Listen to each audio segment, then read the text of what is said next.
see what we can do here. Welcome. Hi, I'm flapvsjack. If this is your first time or returning, thank you for joining. Thank you for watching. Trying to get things set up as of now.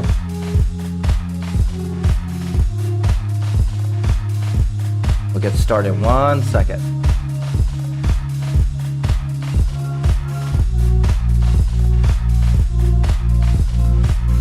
Been an odd morning. One of my kids woke up at 5 in the morning. Killed my wife's ambition, so I got 3 kids up here. And kind of off today. Anybody else watch the TennoCon live concert and the cosplay last night? I really thought the Grenier Stalker one should have won. But the Mesa was really good. But Flair really deserved it, for reals. Alright, so this is going to be a weird startup. Usually I'm all prepared and everything like that, but kids are throwing me off this morning. Especially my littlest one. I had to prep everything. So, I just threw up a thumbnail. Oh, got a hotfix already. Alright, get into Warframe. Make sure you get your updates out of the way. Looks like we're about to have something.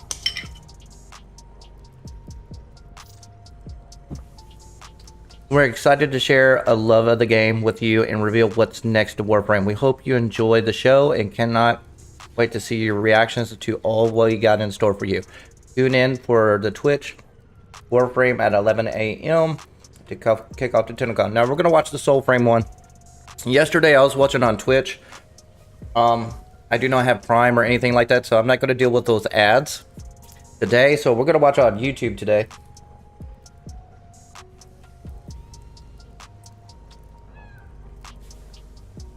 But I do not have anything set up for now, so just give me 1 second.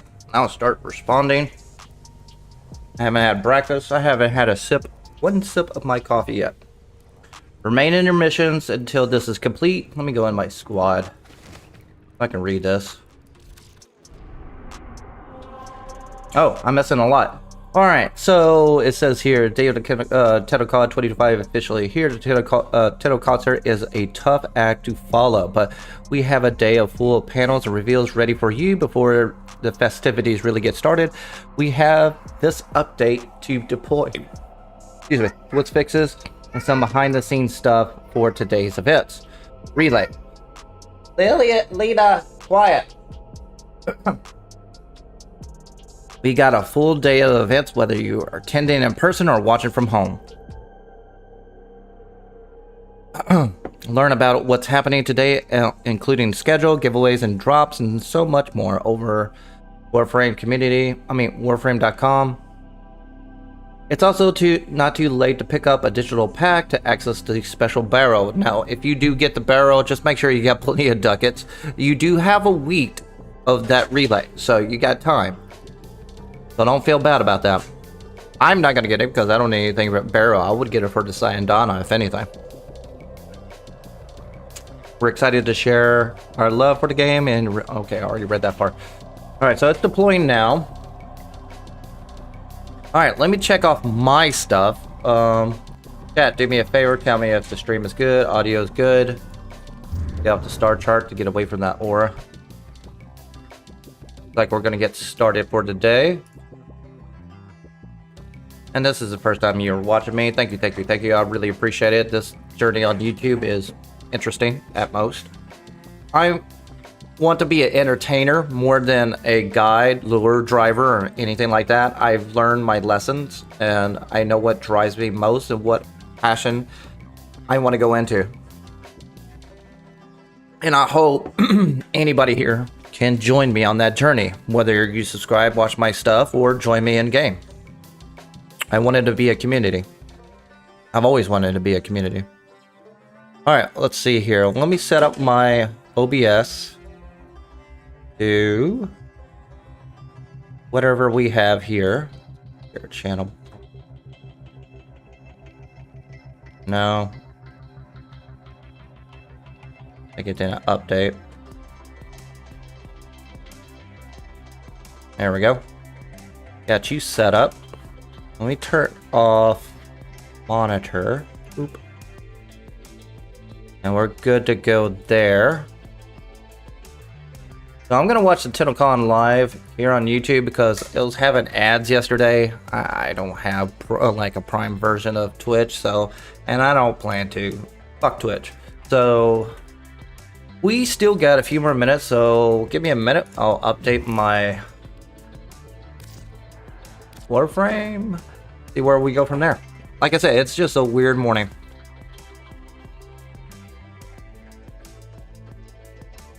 Usually I'd be more prepared. On the one day of the year my wife crashes out. Alright, let me turn off Warframe. I hope there's an update today for Soulframe. Alright, so let's see how big this is. So I'm at the launcher now. I know you can't see it, but I'm trying to see how big the file is. It's not that big. It's like 100 megabytes. Not that big of a deal. So it is hotfixes and probably the relay. So let's search around.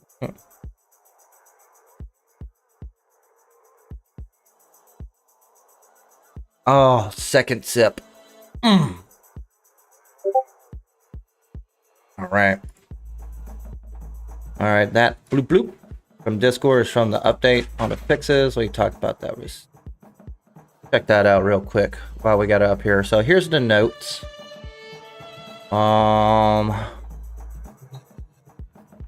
Improved performance issues with Alberic's laboratories. Added the mimic glyphs. Oh, okay.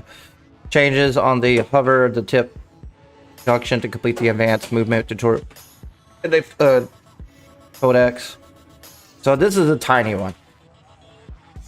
I really believe they slipped something in. Let's see if they slipped something in. Come on. Anything? Remember when you used to zoom in and you could select the sun? You couldn't go there? No. Can I go up here? I want back out. I want to go to origin system. Alright, do we have anything, chat? That'd be cool if that was the relay. You know what I mean? It's been there forever since the new war, and it's massive. Stop. Wouldn't make sense for that to be it, since it's pretty obviously there. I don't see anything out of the ordinary. Unless you gotta really scroll. Dang it! But they got it blocked off. Am I missing something, chat? Oh shit! I gotta pop out the chat. Hold on. I get you, booze. I got you. Bring that down. Bring my OBS down. Stop. Windows. I hate Windows 11. I hate it so goddamn much. All right, so. Wait a minute, they dropped something else. Oh, that was an Xbox. Never mind. All right, we're good.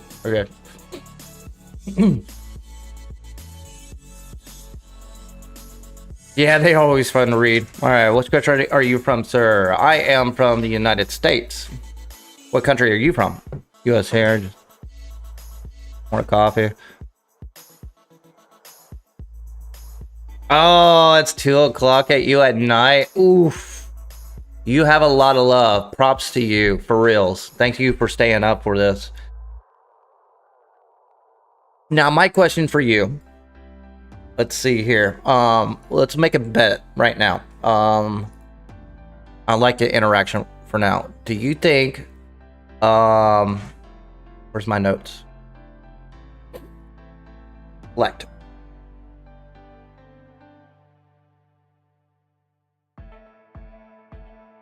Drop. Do you think content is going to be dropping? Is to be dropping today or later? I want to know what your thoughts are. We'll go up to this question right here. Do you think content is going to be dropping today or later? Question mark. Copy. And we won't find out until later on. We can start a poll, right? Bam. Bring that in. Bring this in. Today. Later. Like the last time they ever dropped content was Heart of Deimos. And I think they should drop content. That would be really nice if it was today, or maybe a week from now. I would consider a week from now to like now. But the reason why is because there's nothing down the road. Like when we have 1999, we knew that way back in Whispers in the Walls. After the Hex update, they kind of just held back from later updates. So if it's not going to drop until the end of the year, then we got like 3 months since Isle Weaver. So they got to sprinkle in some events in between that time in order to thirst our trap right there. All right, live chat. All right, chat. Sorry, I wasn't responding to you guys earlier because I didn't see you. So, all right, let me double check everything here. Hey, why's my monitor not showing? Hey, guys, y'all should have told me this. Why is Warframe not showing up? There it is. Okay, so when I was looking earlier, I was looking for the relay, honestly. I was expecting it to be right here, but I don't see anything new. Honestly, I think the content was just a simple hotfix and maybe a slip for the relay. It was only 100 megabytes, so it's not that big of a deal. I like you guys. You guys are more chill. I need to start like streaming early in the morning. So my schedule is 12 till 6, and that's not until like 4 hours from now. So, all right. So let's get back to this. It's gonna be on an hour. Got it. Yeah, the update doesn't show much in here. We'll take this look right here. So if you want to check that out, they got this in the store right now. These 2 glyphs. If you want to jump into that to get that. So that'll be nice, or some of these for that matter. I'll take a look in a minute.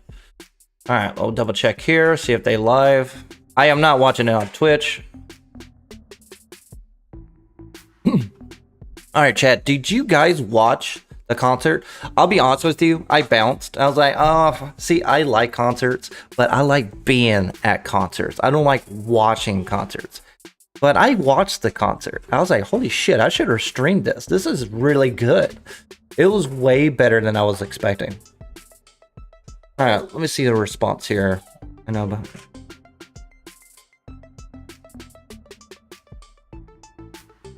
Hello, on me. Thank you for rejoining again. I got kids today, so I'm kind of distracted. You hope they drop something? Looks like everybody's expecting later. Well, shorts is above. Make sure you vote. Put it in there, see what happens. We'll go there. We'll keep that poll up there until the release the whatever happens today. Could you tell me what time the TennoCon stream starts today? We can look at the schedule. Because what time I will tell you my time is different from what the actual event is. If I could go there. There we go. Here we go. Where's the schedule? It's on here, right? Schedule. So for today, that's going to be this one right here. It's going to start at 11 a.m. Eastern time. So that's an hour ahead of me. So 11 a.m. is 10 o'clock for me. So whatever time that is for later with you. But that just begins the opening keynote. This is the one I'm into, which is 12 o'clock. That's going to be at 11 o'clock for me. So yeah, that's the one I'm really interested in. If Warframe doesn't drop content today and they do, I'm happy. I definitely got content to do tomorrow. I'm definitely excited to look into the art and animation. That's at 1 p.m. Sounds and system is probably my least exciting one, unless they got something interesting. But the good thing about that is it's only 50 minutes long, so it's not a big deal. And then you get the narrative of Warframe, but the main event doesn't start at. It looks at 4:30 till 6 o'clock Eastern time. So you probably have to Google what time it coincides with you when it starts. That it's Warframe's main event right there. If you're in Soulframe, here you go. Definitely check that out. They're definitely going to be talking about Preludes 11. I'm excited about moats. I hope they drop. Has anybody here got Soulframe? Anybody who don't know what the heck I'm talking about? So Soulframe is Digital Extreme's new game. Soulframe. Do yourself a favor. Go to this website, create an account, and you can redeem a code. Now, when you get the code, it's subjective. They will email you and get you a code, and they'll give you access to the game for free. Or just submitting your email. And this game is going to be free to play coming down the road. Key part about this is it's only PC. It's PC only. And right now, I can tell you it's a good game. Let me turn down my music.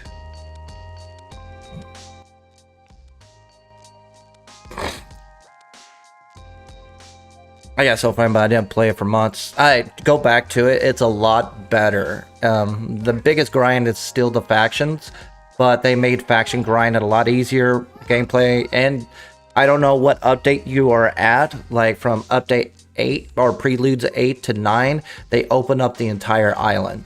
So you got a lot to explore.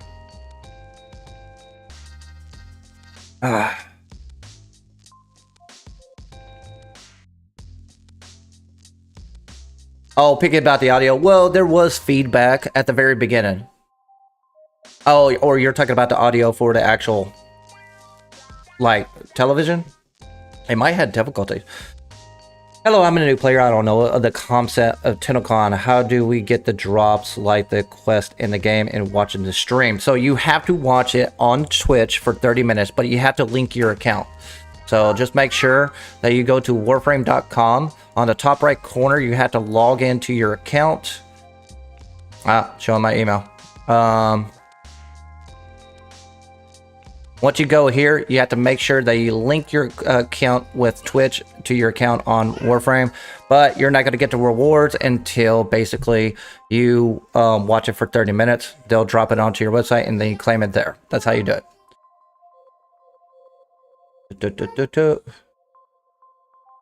And make sure you go to soulframe.com. They have Twitch drops as well and keys. So they might drop on Twitch as well on Soulframe. You might get keys. So that's how you get the redeem code for Soulframe as well. So check it out. Double check in here.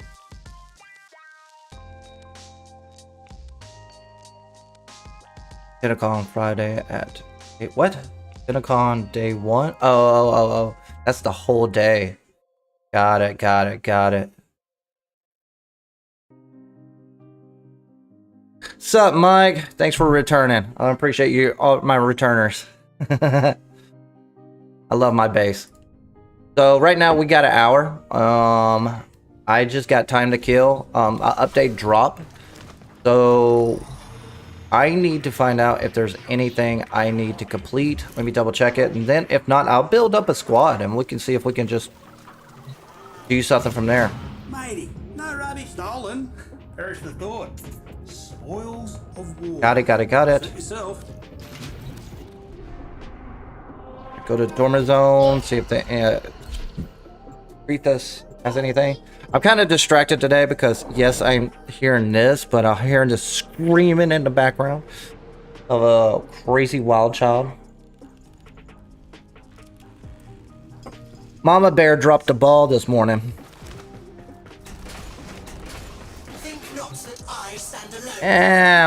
We might do Owl Weaver if y'all want to jump into that, or if you can do that.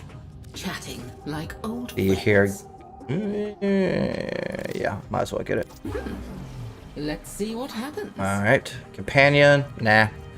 Primary exhilarate. Already got a max rank. Don't need extra. Good to go. Like that, you're gone. Get out of here. What time is Baro at TennoCon? Let me look at that.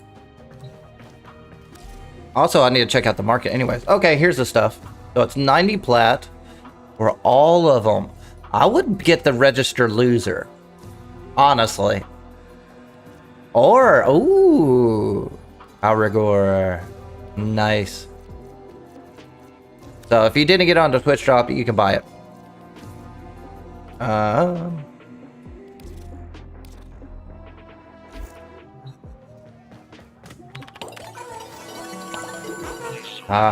My decorations get in my way.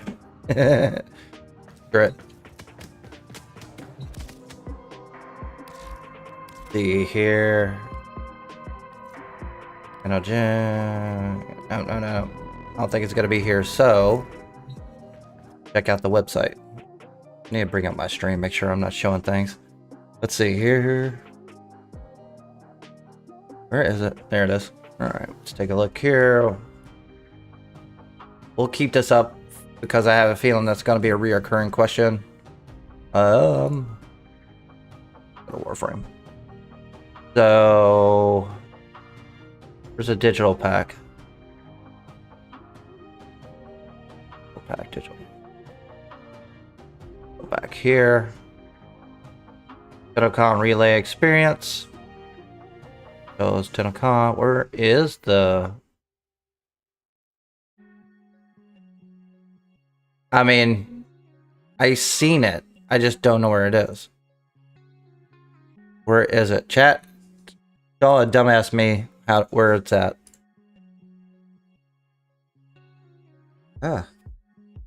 Again, I'm still waking up. You gotta forgive me. I used to know all this, but now I'm these kids are kind of thrown off my fucking chi. Packs, giveaway, schedules, facts. I think it's digital pack. So let's see here. Can you click it? Does it state? Does it?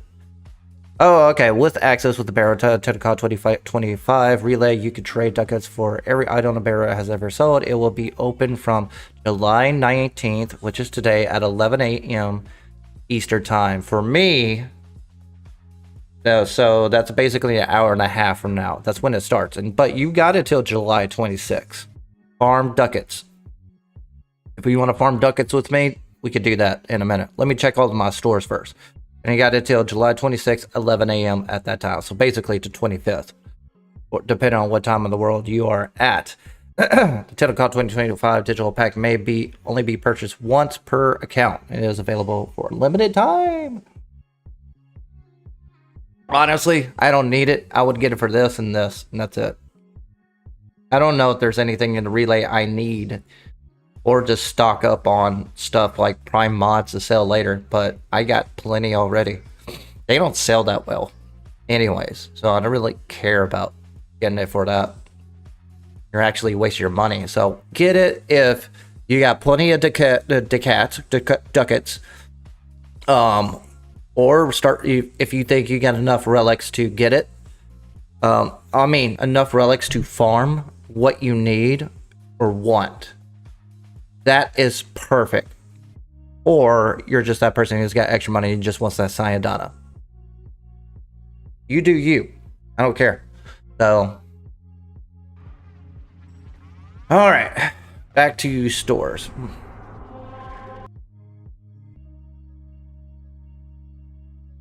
And the most expensive mod? Not many. It used to be Prime Chamber for the longest time, but that's probably it. Honestly. So, hopefully that's the case. What does TennoCon, when does TennoCon start? Already showed you that. Oh my god, I'm just a guy today. Alright, schedule, boys. Alright, so if you're talking about TennoCon, it actually starts at 11 a.m. Eastern time, but the main event doesn't start until 4:30 p.m. Eastern time. If you want to check out the schedule, just go to warframe.com. They have the schedule of 2025 right there for you. That way you want to fill it out. If you want to skip some of these, I understand. I'm kind of not that excited about the sounds and system, but I'll watch it anyways in case there's some stuff. Do watch the art and animation. key thing, every TennoCon, they always leak something in the art section. Heads up. So keep an open eye. The live stream begins and open keynote. We'll see what happens. There might be a nice little intro and little spoilers down the road. But I am definitely interested in Soulframe Devstream. I love that game. If you don't, I understand. It's a completely different vibe.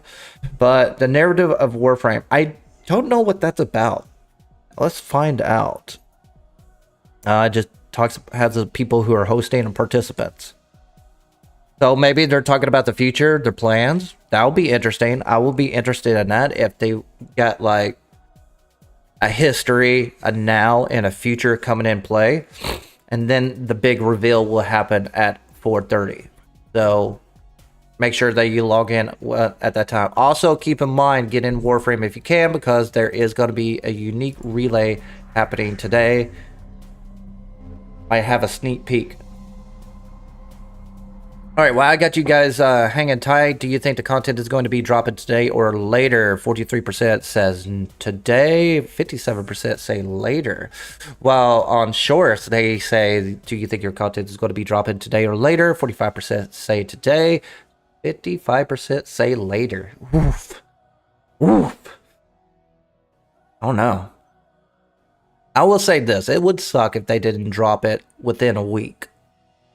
Because we're kind of in a drought right now. Owlweaver was a lot smaller than a lot of us were expecting. We kind of dried it out. Alright, so stores. I will go here. This is Warframe, buddy. I am just going to watch the TennoCon. We're going to watch it all together. So if you want to sit tight, relax, watch the mainstream, that'd be awesome too. I might... and I'm sorry I'm not doing any giveaways today. If you're returning for that, that is laid out for basically Friday only. I might change that to Sunday at one point. And I got a child running. What are you doing? Come here. Can't hear you. Up. No. Here. Hurry. Alright. What do you want? What do you want?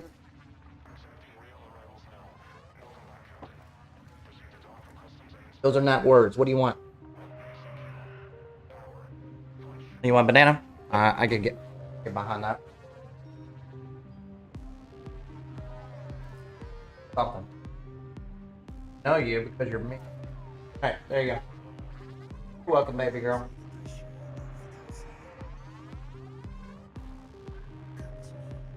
This will happen more than once until my wife wakes up. Alright. You think Pup released a video yesterday explaining that? I'm gonna go check it out. Good luck, man. Thank you.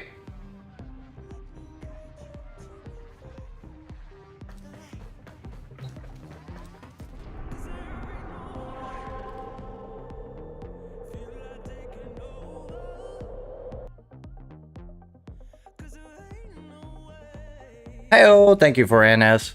We're just waiting right now. I might start a squad, and if you want to join me in a minute, I'm just trying to remember what stores I could go to while being distracted by my little one. Sometimes Ordis likes to assume he knows nothing.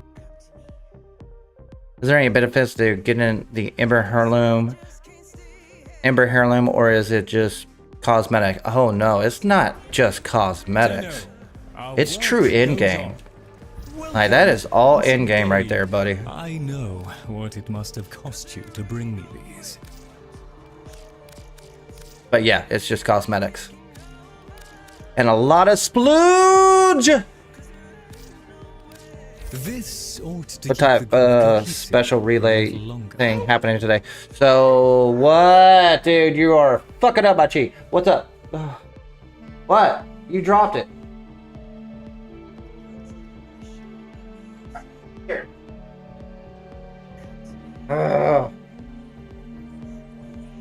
Most nerve-wracking one of the group. Sorry about that.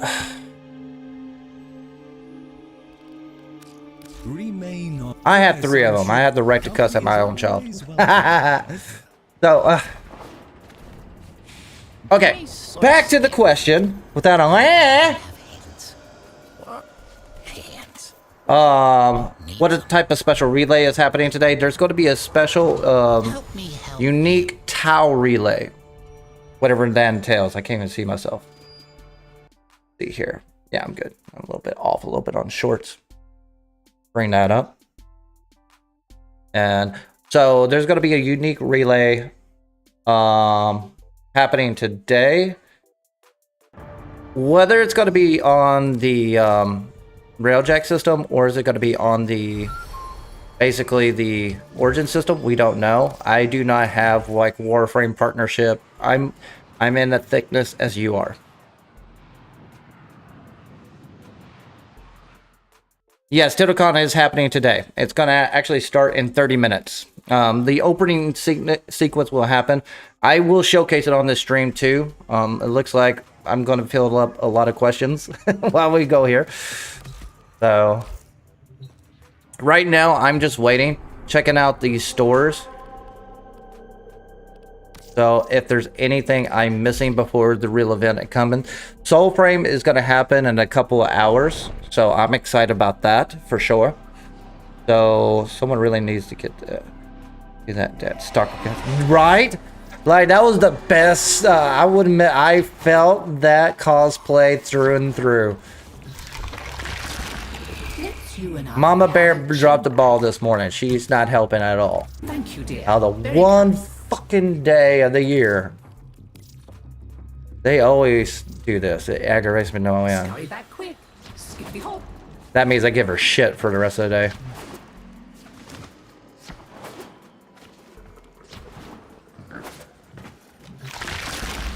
Alright, so I wasted years being angry I with my need brother for what he did to my specimens.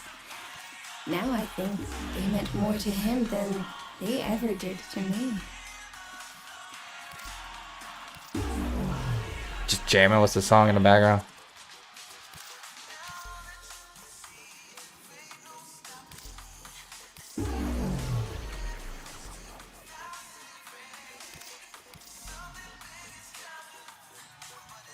I got plenty of junk.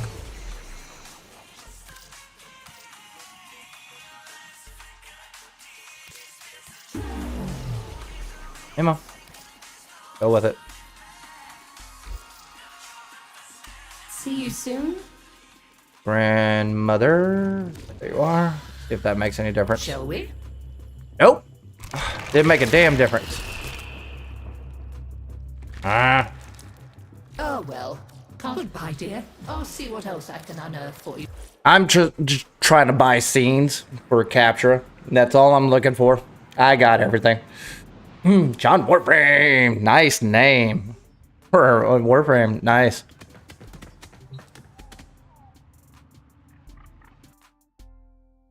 Let's see. Did you say it started? I mean, it started yesterday for the intro. Oh, it is started. Bam. There we go. Thank you, chat. You're the best. Oh, it's just a prelude. All right, we'll get started on that. Drop that down. Oh, well, the intro. All right, we'll wait for a little bit. We'll check that out in a minute. I have a feeling we're going to go over this a lot. We're going to go over this a lot. And we're going to go over this a lot. And also this a lot. So let's just knock it out of the park. So if you want to check out the TennoCon digital relay, you can still buy it. They already stated that. $25. It's up to you. I really think 2 people should buy this. It's the people that are lacking on anything in basically the relay to get any of the Baro content. Keep in mind, you need relics to or prime parts to sell for ducats to get those items still. It doesn't come free. But the good news is you got an entire week of having those contents available for you. So you got a good week of grinding if you want to get every single thing right there. So that's one person. The other person is that who just want the sign done in the sigil or the emote. Get that if you want it. So definitely check it out. If you like the other stuff, win-win. But that Sayandana is sexy as hell. Here's the schedule. You can always check it out at warframe.com and also check out on TennoCon and go to schedule. This is for today. And Soulframe, those who do not know, go to soulframe.com. Make sure that you register. Go into here. Make sure you send in your email. They will send you a code. If not, if you get lucky on stream, maybe it's going to be free to play today. I don't know. So check it out. And also all the merch for Warframe as well. And key word, I'm not promoted for this. I am just trying to help you guys out. All right, so Ember Heirloom is overrated. Blasphemy. And I'm gonna get the Valkyrie Heirloom as well. Okay, let me double check what's my stream. We're good to go. I am not watching on Twitch. I do not have the way to get rid of the advertisements. Good job, girl. And so we're gonna watch on YouTube today. It looks like, yeah, we still got 30 minutes according to the schedule. So if nothing happens, nothing happens. I'm sorry, I don't want to watch Please Stand By for 30 minutes. Sparkly butt. Wait until Valkyrie. That would be exciting. I know, baby girl.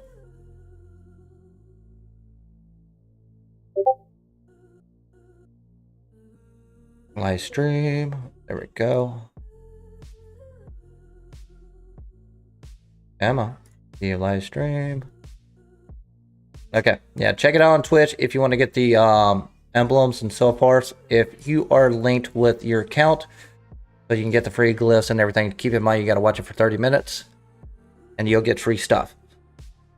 Heyo, thank you for joining. I really appreciate it. Everybody who watches my stream, thank you, thank you, thank you, thank you. I'm just a baby YouTuber, just trying it out. Only been doing this for 2 months, and it's been an interesting ride. Today is a weird day because my wife is supposed to watch the kids, and she dropped the ball.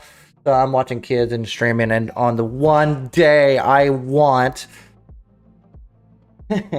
I know, Mama's just special. She just got a warm little spark, a little bug in my heart. Yeah, nothing like passive aggressiveness. Ooh. So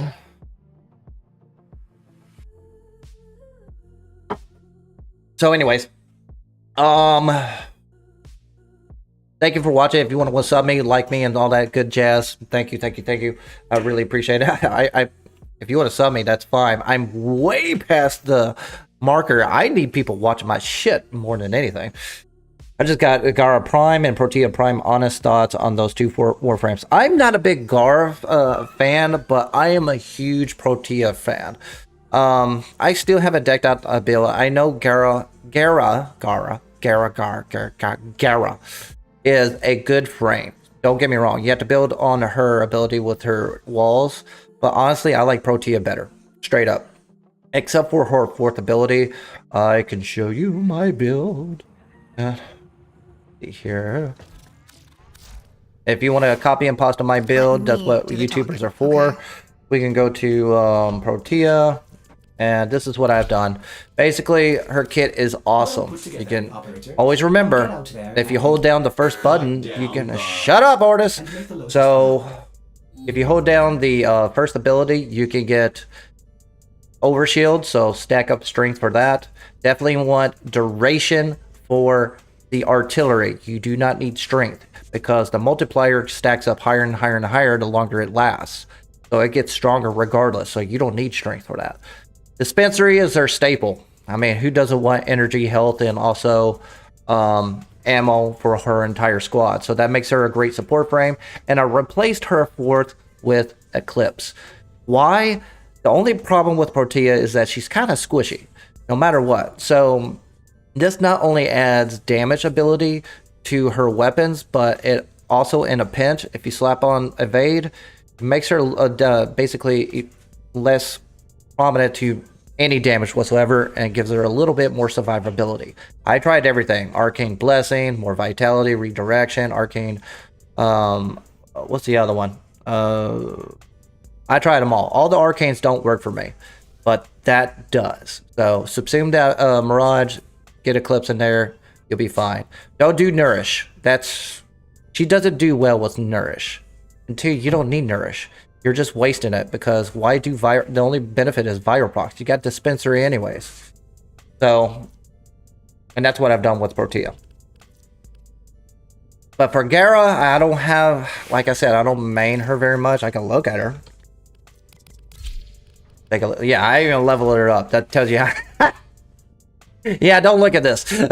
I haven't looked at her since they added basically her exalted weapon. So I need to dive down that rabbit hole. But she looks sexy, right? It's all it's about, right? So that gives you an idea of the way I play. But I stick with Protea mostly. But you got to get that specific tanky and evade build for her to be valid, especially for in-game. Of course, everyone who knows me and watching me is over, I'm a Nova main. So anything that I will say on any mission, you want to make a mission easy? Get Nova. I'm going to make that a slogan. All right, let's check this out. Still stand by. Like I said, it's going to be in 30 minutes until it drops. Or 20 minutes at this point. And yes, thank you, Raven. Thank you so much for that. I've learned, it's kind of funny, I'm making fun of YouTubers and I'm trying to make a job out of YouTube. Anyways, a lot of people who watch YouTube and do copy and paste with Nourish, that's fine. I get it. It's very beneficial on certain builds, but it's been overdone with a lot of YouTubers, mainly because what YouTubers are promoting is the fact that they're solo players. They don't play in squads like me as much. Like 98%, I'm always in squads. I've learned that Nourish doesn't proc as much when the damn squad is killing everything. So you're not benefit from it. So I'm been moving over to Eclipse more than Nourish. The only reason why you need Nourish is if you're a solo player and it's an energy hungry frame and you just want more damage. That's it. That's my opinion. Take it as it will. You're gonna some of you are probably gonna say, "Oh no, it's the way to go." That's fine. I don't care. I enjoy clips more than Nourish, honestly. You're still new on any tips on tricks on or so freaking. I'm still new, so any tips and tricks are so how new? I need your MR. What are you at your story quest? That's what I need to know. I'll give you a direction from there. Got to Gara. Thank you. There you go. Yes. Gara. I'm the new Clem with Gara. Clem, Gara. Clem, Gara.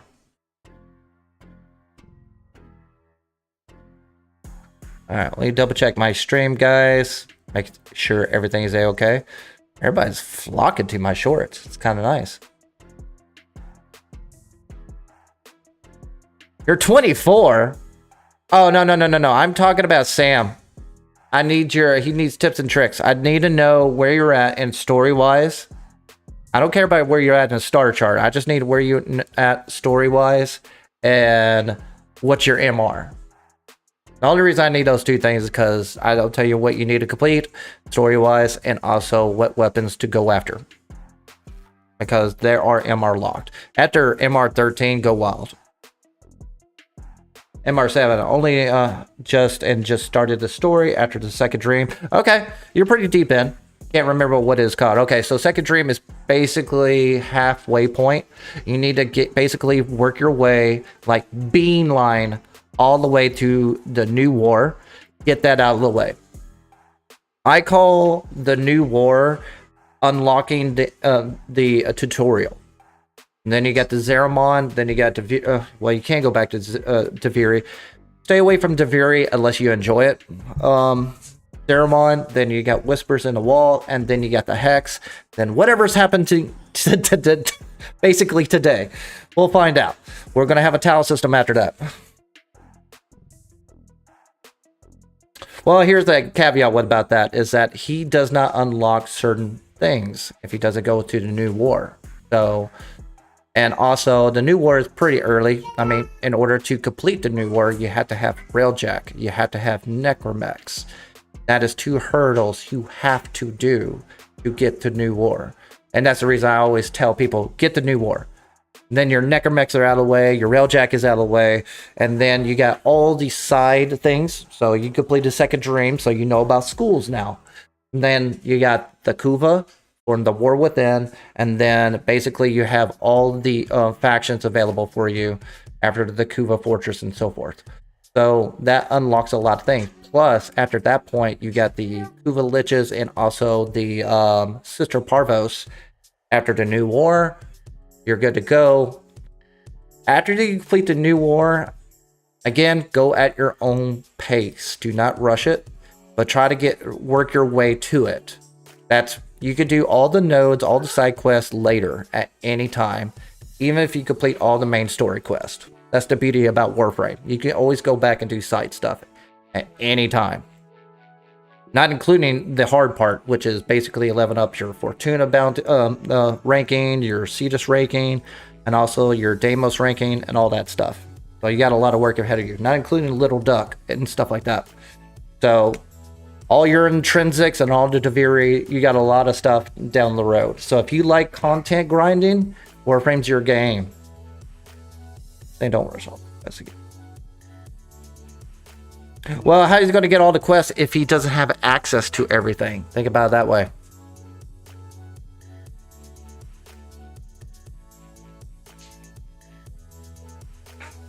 Oh, they changed it? Oh, yeah. Either way, it's nice to get the necromech anyways. Sup, D-Blade?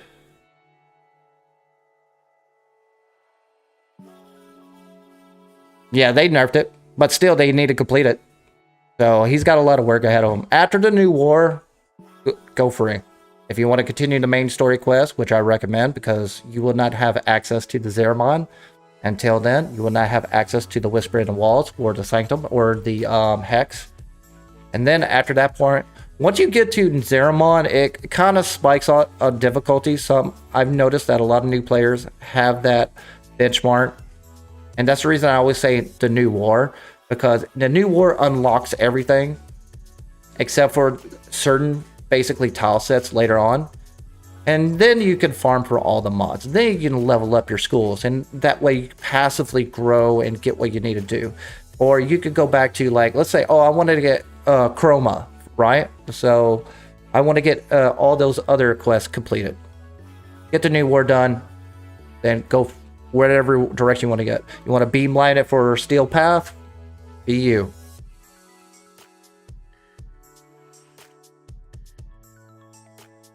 Not true. I've seen a lot of people don't burn out.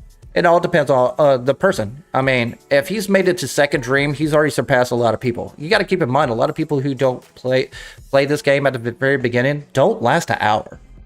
So he's already surpassed an hour. So he's invested for a little bit. But like I said, go at your own pace. Just go complete the new war is what I always recommend for every new player. Get that out of the way, and then just do whatever you want. But don't try to rush it. Like I always said, like I said 3 times, go at your own pace. If you feel like you're hitting a bump, start farming things, start clearing nodes and doing other things and getting credits up. Also join the clan. That helps out a lot.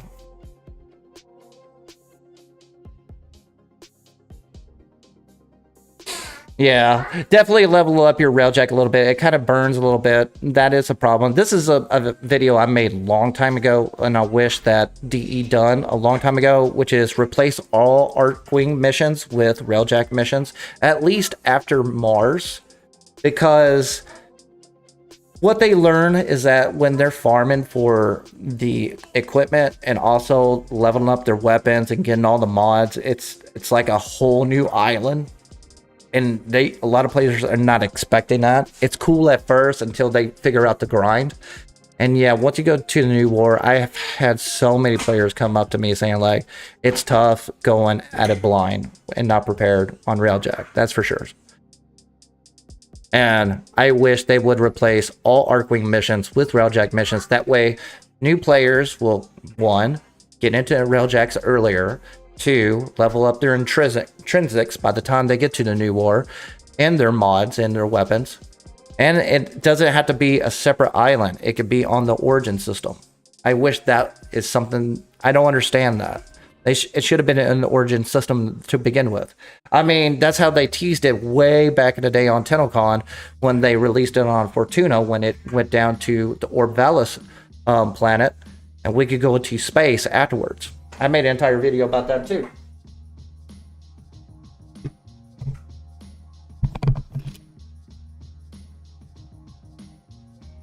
Join a clan with my mates who have 1,000, 1,000, 2,000 numbers. That's cute.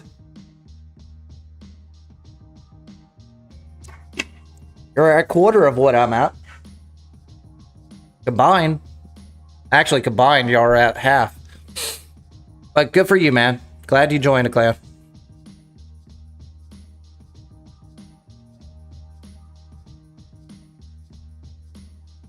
I don't like the content. All right, thanks. No problem, D-Blade. I try.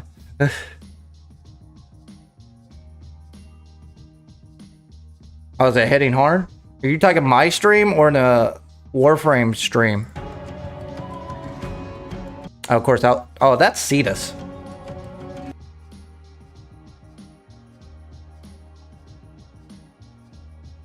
And again, Warframe is one of those games, it's not like Destiny. You don't have to pay DLC. You just go at your own pace. And like I said, once you get to the new war, I'm going to spoil things for new players. You're going to have, from the new war, you have to do Zeramon. And then you're going to have Whispers in the Wall at Deimos. And then you're going to have the Hex tile set after that, which is located over here. So, and not including whatever is going to happen today, which we know it's going to be the tile system. Oh, speaking of, since we got 10 more minutes. So let's go to my 2-day prediction list. I will bring up you. Let me see if it's on stream. Monitor 1.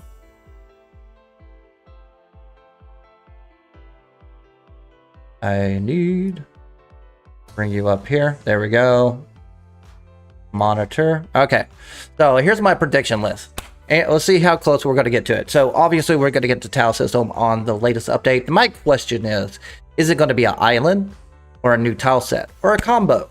So we do have one combo, which is Deimos, which is an island with dungeons underneath that are procedurally generated. Now, Plains of Eidolon or Valis both have Ks, but they're not procedure generated. They're static. So that's that. Hex, Zeramon, and Whispers in the Wall are all new tile sets, procedurally generated. So my question is it going to be an island or new tile set? Or since we're going to do a relay, is it going to be a point where it's going to be an island and we actually go back to space with the Railjack? Hey, baby girl. Not you. So, Umbra system. There is talks about basically sacrificing your Warframe to be an Umbra form. We made a vote earlier. A lot of people want Rhino to be the next Umbra, according to my chat. My question is, I would like more Umbra mods. Wouldn't hurt since we're taking on the sentience anyways. Or are we going to have more Umbra variants? I figured they're going to start out with the starter frames, such as Vault, Mag, and so forth. Is it going to extend beyond that? I don't know. So, I know they teased Excalibur Prime. I will get there in a minute. Don't worry about that. Origin system reboot. This is the thing on my freaking thumbnail. Why is the operator holding the Lua's moon and it's always showcasing the Origin system on every title of the TennoCon 2025? Is it going to be a soft reboot? I'm excited about that. Since half of the update of Owlweaver was basically for new player experience anyways. I always thought the Owlweaver update was like a prep for whatever's happening today. And obviously the community and DE understand that the new player experience needs to be improved. So is there going to be a soft reboot when it comes to the Origin system? I hope so. Because Mars, Europa, whew, they're kind of dated. Like decade-old dated. So, I mean, if you don't think I'm wrong, go to Mars. You see those little white little slabs or white little paint marks on the walls? That's for Parkour 1.0, where we're forced to walk up the walls. We didn't have bullet jump back then. That's what it's for. Umber mods, we already talked about them. Sentient liches, I don't think it'll drop. I think they will do the... Alright, let me rephrase that. If they drop an island today, and they drop sentient liches with that, that will blow my mind. That's a lot of content. You gotta think of it this way. If sentient liches, we gotta hunt sentient, no different with Kuva, Sister Parvos, and also the Tech Rot. The same system as that with sentients, there is no sentient weapons except for Shido. So they're gonna have to create brand new weapons and way they work. And that's gonna be a lot of content. Obviously, I expect that every faction has had its own liches system anyways, but will it drop the day of? I doubt it, but I definitely expect it coming. Tau Relay, that's happening today. It's a unique Tau Relay. We do not know if it's permanent or temporary. We'll find out today. New gameplay mechanics. Wouldn't hurt, you know? Just add in more mechanics. I believe we're going to have a new mechanic as far as shield gating and health gating the sentients anyways. And I also think we're going to be creating an alliance with the sentients to tackle the indifference anyways. Custom cosmetics and Warframe or weapons. That's wouldn't hurt. Me, I want a damn raid. Anybody here in chat is original OG player back in the day when we played Trials of Law Retribution. That was it. I was gonna say Trials of Retribution. Law Retribution, whether it's a normal or nightmare version or the Tortoise Verdict raid. Any of my raiders in here? Now, I don't want those raids back. I just want new raids with new loot, or at least a raid where I can basically go do a raid and complete and get like barricadier mods and stuff like that. I think that would be a good raid. Or some new system. Let me double check real quick. Up, boys, let's get started. Turn on my music. Go back here. And new loot system, Sentient Primer, and Excalibur Prime. Well, they allowed Excalibur Prime. I very doubt it. Everybody knows there's nothing like a delicious slice of Big Bites pizza. And it's perfect just before like a delicious slice of Big Bites pizza. And it's perfect just before online hits the stage. My favorite bite? Pepperoni with extra cheese, of course. What's yours? Let's connect over a slice of Big Bites pizza. Oh, someone called that number. I just paid attention.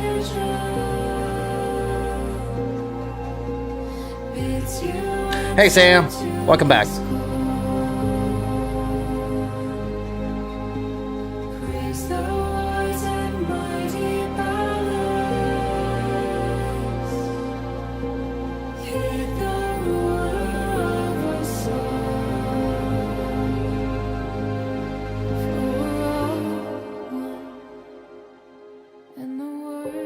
It wouldn't hurt. Sorry. Had to get my window out of the way. Alright, welcome to TennoCon 2025, hosted by Megan, 11, 12 Soulframe, Devstream, Megan again, and Sarah, Steve Sinclair, Jeff, Scott, George, all the old original ones that started Warframe.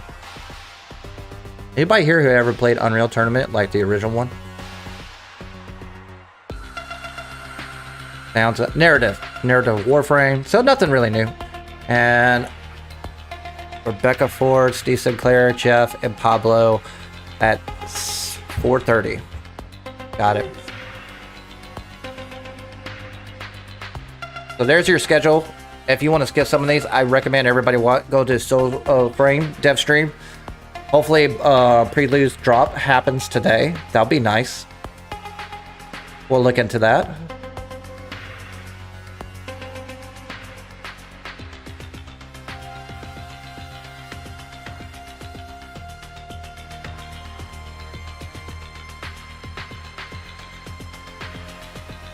All right, let's look at my poll real quick. So, do you think the content is dropping today? 55% say today. 45% say later. On shorts, it says 40% today and 60% later. All right, put in your votes. Make sure that you join. I like your interaction anyways. And what time is it? We got 2 minutes until it starts, so we'll go back to see if I can bring this up. Bring this up. Let me bring it on monitor.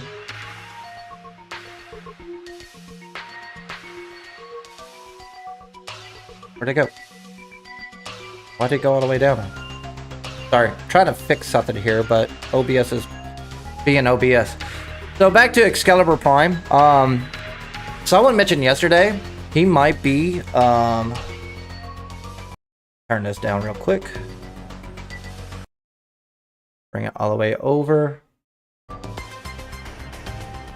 Turn this off. So on the list, Excalibur Prime is shown at the very last of the third teaser. A lot of people say, oh, they're going to give us Excalibur Prime. Oh, and everybody's freaking out about it, at least YouTubers I've been watching. But me personally, I'm like, okay, but the Umbra version is better against sentience. How's this a thing? For years, DE Steve and Scott has said they will never allow Excalibur Prime for Excalibur Prime to, except for the founders. If they're going to break that rule or not, I don't know. But honestly, it's really not that special in my eyes, because due to the fact that Umbra has the ability to basically reset the status effects for sentience, so he's kind of a better kit anyways. All right, let's get back over here. Look like we got some movement. Here we go! I gotta stand up. I'm getting excited.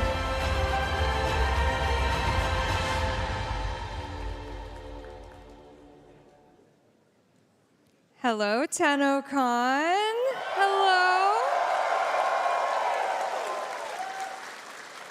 You were all looking so beautiful and ravishing after our Tenno concert last night, I must say. Good to see you. I will say, I'm honestly not usually alone up here. It's kind of daunting. Has anyone seen Reb? We saw her yesterday. Has anyone seen Reb, though? Reb, are you anywhere? Is that a fridge? Hello, TennoCon. What's happening? Many people were asking us about Android, but we decided to skip and go right to fridge. So this is the first official Warframe build running on a fridge, and it's an honor. Oh, that is such a burn. Of fridge frame. I love it. Hi, Rev. Hey, Meg. Just making your way up here. All right. It's 10 years of TennoCon. We did the math yesterday, and it's not a baby. And again, it's crazy to think that 2016, we were here. We only had that tiny space over there, like maybe a third of this ballroom to do Tenno Live 2016. That's true. It was Opened small. Up a little more for Plains of Eidolon in 2017, which was big for us. And was anyone here for the 2017 one? Okay, who is this your first TennoCon? Wow. Wow. And it's not your last, right? Yeah, there we go. There we go. Honestly, to have grown this event with you, we could not do this event without you. You support us, and hopefully you feel that we support you, because you are just an incredible community. Everyone that I've talked to that this is their first TennoCon experience, that's kind of the #1 thing they say, is that this community, the online community who I know are watching, the physical community here, you guys are incredible, and you truly are the best, so thank you. So Not to do a history lesson at TennoCon, but I do think it's important because it is our 10th event. And like Megan said, we used to have just enough chairs for that side of the room, and that's it. But I wanted to do a brief history of all things TennoCon because it has been 10 years of this event, which is quite insane to many members of the team and the community. And I think just giving a little bit of context on how far we've come is important. The first build we ever had for Warframe was in March of 2012, which, if you're doing a calendar check, that is when the Xbox 360 and the PlayStation 3 were the leading console. So we have been trying to do this since that day, 13 years ago. Wait, maybe 12, 13? 13. Oh, shit, okay. And not a baby, not a baby. Yeah, okay. No, is a baby? I don't know. It's not a baby. What is it? I don't know. But that's outrageous in the minds of everyone that's either been at DE in the past, that's here now. This has been the reason that we, specialize our crafts and put these events together so that we can continue doing all things Warframe. And when we started, Discord did not exist to continue the history lesson. Like it was curse and TeamSpeak. So if you're watching on Discord, hello. Hey, you are a baby. I actually don't even think there were Twitch ads when we started. Nope. There were no What a ads. time. Yeah, like I don't know if they had ad revenue then. I don't remember. It's been literally 12 years. So I don't know. And then, just at a time when we were I think the foul word is like live service game as service. We are that, but like out of desperation and that, keeping our lights on, honestly. Truly. So it's a very different world now. We're still alive in it. And everything that you see tonight is because there are people around the world that work on these games. Soulframe, It's got a Harrow Warframe, chassis sticker. And you play them, and you care, and you show up. And it will never make sense to us that we can continue doing this, but we appreciate it so much, and we just want to make your day awesome. Whether you're at home, we want you to have an awesome day here at our 10th TennoCon, and we have worked very hard. The team has worked very hard, everyone, to make this a very special day for everyone. So we hope that you enjoy, everything we're going to tell you today, because there's a lot. And the history, We love you. I think that's the end of the history lesson. Yeah. Okay. All right. History lesson over. Pop quiz. How many years ago? No. When did we start the game, making it? 2013.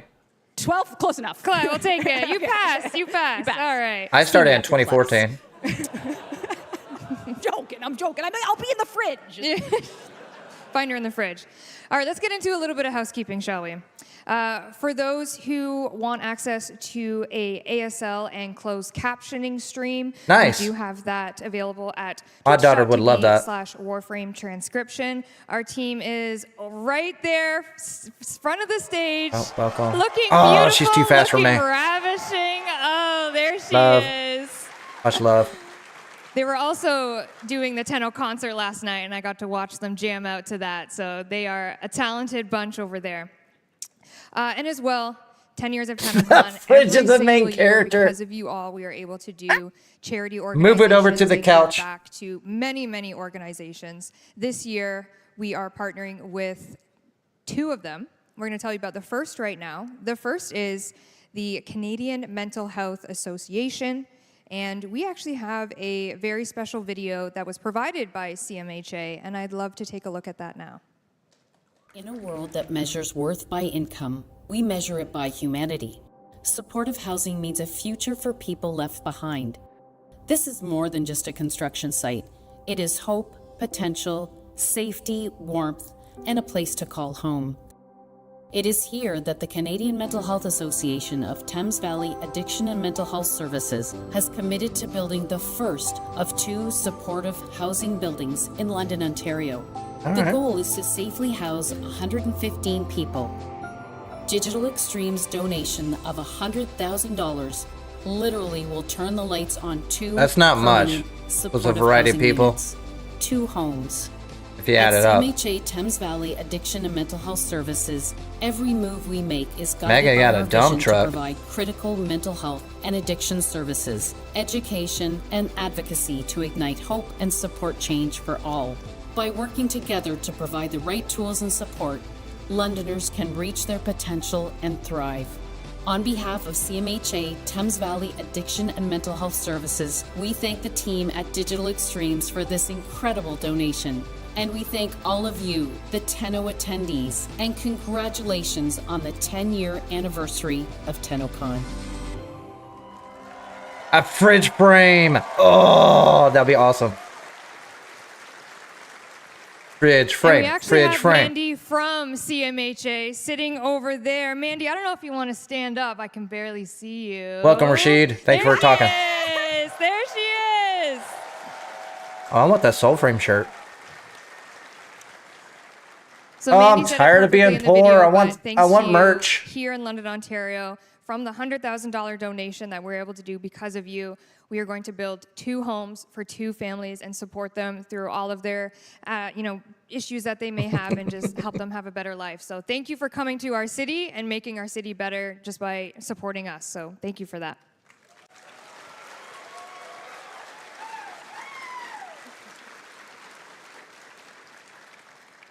We do have a second charity organization this year, and that is Make-A-Wish, which some of you may be familiar with. Yes?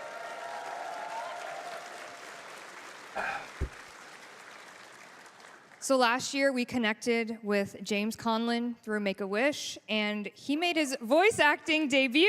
Who remembers? Who remembers Ollie?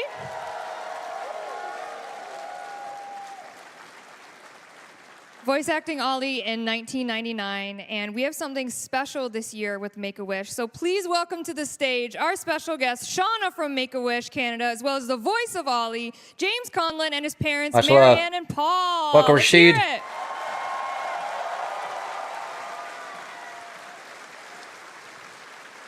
Ollie, Ollie, Ollie, Ollie. Oh, no. Ollie, Sorry, chat. there he is.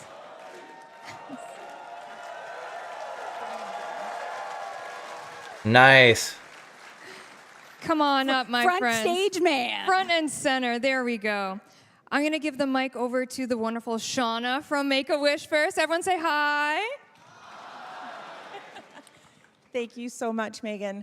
You know, this is such an incredible community. To be here in this room and to be here at this conference and feel all the support and the love. I'm just so impressed with what I've been hearing from all of you coming to visit the Make-A-Wish booth. A few of you in the crowd have even told me that you had your own wishes granted, which has been amazing. Thank you for sharing your stories. All of you here tonight and today have the power to actually grant wishes just like James. We have thousands of kids across the country that are still waiting for their wishes to happen. When a child is diagnosed with a critical illness, everything changes. Suddenly those kids are faced with difficult treatments, with painful treatments. It's a scary time. They spend long hours in a hospital room. They miss birthday parties, they miss school trips, they miss vacations, they miss play dates. So wishes are an incredible turning point in a treatment It must be journey set enough for the where next it gives mode. hope and joy and, strength when they need it the most. That's where you guys all come in, and that's where Digital Extremes has come in and helped make pure magic happen for James. So you have the power to grant these wishes for these kids that are still waiting. They flopped it. And Why are they make bringing their up the dreams come true. atomicycle? So to Digital Extremes and to the incredible Tenno community, both here in person and streaming live from across the globe, thank you so much. Hey, props where's props due. You guys are the heroes. You are the heroes. You are the heroes from everyone at Make-A-Wish Canada. We love you.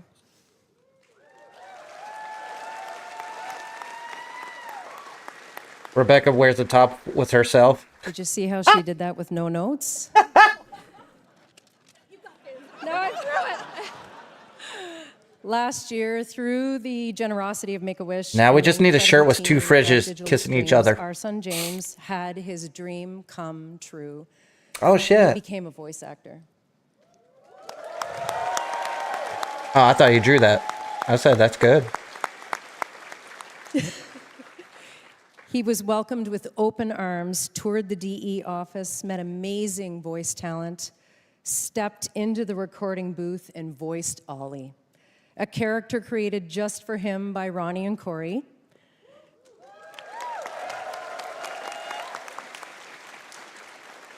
And then came TennoCon with thousands of people chanting his name. You included him. Megan Bryan, 50 encouraged pound. him, Man, you're celebrated him. splooging over there, buddy. That kind of Calm support down. leaves a lasting mark. Keep your, put It your was goon the in most reserve, buddy. profound day of all of lives. That experience gave James more than a wish. It gave him a purpose and belonging and the belief that voice acting could be his future. As parents, this was something I ain't gonna lie, very I'll special take to them all us. on. I'm not picky. We're here to say thank you and also to ask you to support Make-A-Wish, one of TennoCon's chosen charities. Your support can help create another story like his. One wish truly goes a long way. Come and say hi to us. We're at the Make-A-Wish booth signing autographs. Now we have a one new of his most character favorite called things Ollie. to do. Yeah. Yeah, that's true. Props to him. Good luck. I'm so glad he got the opportunity as well. That's really cool that they did that. What other developer does this shit? Handle the heat.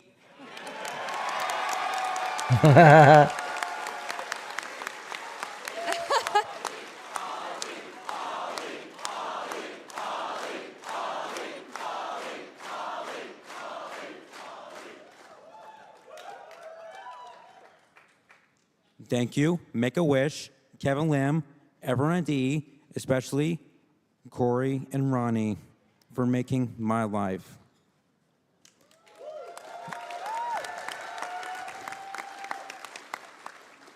Bring on TennoCon!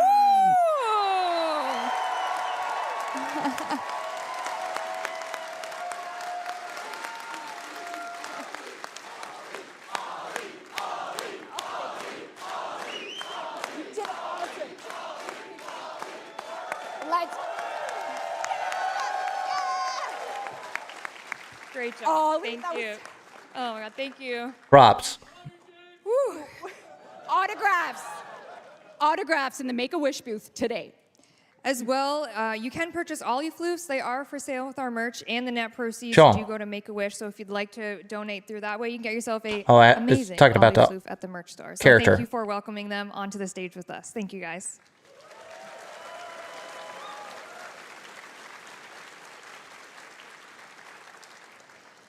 All right, some more housekeeping, shall we? Let's get into a little bit more here. Again, sorry. Thank you to you, everyone. $100,000 to both Make-A-Wish and CMHA. Again, couldn't do it without you. Thank you so much for making this year extremely special to us. All right, let's get into a little merch chat. The TennoCon digital pack is available until Friday, July 25th. If you'd like to get some sweet TennoCon gear, that is available for you as well. We do have our TennoCon merch. Look at the little owie and Oh, Ben, what the lotus. Ben. Oh, sorry, Arthur. In the mag. Arthur Floof. And did you, the Arthur That Floof t-shirt's is pretty caked badass up. too. It does have It's a lot. caked up. We had to pay extra for the padding there. For We sure. did. Yeah, it's worth it. Ben's request, not us. Yeah, Yeah. that diva, am I right? So you can pick up these things as well at the merch store. Ooh. In your heart. Or in your, no, she's in your back room. Yeah. She's in your back. Come on. Come on. Whoa! I said what I said. To be honest, many of your favorite hacks are here today. That's right. So Eleanor is here. The talent of Eleanor. The talent, of course. Yes. She's not in your back room. No. As well, the TennoCon digital pack is still available. It's available until Friday, July 25th at 11 a.m. Eastern Time. So if you want to get into the Baro Relay, the special VIP one, he is live now in-game for all of our digital ticket holders. $25. Everything he's ever sold. He is here until Saturday, July 26th at 11 a.m. And yes, you can get a kick at the can at Void Surplus in this special Baro. So if you haven't gotten that Signa yet, I haven't. Oh, you did. Brandon. You that was a dev tricked me. As well, the Twitch drops for today for watching TennoCon, which you currently are online. Hello, welcome. The Natavire armor set for 30 minutes for while watching TennoCon, and then Valkyr Prime for watching TennoCon. Watch out on Twitch right now if you want to get those for 30 minutes. And I know I mentioned this yesterday, but everyone who is physically here will be receiving an email with the code for all of the Twitch drops. And if you want to double dip, I don't know, get Warframe on your phone. And or your fridge. Or your fridge, if you brought your fridge with you. Fridge frame 1. Oh, that's the next one. We will have gifted the Lotus Alerts after the stream. Classic ones, we have your potatoes. We also have your Umbra Forma blueprint. I think these are also included in the email, so if you want to double dip, I'm not going to yell at you. You can do what you need. You would, because you're Valkyr. That's right. Yeah. And we do have an in-game relay experience that will be going live at 4 p.m. Eastern Time. This is going to find a sentient ship in your star chart, perhaps. I don't know anything about that, but if just be in game. That's it. Or if you're here, be here. Either one. You can do it. Yeah, I want to be there. In game for this and in this relay while Tenno Live is happening, and that's all I'll say about that. Very special show. Very special show. Speaking of very special. Oh. Oh. Yeah, I know. Valkyrie Heirloom, she's Covered in coming the front. this Monday, July 21st on all platforms. And again, a shout out to community artist Purdy for this concept. Incredible. You've fed the people with this design of Valkyrie Heirloom. Do we love Valkyrie Heirloom? Yeah. Yeah. I'm definitely getting that. Yes. Oh my God, that Rev, looks good. You have a pool noodle with you. I don't know if anyone's clocked the pool noodle. Could there be a reason? For years, the players have demanded dog days get expanded with pool noodles. What? And somehow, one of the last changes before TennoCon going in for today's hotfix was a pool noodle fix. So. A pool noodle fix. And it's aptly named the Noodletron. The Noodletron. You will be able to get the Noodletron as a So, melee skin. no longer a water gun? Is it just Kevin pool Lim, noodle? you may have this wonderful pool noodle. Kevin Lim is being blessed. Bombastine. I hope they're kind of floppy like a pool noodle too.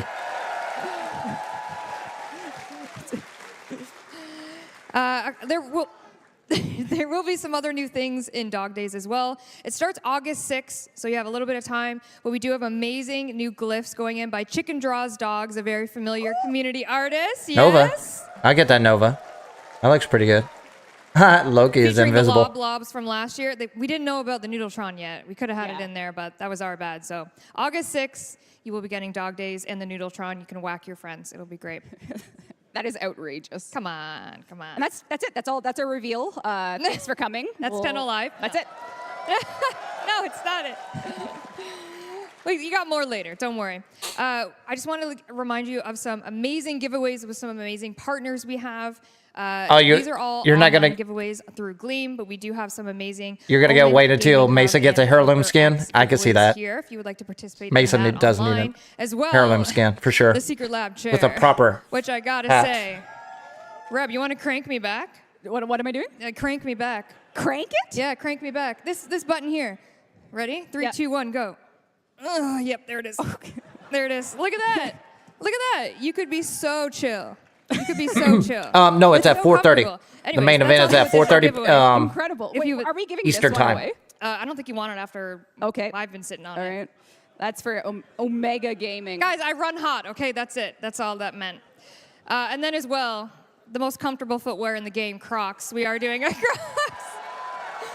So that's why they're showing I'm it. not wearing them. I'm not wearing them. Don't look at my feet. Don't look at my feet, cameraman. Don't look at my. Don't look at my feet. Don't do it. We do have some gibbets, as you can see, TennoCon 2025 gibbets and very orange Crocs. I think these are actually Ruse Crocs in this image. Rue, confirm, thumbs up. Thumbs up. We got those are Ruse Crocs, and they weren't clean. Let's hear it for Rue, everybody. Broadcast specialist. Yes. Yes. Woo. All right, we're going to wrap up here shortly. A reminder of what today is going to entail. You're currently in the Welcome to TennoCon 2025 panel. And then at 12, Soulframe Devstream really kicks off this main stage. We are going to show you, kind of go through Soulframe's history, what we've accomplished over the past year, and where Preludes is at, some exciting news about Preludes. And they have a 30-minute live gameplay demo for you. It's outrageous. I mean, I don't want Steve to get mad at me for cashing checks, but it's unreal. Yeah. So you're going to want to tune in to that. And then after that, the art and animation of Warframe panel, where you're going to, that's probably the one panel you get I think a lot of Ash will get a deals rework. from, Yeah, sneak peeks about things that are coming. So team's going to show you some really great stuff. And then the Sounds of the System panel. Will it be today? Zach, he's right there. Zach's hosting it with a lovely bunch of our sound folk, as well as some voice actor representation as well. Hear about some sounds in Warframe. And then for the first time ever, we're doing Origin Stories, the narrative of Warframe panel hosted by Corey right there. There he is, front and center. Going to dive into some lore, maybe some Protoframe talk, also have some voice actor representation. Oh, Proto. Speaking my language. There is going to be one disappointed person this TennoCon. But I'll make it up to you with an Ember heirloom statue. Oh, yeah. Great. Now that's a good one. That's right. And then at 4:30, Tenno Live 2025, we will be back up here. We will be showing you the future of Warframe, where we are going, where we have been, and we hope that you enjoy it. The team has worked incredibly hard on both demos, all of these panels, and we're excited to show you where the future of Warframe's going.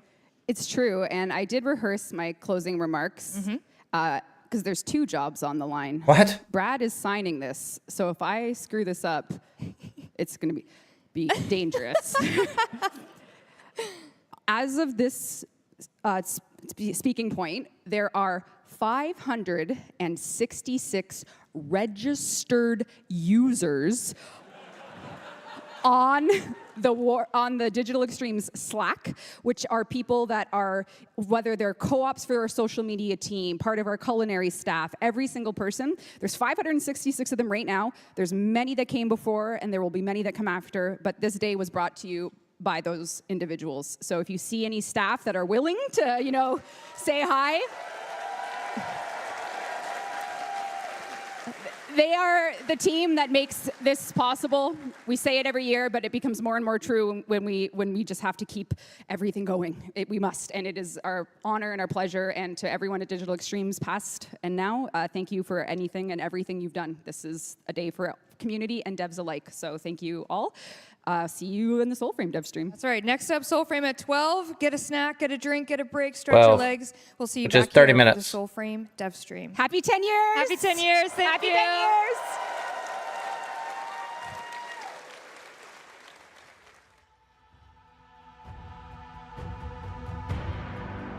All right, let me check this out. Let me get this set up real quick.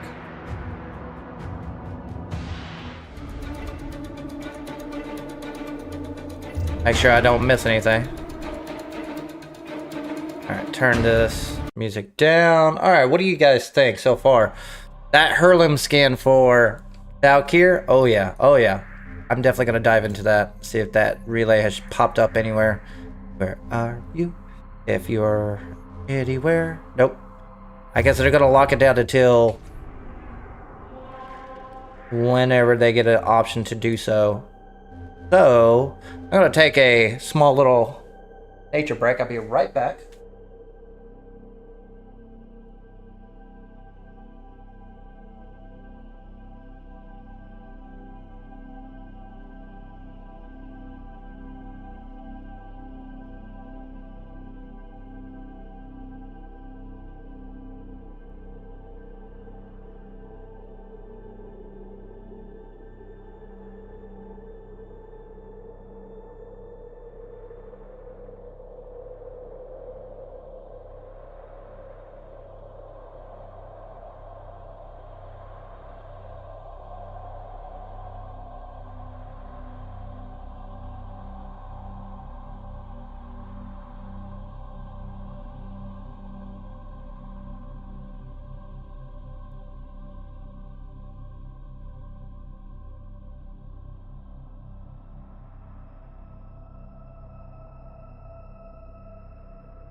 Right, all right.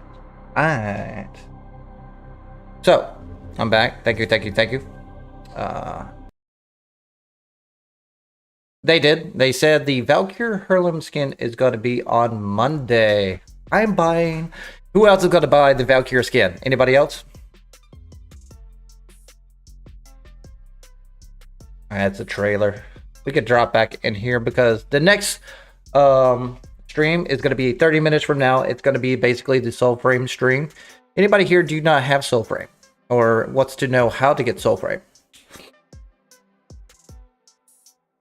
TennoCon is coded, not gonna lie, definitely not all because of. I mean, I'm gonna get the Hurlem skin. It's not for particular reasons at all. You got Soulframe, nice. Is the game in closed beta? It's in closed alpha. If you want to consider closed, but you can redeem your code now.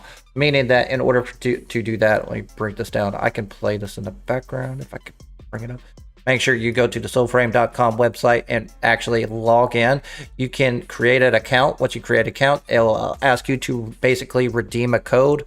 You won't get a code immediately. You will receive a code later on. But on this stream, on the next stream right now, or whatever panel they have, they might offer a way for you to get codes on Twitch.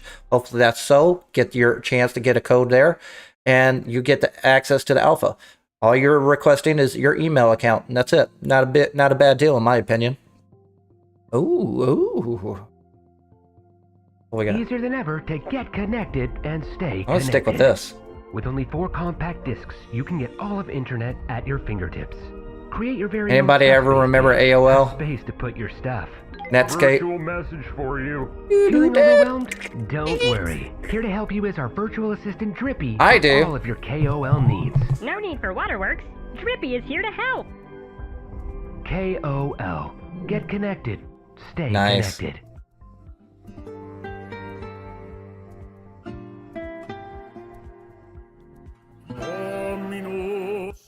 All right, chat. Let's break this down. What we're gonna do here. I'm just trying to be entertaining as possible. My music. So right now on the poll, we're gonna have this poll up until the main event, which is: do you think the content is going to be dropping today or later? For mainstream, right now we're at 57% for today, 43% later. On shorts, it's going to be 37% today, 63% later. Again, there was one update or TennoCon, they dropped it the day of, and that was at Heart of Deimos. That was the last time they'd done it. Every other update has been later on. Stalker, what's going on here?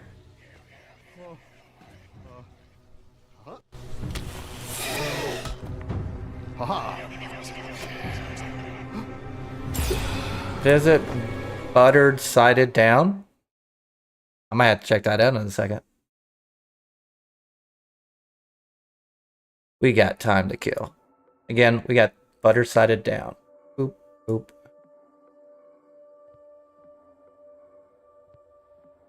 Buttered sided down.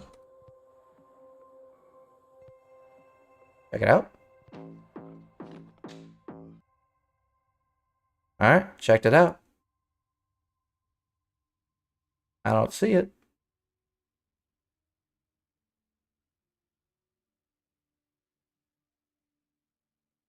Oh, there it is. Let's check it out.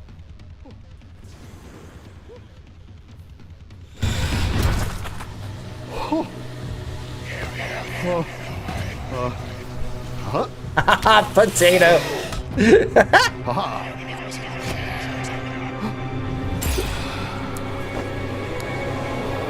There we go.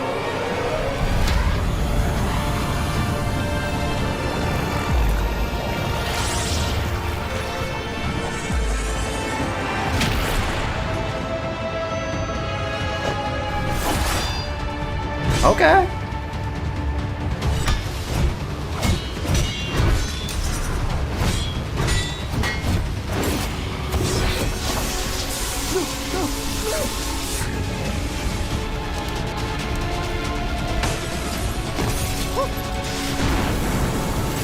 What is happening?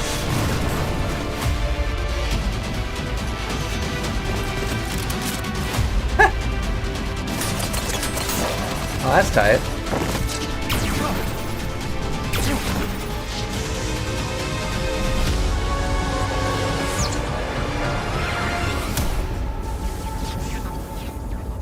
Okay. Now we know. Interesting. I'll add that in later. I'll keep that in the playlist. Alright, so. Play Warframe! What's the new Heirloom skin? It's coming out on Monday for Valkyr. Basically, it's just more revealing than the Ember skin. Kinda nice.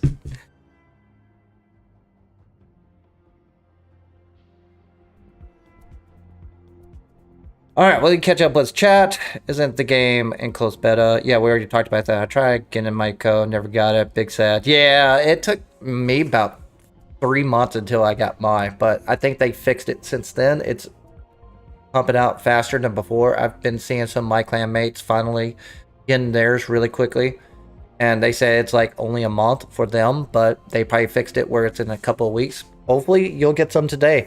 Watch the stream. Make sure that you get a code and you get access to the alpha. Is it finished?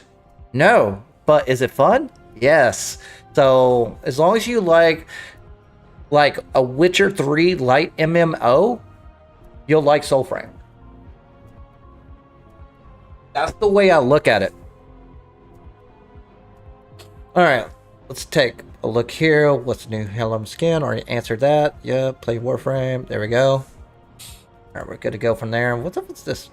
Someone just spamming hate bait. Alright, so. Alright, so we still have 15 more minutes. So I'm gonna keep. Let me see if I can do this.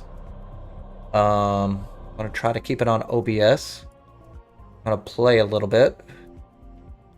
Browser Warframe. Let's bring this lower. And let me see if I can fix this real quick. Oop. And ooh. Oh. Pick Warframe.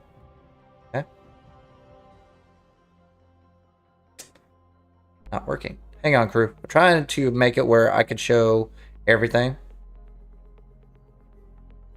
That way I don't have to worry about certain problems. Bring this down real quick. I think we'll bring that up. Go. That looks sexy. That looks sexy. All right. So for my shorts, I'll keep the browser on, maybe. Oh. Could be showing now. Turn that off. There we go. All right, so let's get this started. I'll turn off my game if need be. So, always a pleasure.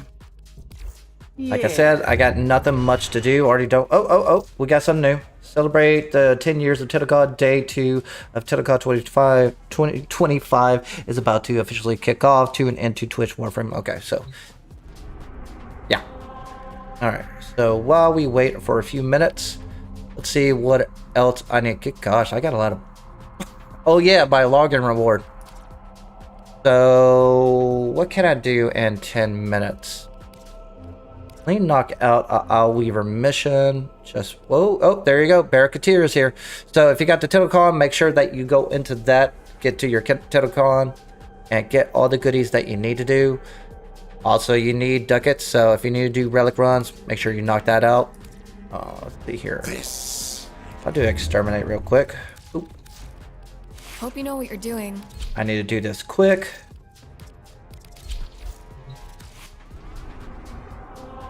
Knock out a sortie. Part of a sortie done. Is the future. Oh, I don't want squad. I'll take longer now because they spawn more. Totally forgot about that.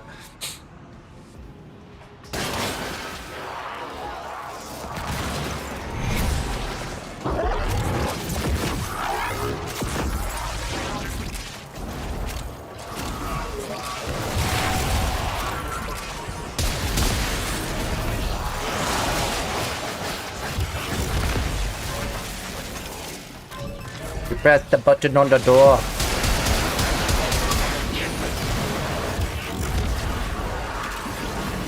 I'm not just. Oh, I'm not running.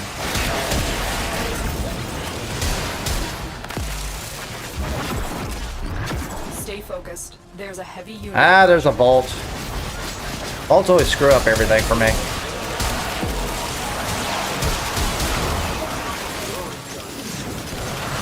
That vault is trying.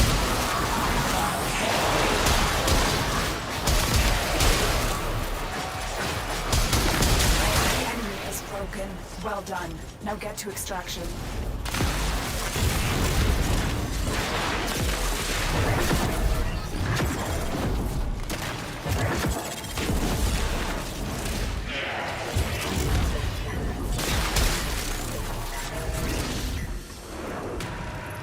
Alright, so I got one exterminate mission down. Move OBS back over so I can see chat.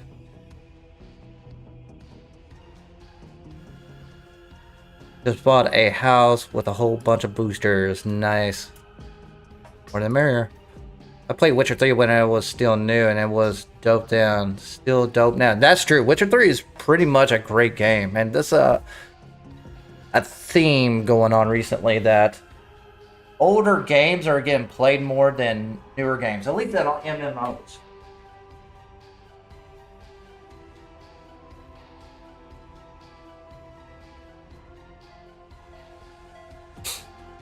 So I understand that completely. But if you like Witcher 3, you would like Soulframe for sure.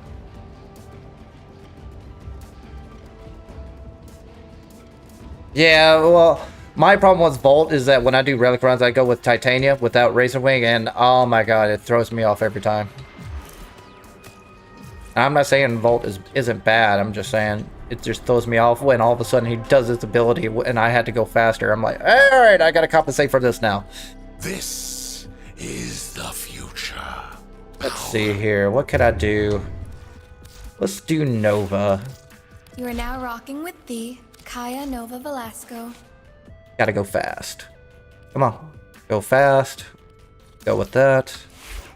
Excellent armaments. How much time I got? I got... Please return covered in blood.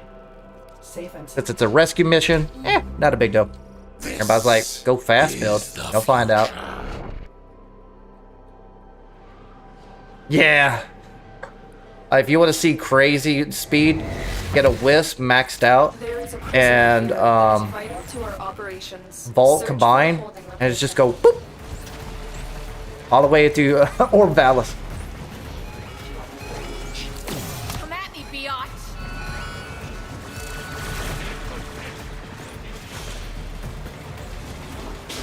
You forget about the teleporter.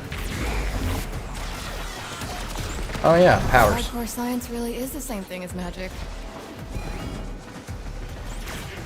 Gotcha. And The down. enemy is on high alert. I need to put more efficiency on this build. Area, they'll trigger the execution sequence. Rescue the I missed. before it finishes. I might miss again. There we go. I'm doing terrible. I'm overcompensating. Alright, here we go. The captive will be in one of these cells. Search them. Not that one. Auto hack for the win. Get this, Tenno. Prisoner located. We need to get them back to command in one piece. Find your way to the exits, and don't leave the subject behind. Don't suppose you have an extra gun? Looking to get irradiated? Yeah, I need more efficiency for the teleporter. Okay. 2 down. The captive has been secured. You've done your part, Tenno. We'll take it from here. Yeah, actually, Vault, it takes a little bit to get for guys to catch up. But technically, any Warframe can be faster than Vault once applied with the certain mods with the Vault next to them. Alright, what's next? Alright, Spy. I'll stick with my Nova. Actually, hold on. Yeah. I need efficiency, add that in. Or just slap on arcane energize. Hold efficiency, don't need that, so let's go arcane energize. Got that in. Don't need much duration. What's the duration for? Oh, I know what I was thinking. I'm an idiot. So let's slap on fleeting expertise.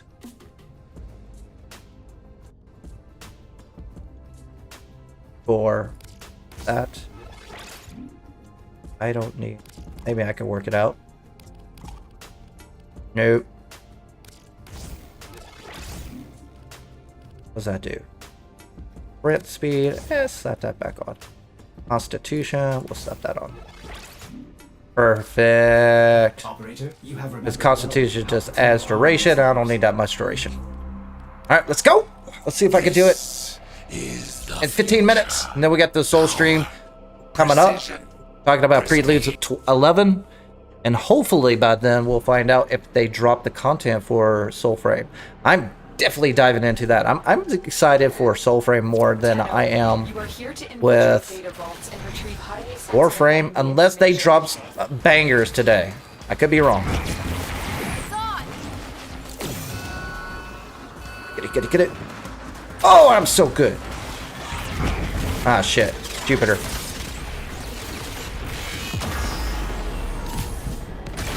You're coming back, right? Piss off. I'm trying to hack here.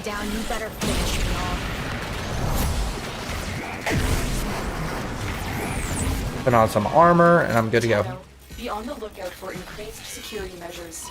The enemy would rather destroy their data than let it get into our hands. So fast. Stay focused. There's a heavy unit approaching.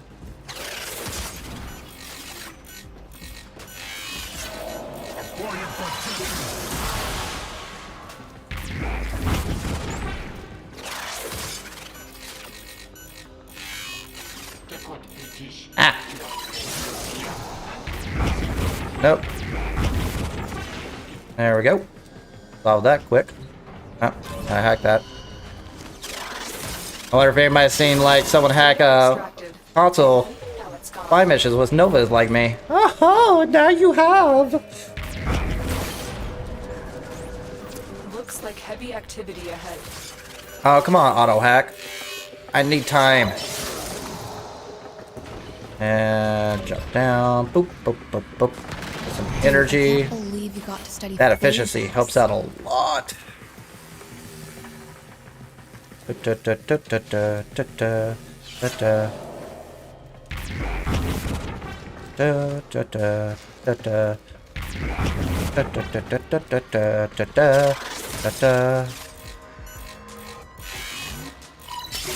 Excellent work. I did another hack. With no alarms.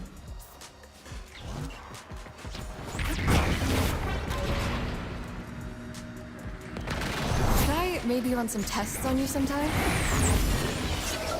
Are we gonna have a problem? A mobility one just sucks my energy out. Wonder what I could assume for this ability, but I do like the Molecular Prime versus my second one.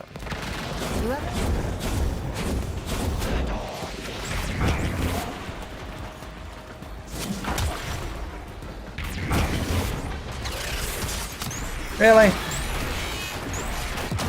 Mother. Pissed off, you Moa! Did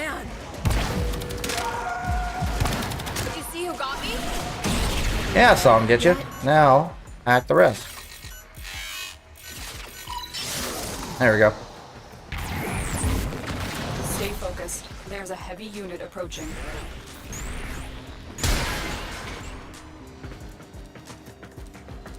Nope. Go down. Drop it down. Yeah, yeah.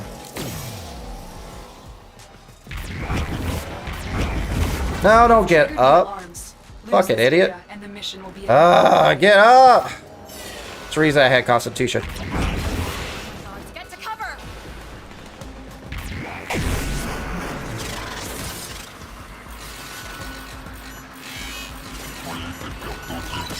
I was fine until she grabbed the lip on my teleport. That's the only problem with Nova. Sometimes when you're teleporting to something, and it does some janky stuff. And I went right into my teleporter. In the opposite direction.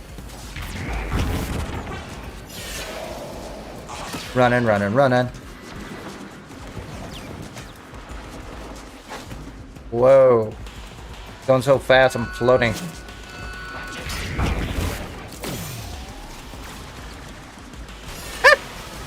I went so fast, I passed the exit. Come on, dude.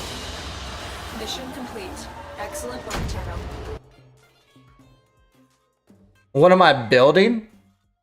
I'm just trying to complete my sortie right before the stream.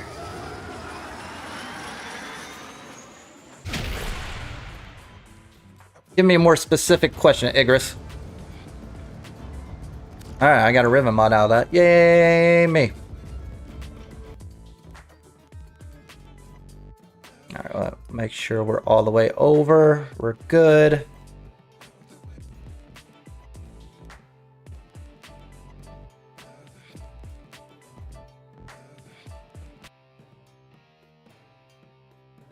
And we're still waiting on the Devstream for Soulframe. That's going to happen in 9 minutes, so stick around if you want to watch it. I don't know if any other streamer is doing it on shorts, but hey. If you're interested in Soulframe, or if you want to know how to get Soulframe, is the free-to-play game coming out for the next game for Digital Extreme. Think Witcher 3 MMO Lite.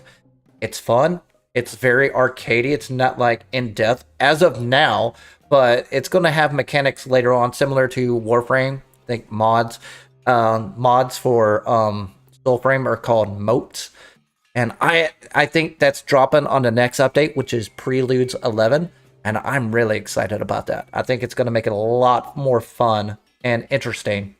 Thank God I watched a dev stream one time talking about moats, how it's going to interact with the game, at least gameplay wise. They were stating that they're trying to go away from crit damage, and I agree with that. Crit damage is kind of just boring, and I agree with that. I like more diversity. Whoa. Whoa, whoa, whoa. Is it just me, or is this origin system get darker? Or is it just my aura? Alright, let's check out Railjack. See if that unique relay is anywhere nearby. I don't see any. There's a Chrono relay. I bet you it's up here. I have no idea where it's going to be. I'm not partnership. I'm pretty sure some other YouTuber that's got Warframe partnership with them has already stated. But they dropped this right today, where you can get these glyphs pack right here into the store if you want to get these real quick. To register a loser is definitely one I want. I might get that later. I don't know if I got that free for watching this stream or not. We'll look into it. You need to check. I'm good on standing. I don't want to buy anything because I have a feeling they might drop content today. They are saying the relay will be in the sun.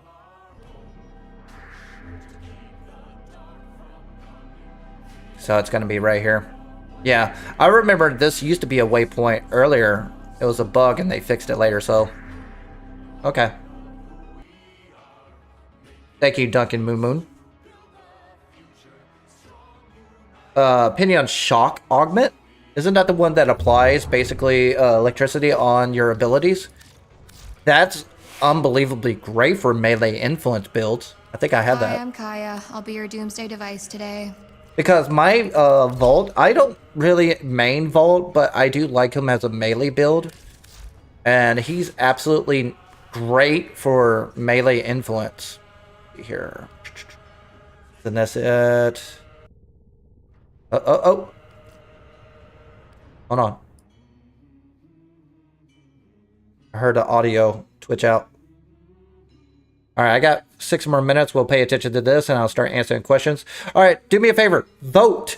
Do you think Warframe is going to drop content today or later? Make sure you're in a vote later. We'll see. I'll end the poll right before 4:30, which is the main event. Tell me what your thoughts on are. Again, some of you are going to say they never drop content the day of. They have. That was Heart of Deimos. The Heart of Deimos released the day of TennoCon. And it's been a while since they dropped content that day. So I'm hoping they will. Due to the fact that we don't have much content down the road. I could be wrong after today. We'll find out. Maybe it's a series instead of a major content. That would be cool. A new direction on how Warframe drops the content. I would be more interested in that. That's a good question. Would you rather have a bunch of small incremental updates over time or one massive update like TennoCon every year? 2 or 3, for example. What would you rather prefer? Up.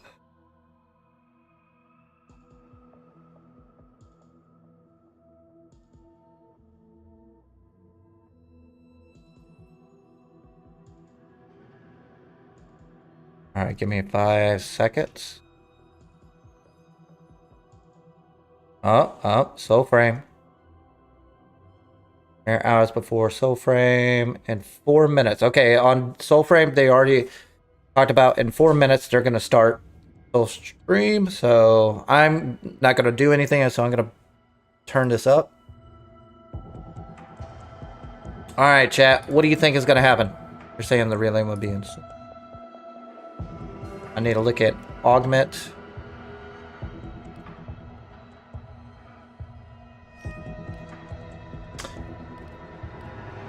What mod is it? Shock augment? Oh, the shock trooper. Hold to cast will grant all allies within 15 meter additional 100% electricity damage to their attacks. That's great for melee influence. Honestly, that applies. That immediately procs basically melee influence. What's going on with stream? I hope they're not having problems. That's not me. Everybody else, y'all can hear me just fine, right? The stream going all right? And it does buff ability stream. So if you want to clear out a whole room, I would go with that. That's a great melee build. Doing fine, Spin. Thanks for asking. So I asked this yesterday. I need to look at this. Which Warframe would be best to basically convert into Cyclops? I need a Cyclops Warframe. I was thinking Gauss.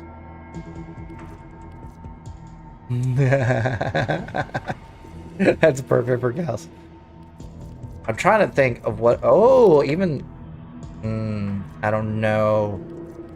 Maybe Haro. Yeah. Haro's got to be Cyclops. It makes sense. I just got to change the way he stands. Alright, let me take off this. I'm going to watch this real quick.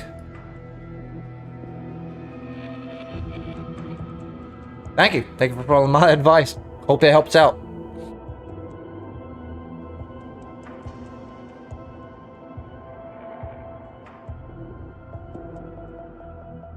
So it looks like in 2 minutes, we're going to look at Soulframe, which I'm super excited for. If they drop content, I might play that.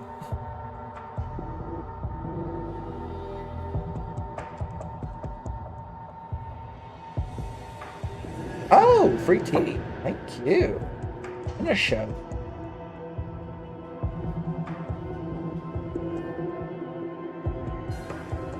Bring that down for a second.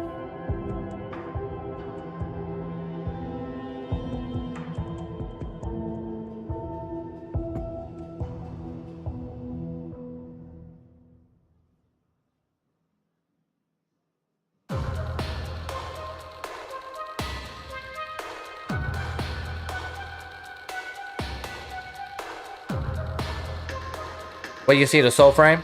I got it. It's fun. It is definitely alpha. It's not ready to drop now. And what I like about Soulframe versus Warframe, like Warframe is at that stage where it's like, it's 1, it's released. 2, every content they drop is just addition or rehash of a lot of things.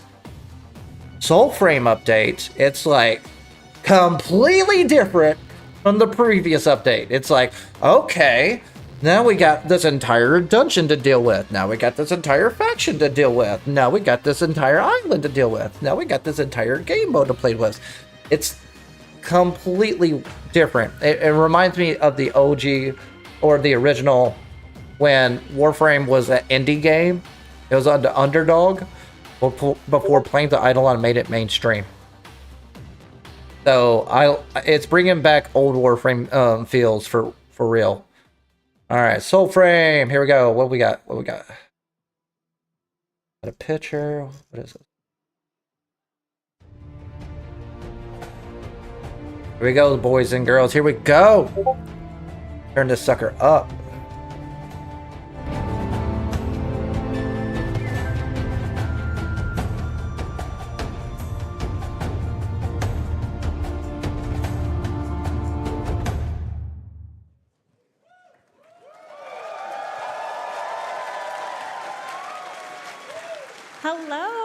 Hi. Hello. Welcome to Soulframe. There's Steve. I found him. We are live from the TennoCon main stage, and we are so excited to spend the next 50-ish minutes with all of you. We are here to flap, and we are here to flop it, and you will know what that means by the end of this stream, I promise. They're gonna flap me.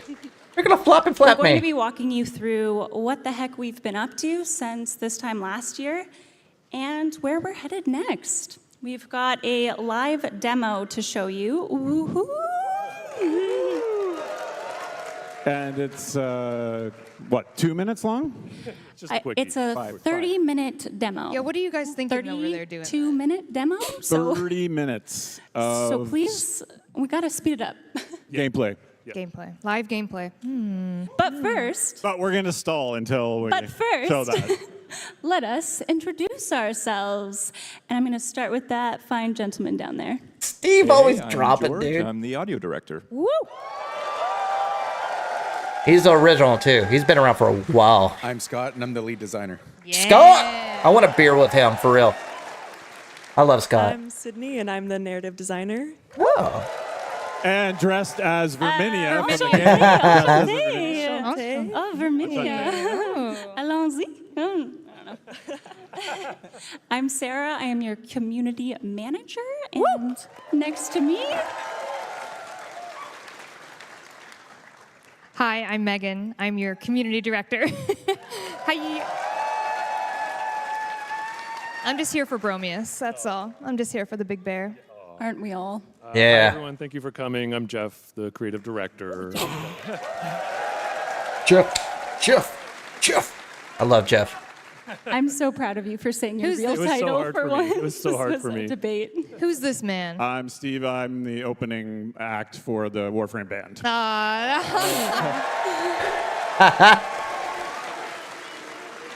Can't win them all. Where is this man? Have you He seen has this man? been found. I'm in heaven. I'm in heaven. Aww. Okay, guys. We are kicking this stream off with some very big news. And this is regarding access to Soulframe. We're announcing this publicly for the first time today, and that is until the end of this TennoCon weekend, we are opening the Soulframe doors open to everyone who signs up on soulframe.com. Do it now. It's free. Do it now. I want you to join me too. Do it now.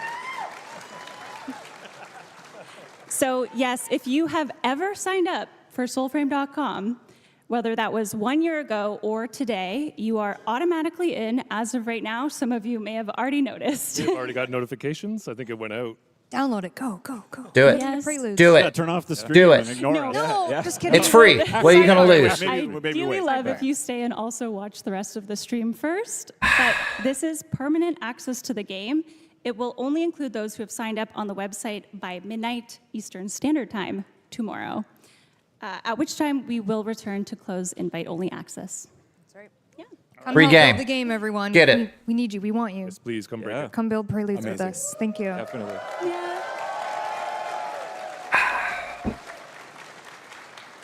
Some of you have been waiting a really long time to play Soulframe, and while we are not quite at the point where we are ready to launch permanently, we do want to say thank you for your patience and continued support. And if you're itching to play Soulframe Preludes as it is at today, again, Preludes is our pre-alpha state of the game, come on in. Nice. How many years will it be in pre-alpha? You tell us. Yeah. Is Warframe still, say, open beta? Yeah, technically it is. Yeah. One big happy family. Yep. Yeah. Maybe we'll go from, instead of pre-alpha, just be pre. Nice. I like that. Pre. Maybe we're just All right, so guys, for real, go to soulframe.com, You're gonna make Steve download sweat. it now. We've gotten rid You're of not going to at regret least it. the Couple pre's. If you don't like it, Regardless, we are still you're early still part of a days, free and there's game. a ways to go with some core game design and systems, which we're going to be talking about today. But this is still a really exciting time to join our journey. Our aspiration is we have no more account resets or wipes, so everyone joining in gets to keep their progress. Nice. And yeah, just help shape the game as it grows. So all my content I grinded stays. Join us, won't you? Join us. Oh, very nice. Okay, so for those that haven't tuned in since last year and are still paying attention and not downloading Soulframe right now at home, we have progressed quite a bit. We've built upon our gameplay, combat, and some of our core game design. So we are going to quickly walk through what has progressed. Soulframe, get it. Thank you, that's why you're here. Before we get into our live, never-before-seen gameplay. So, since last TennoCon, we have been cooking. Nice. We've also been swimming. Isn't that right, George? Such a bad thing.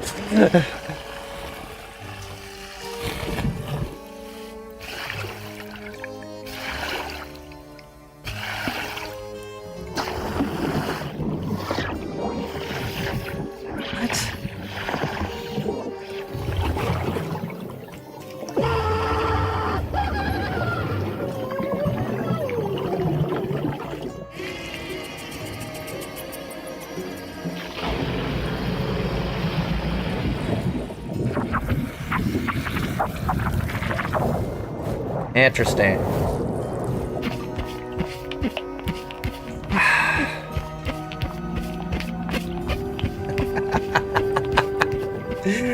Alright, so they're gonna fix it where they get to swim now. Oh.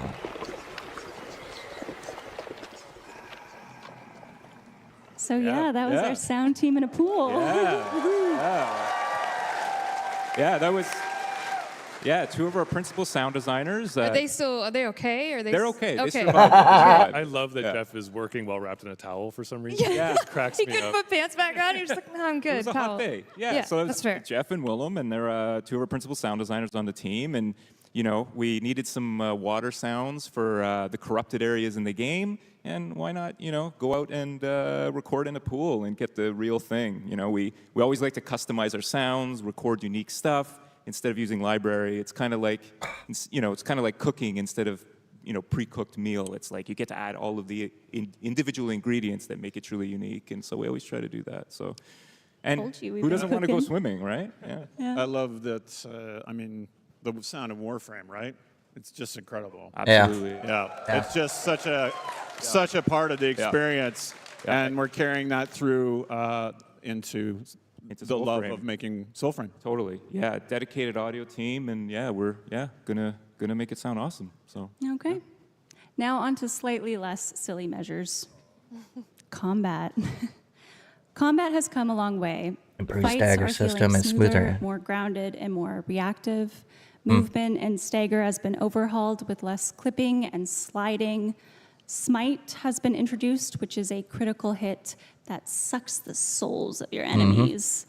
Bows have seen a rework, and we continue to make strides in our leveling systems. We definitely prioritized combat throughout this year. Yeah, it was a big push by the team. You know, coming from Warframe, which is a hyper-fast game, we have kind of popcorn enemies.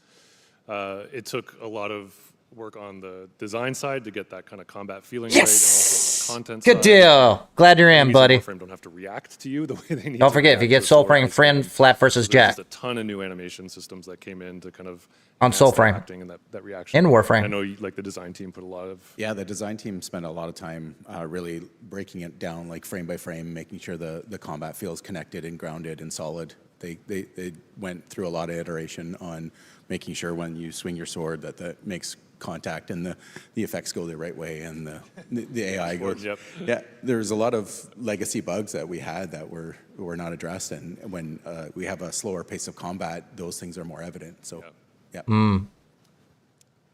The new player experience now begins with a packed choice. Envoys can align with Spirit, Courage, or Grace, which also connects And this to is all one of done our already. new factions.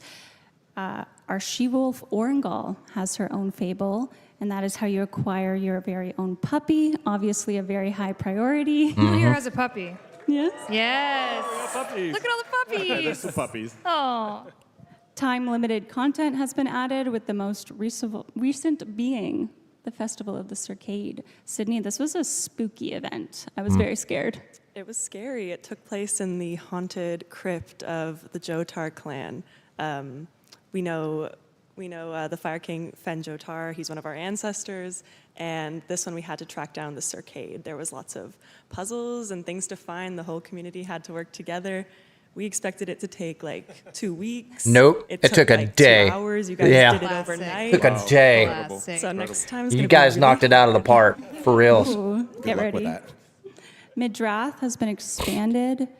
Our map can slowly be unveiled now by world trees throughout.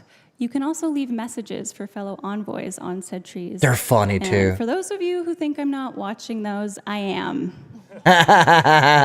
Please always be polite and respectful in game. New enemies have been lurking about like the spooky mendicant king, but my personal favorite is Willow Wings, our flying plant. That was actually named by our community via a Discord Shout poll. out Discord. Exclamation Shout out mark Discord and chat to join our Discord. Remember, you can And always whatever add it to chat your you are Steam watching library. should work on Twitch. New packs That's and what I've weapons done. have been added to our game, including the new magic caster type weapon you're going to see Gwellen today. This really was a new playstyle added, essentially. Yeah, as much work as we put into refining the combat, We're not going to show it. Yeah, we're not going to show it. We're going to show you how we expanded combat choice. And actually, in the demo that we have to get to really soon because we're running out of time, you're going to see a bit more of a mix of range and close combat with the addition of sidearms. So We get a lot of questions about, are we going to get this type of weapon, or are we going to get these other types of weapons? And the answer is yes. This is going to be a game with a huge array of weapons and play styles. So in the demo, you're going to see a kind of more of a caster-focused range style. But there is now sidearms, so you'll be able to kind of get up close and sweaty if you want to. Yeah. Okay. We also introduced new armor sets, and armor itself grants defense stats tied to 3 types. But no transmog yet, eh? Is that in the works soon? Yeah. Soon? We'll work on it. I feel like we should call that glamour. Glamour. glamour. Yeah. Yes. Fake glamour. I think What do you that's- guys think? Should we call it Glamour? I think that's Is that a official. good name? Yeah. Heard it here. Heard it here. Glamour. Write that down. Write that down. maybe you have to see a certain witch. Ooh, Good idea. Enchanté. Enchanté. Right now, there's 2 Yes, a lot wizard has happened weapons. since you last tuned in. But before we jump into the demo very shortly, we're going to talk a little bit about what's next. Oh, those As I statues are new. said, we have a priority and a focus right now on improving and adding core game systems. One of these is the emote system, which we've been talking about a bit. It aims to offer more freedom to Envoy's gameplay and ability for weapons. Sid, these are living creatures? They are. They're hungry little sprites that live in your weapons. This is mods. Yeah, this is a way for us to inject a little soul into your weapon. It's basically an earned power progression, making like a super weapon for your envoy. Early Preludes players will remember the Ode packs had an ultimate, and we didn't really like the balance of that, but we liked the punctuation very much. So this system is meant to kind of bring that back in, but give you guys more choice in how you want to equip that to your build. Another concept we have in the works is related to leveling techniques of envoys. What are we looking at here?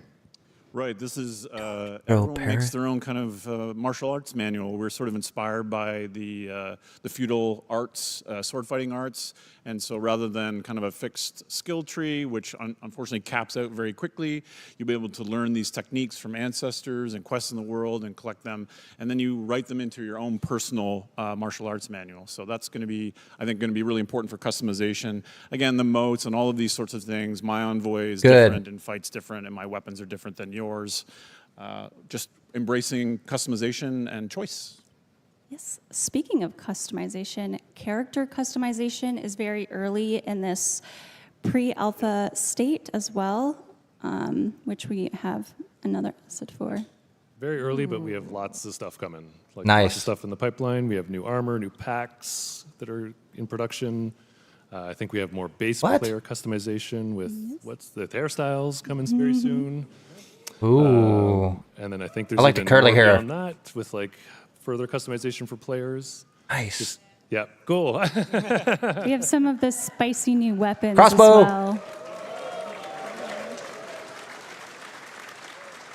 Ooh. Yeah, Ooh. the people in Preludes right now might have seen the bow got a really great rework.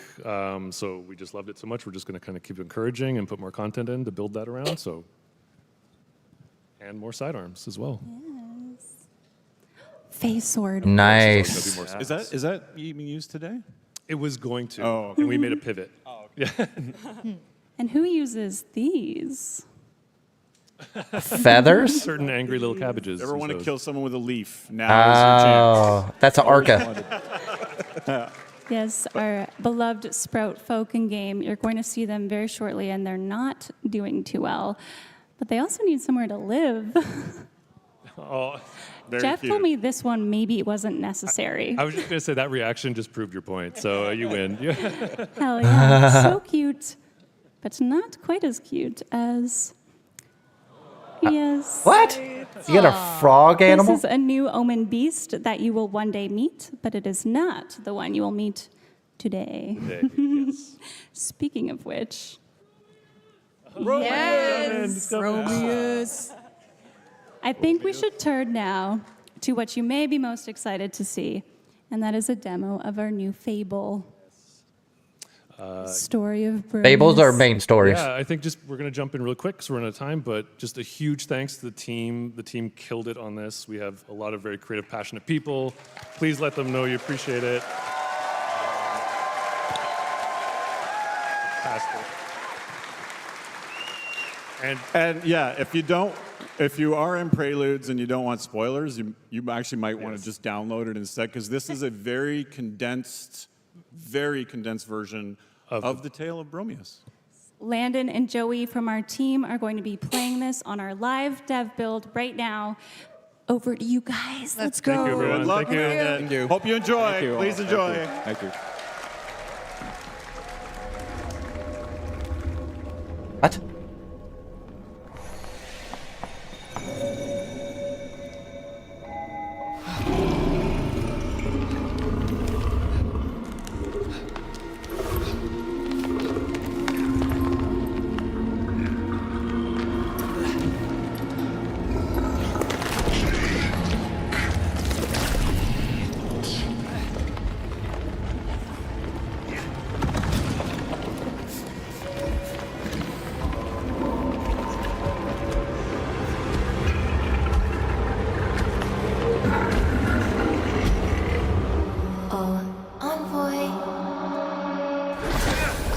Just a few puffs and you lose your head. What? What did you see? Ma grand-mère always praised my gift to interpret such vagaries before they weighed her down.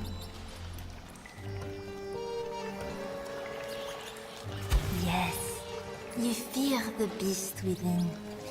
Make sure it's on good quality. Untamed. All right, good. Ugly. What? Such visions do not lie.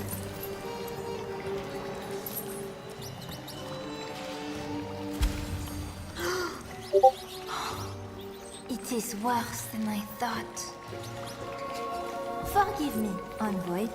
This Sapstream is no oracle of your many inadequacies, but a vision of your violent future.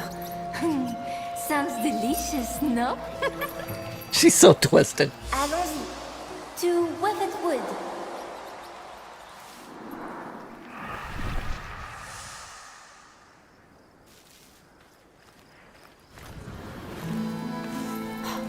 Took you long enough. If your fate is to battle this wretched beast, my puppets will be glad to guide you. Oh no. An envoy's mind is simple. More than one guide would be... Unless... A floppet. Oh my goodness. Floppet. What? To Weapon Wood we go.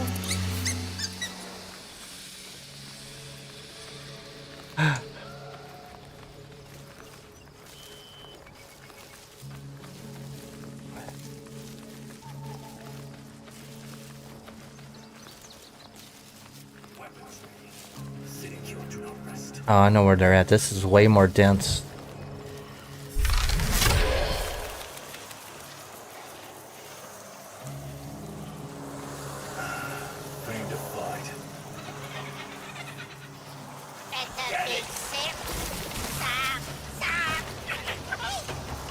Housefolk, they are cursed.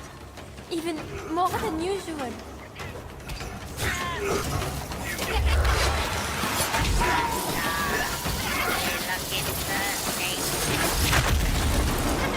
That's new.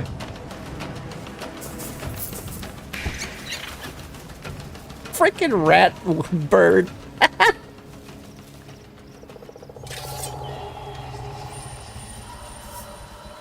Oh, that's a new dagger.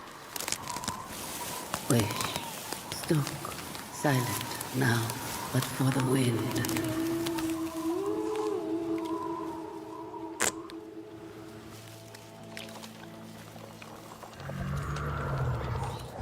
Interesting.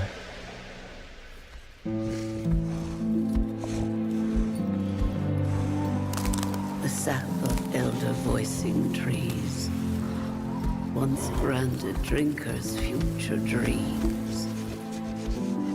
With none his own, no cub nor home, he raised them, their bearer, Bromius. It's kind of cute.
Yeah, I know where they're at in the map, and this is way more dense than what it is now.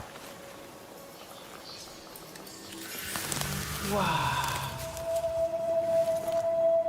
Bro. Do you collect songs? That'll be cool. Indeed. Yeah, you do.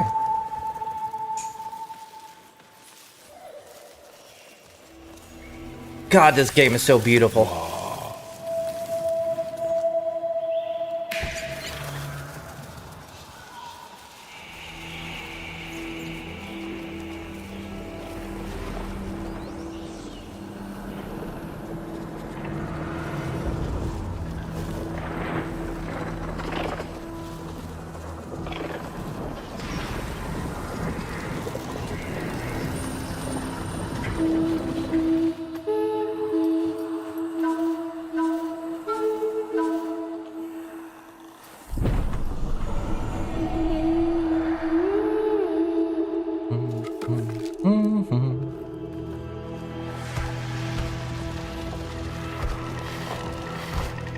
New faction.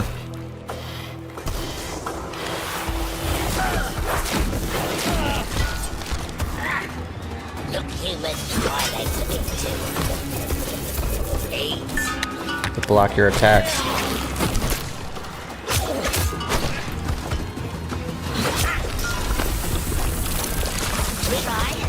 What?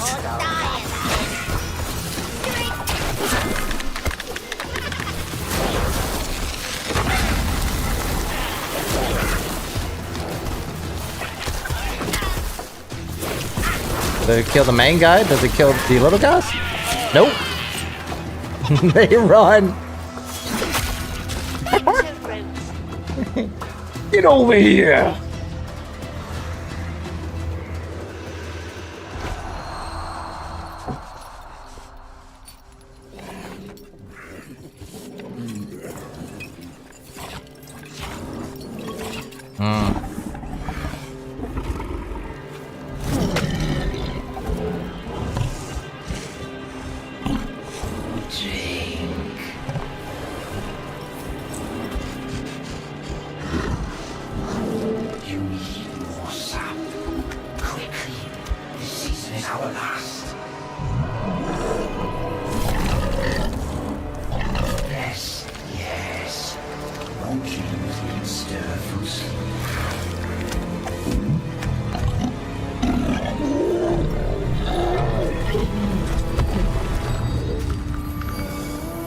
Oh, you dropped a seed.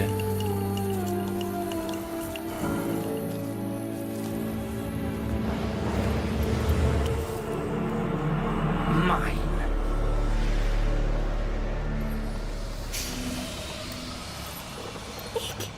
This putrid hand. I smell a medicant. My puppets know well his wastes.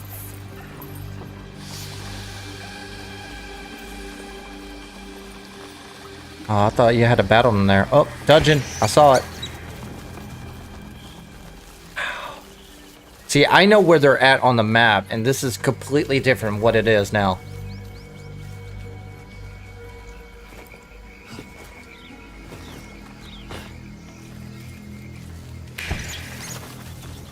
You get damage on the water?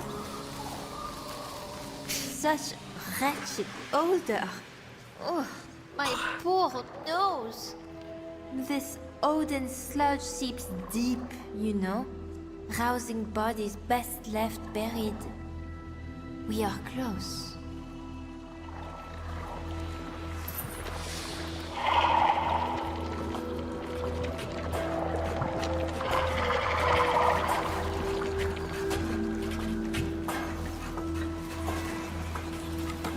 A word faking.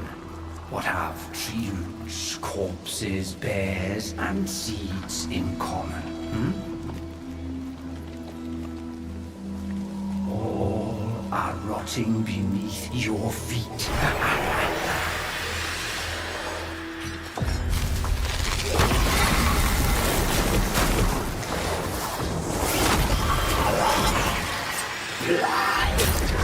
That's the Lonely King and minions.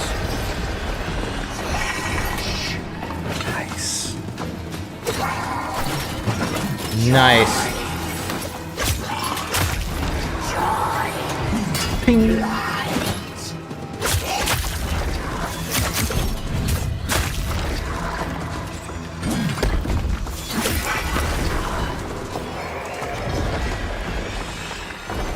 I might have to try out daggers more. Boom!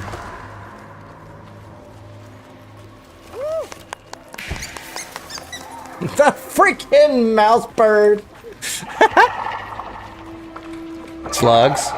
They're in the game now. This whole section here is not there. My wastelings. Alosh.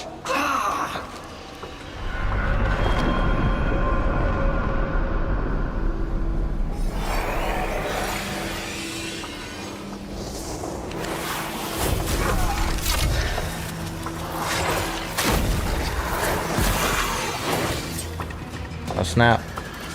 That can spawn anywhere. Interesting. So right now there's like dynamic. All will come, mendicant. In time. There's dynamic patrols, but there's never been enemies that could spawn. Leave our seed to the living. You misspeak, witch. Words have power.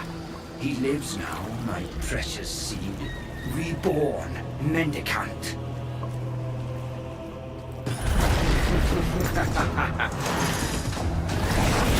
What? We rotted things have much in common. Our tongue, whoosh. Our thirst, still. Lazard of waste. Oh shit. Okay. Surrender. Oh.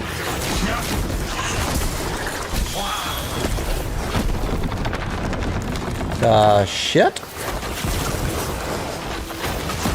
So you need range. What said I of rotted things? Shed tongues, shed blood, shed legs.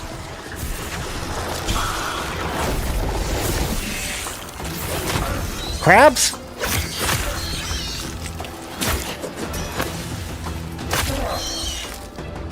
I'm in.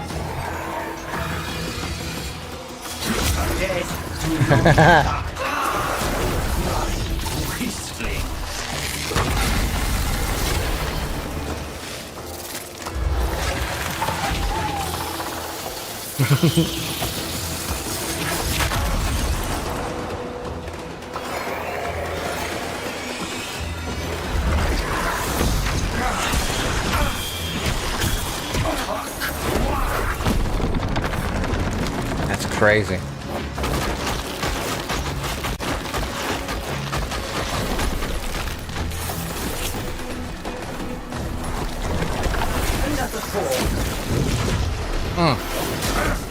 Guess you can't dodge that wave. Dagger in the face.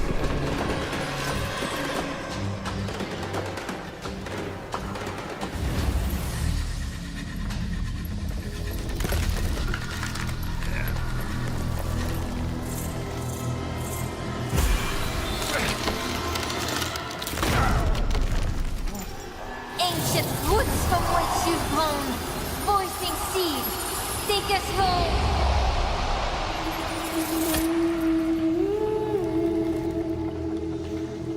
Pivot seed. I must be a moat. Though home it may be, you cannot thrive here. I see the puppet.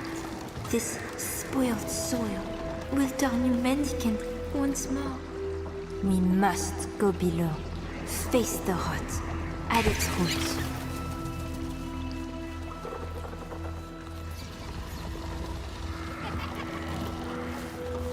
Oh, see Sarah.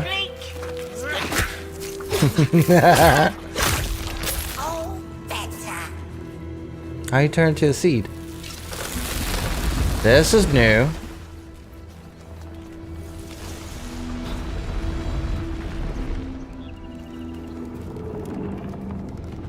But must be that mesh technology they were talking about earlier. Whoa.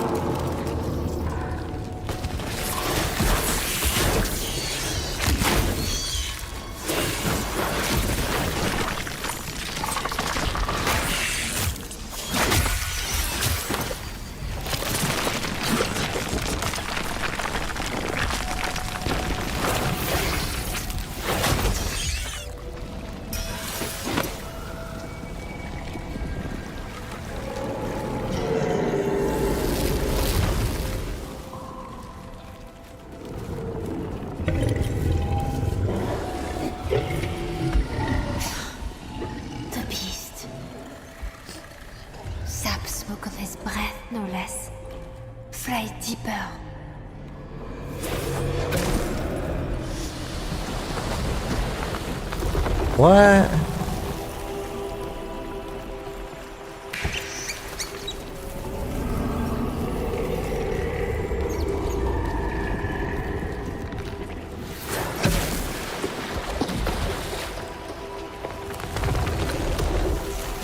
This is Soulframe. You can get it right now. It's free right now for the day.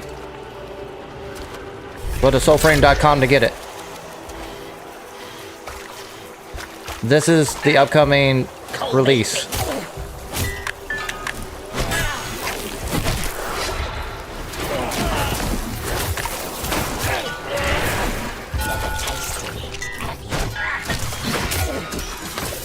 If you don't know how, just watch my stream. I'll show you after this panel.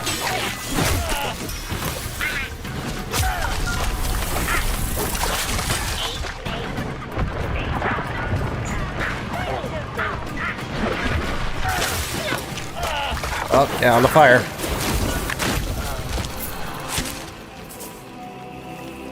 Nice.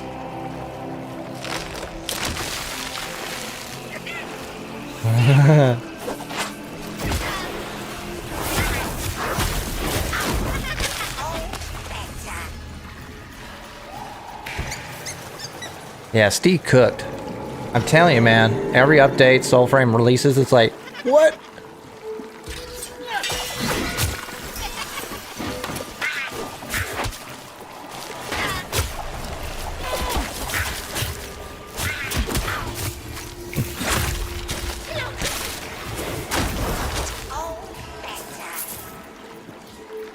Nice.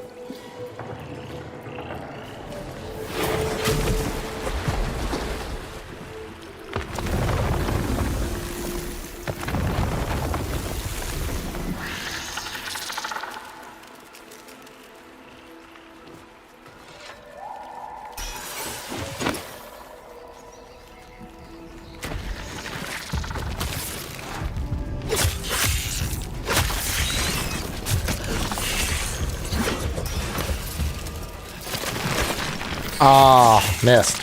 I know how that feels.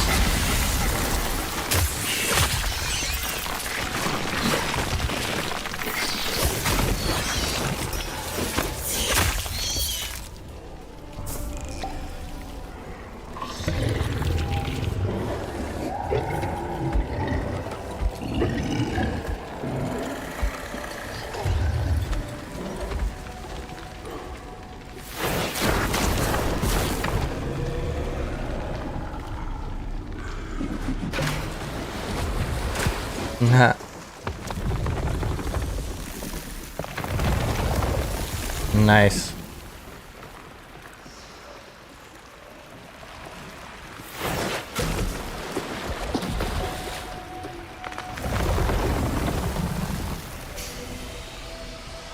Better, barely.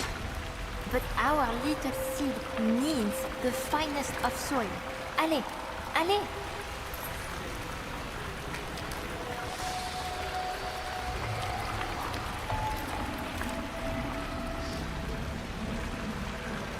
Handshake.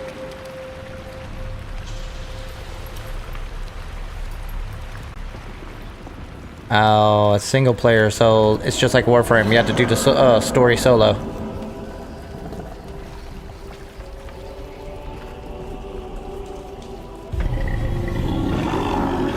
Oh, shit.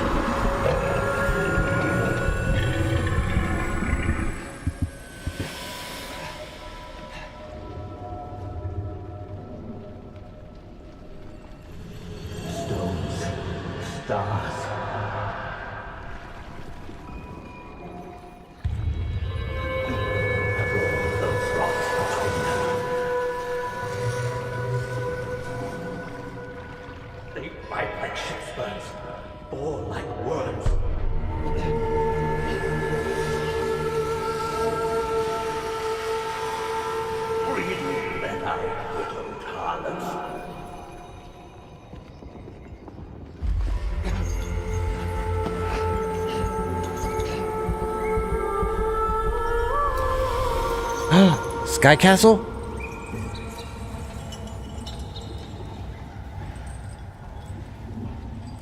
Sky Castle!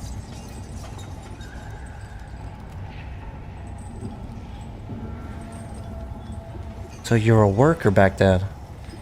Wanting more than I have, every inch of land that I bleed, that I feed for them, that is mine.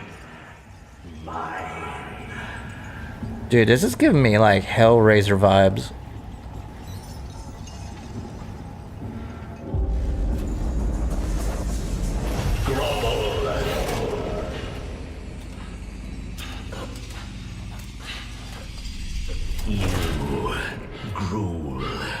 too feckless to kiss your lord's feet when he brings you peace, bloody sanity to your nutted woods and piss-washed rocks.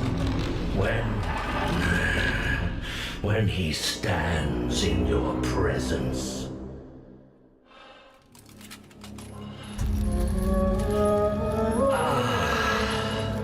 That's better. Better to listen. We are a family, are we not? Now give me the Empress, you blue-blooded bitch of a thing.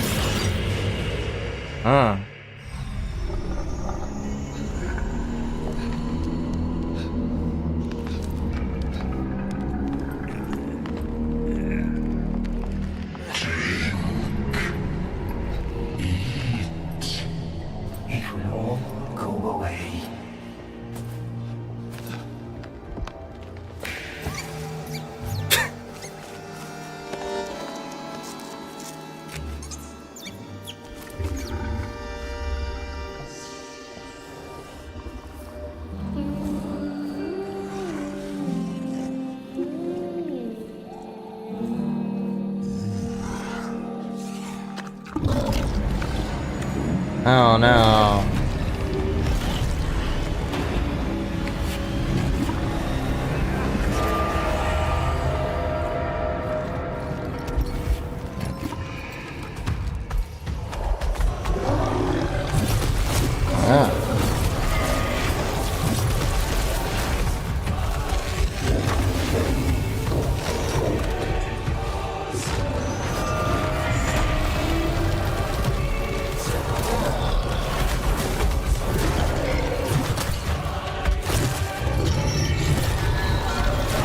Dang, he hits hard.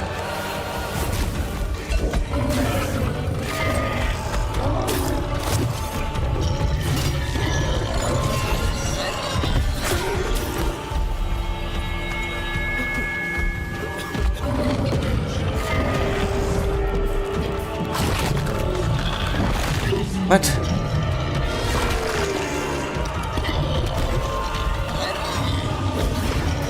Better heal. There we go.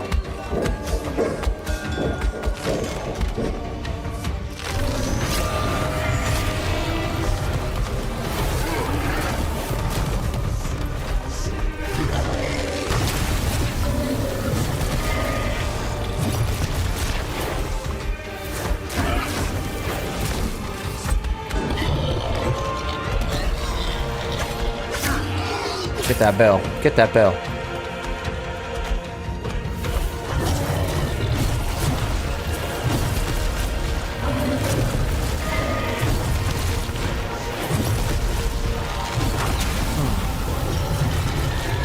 No effect.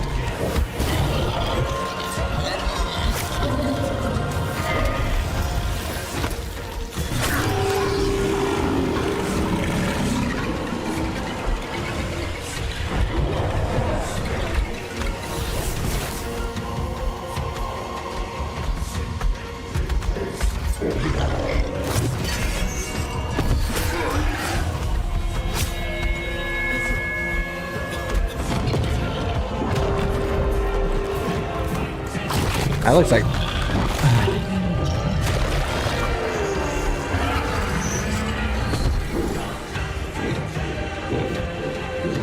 Your moment is here. Fly, my puppet. Fly. What? What?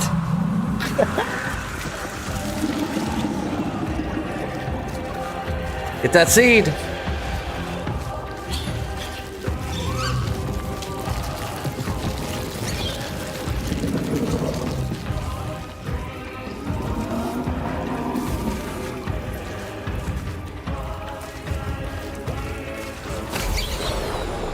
Voicing seed.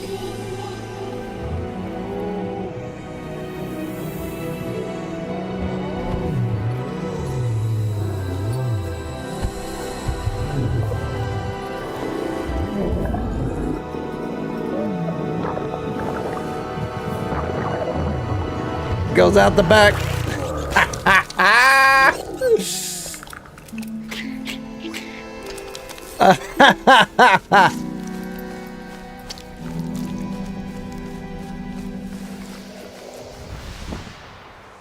Oh. All right.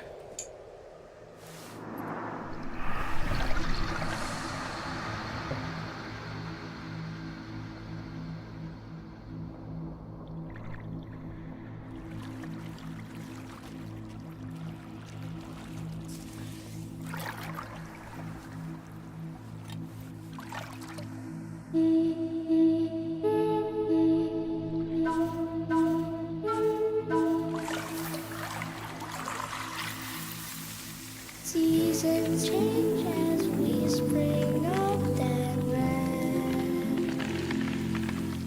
Come drink from us that will repay our debt. Granting sun in turn you nurture. We bear seeds for you that show the future.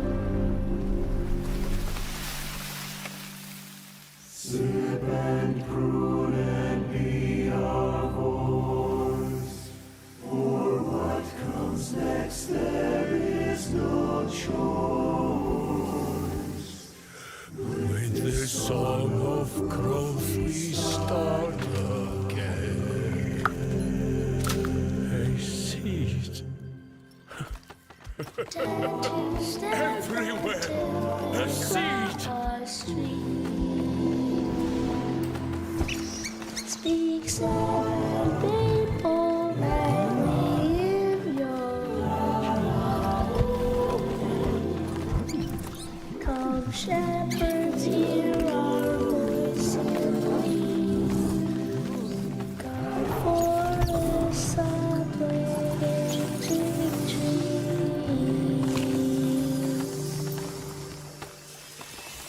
Sip and food and plant and shore. Sip and crown and seed. Encore, Ego, encore.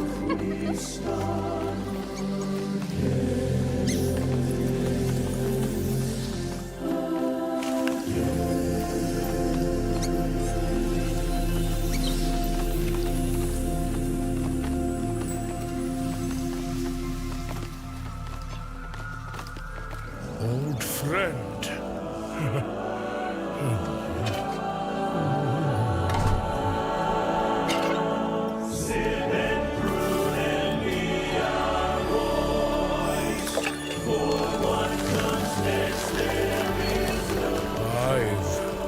Plenty new lives to tend. This wise elm be yours to fend. By the pact, our bearer.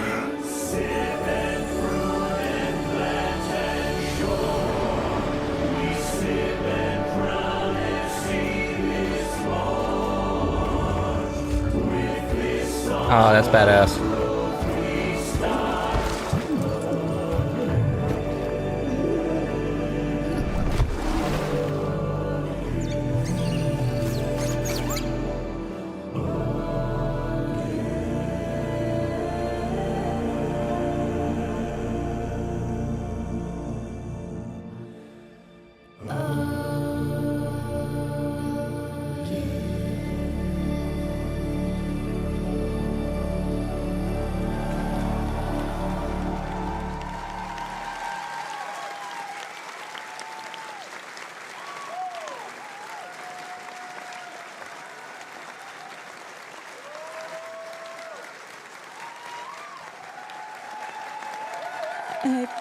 Please sign up on soulframe.com. Sarah and the team is making something very beautiful for the community. Thank you for sharing this space with us. Landon, Joey, great job on the 30-minute live demo. No. Steve, guys, any parting words for our players? You promised no tears. You did that. That's my guy. It's my bromius. Like, gotta Not a save my dry makeup. eye. Sorry. Please sign up by the end of this weekend if you want to join us and help shape this community. Thank you so much. Thank you for your support. Thank you so We much. love Thanks you. for watching. Join us.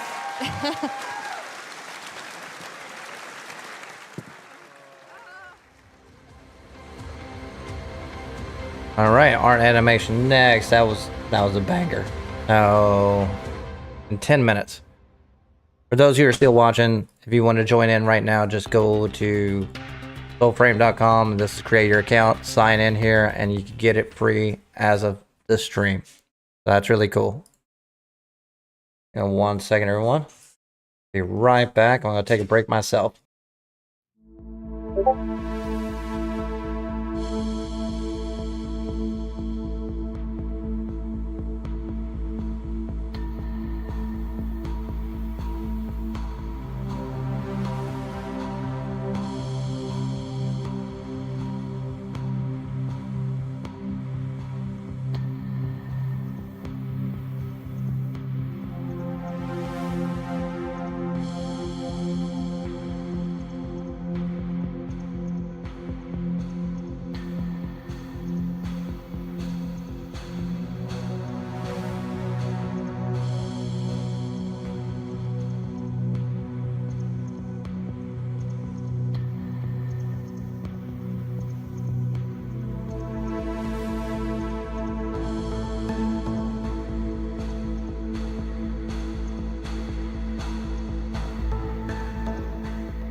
Ah, I didn't see you there.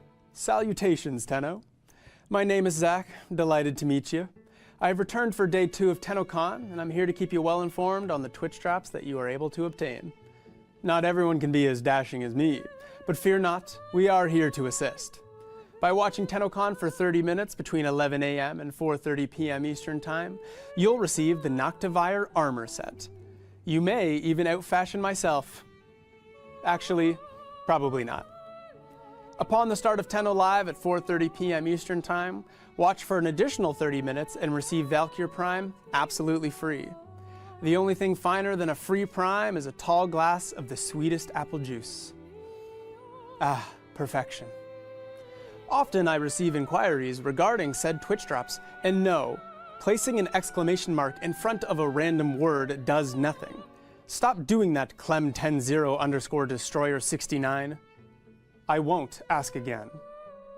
To do it properly, head over to warframe.com/Twitch, log into your Warframe account, follow instructions, and you're ready to claim your goods.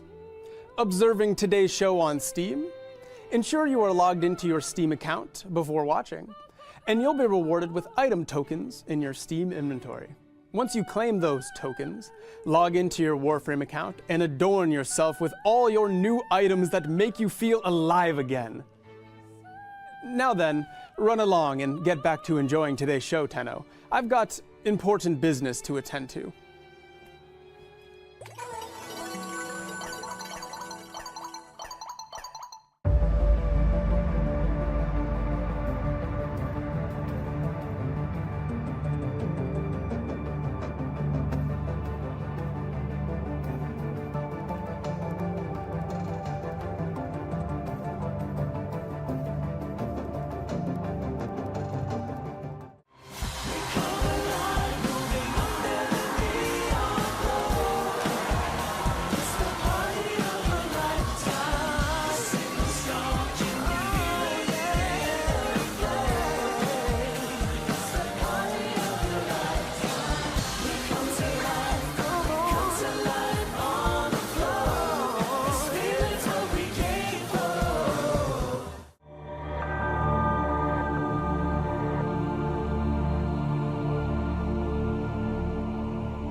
What is relaxation? It's a choice. Diverse commerce. Tenno-loving and pet-friendly. It's kicking back. It's sun-kissed meat slabs. Drums of unnerving milky fruit. Unusually big doors. Large mutant birds. Friendly faces. And plenty of rugs. It's sitting in the fresh air on the beachfront. So what is relaxation? Well, come see us in Cetus. Call 1-800-555-CETUS for your free vacation planning DVD. That's 1-800-555-CETUS. Call today.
Flowing hard, the land we call our home. Push to keep the dark from coming. Feel the weight of what we owe. This, the song of sons and daughters, hide the heart of who we are. Making peace to build our future, strong united. Waiting till we fall. And we all live. And we're all adrift together,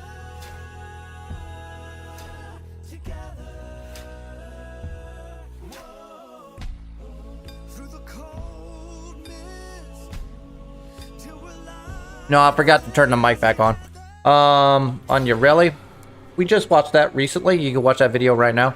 But she does not have an augment that makes her third ability basically take away the spin ability around her. It just doesn't do enough damage, honestly. In my opinion. Maybe for mid-tier or like level 15 or 16 it might do it, but once you get to Steel Path, I replaced her third ability. You want basically her second ability for the damage reduction, whether you have the augment or not. That applies when you have the augment. So always keep that around. Plus it CCs the area, but on sea snares and so forth, that increases the damage to that as well. Alright, so what's next is going to be the art and animation of Warframe. That's going to be interesting because they get leaks sometimes showcasing in there.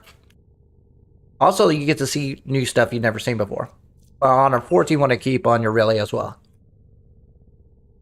Want to check out my build? That's fine. I would replace this with growing. Sorry, meeting. I would replace this with growing power if you want to swap it out, or corrosive projection. You'll be fine with that.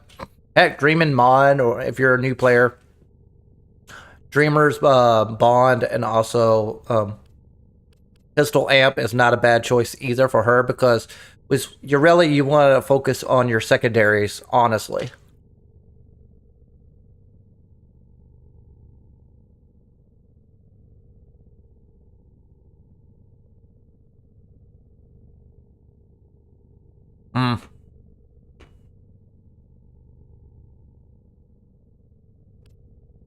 Or you can go with meta. Use Catalyze and Shield with Brief Respite if you want to. I figured that's boring. Now for the augment, now you can slap this on if you want. It's nice to have, like, once you gain heal, that means if it actually heals you, you would get 200% reload speed and fire rate for 20 seconds. But then again, you can X that out with Arcane Velocity. So there you go. On crit chance, you got a chance of 120% guaranteed fire rate for 9 seconds. And that resets every time you get a crit chance or a critical hit. At least 90%. And of course, with your passive, that's going to proc all the time. Arcane Pistoler, headshot, you get 60% chance for ammo efficiency. This double dips with this. You can replace that with something else.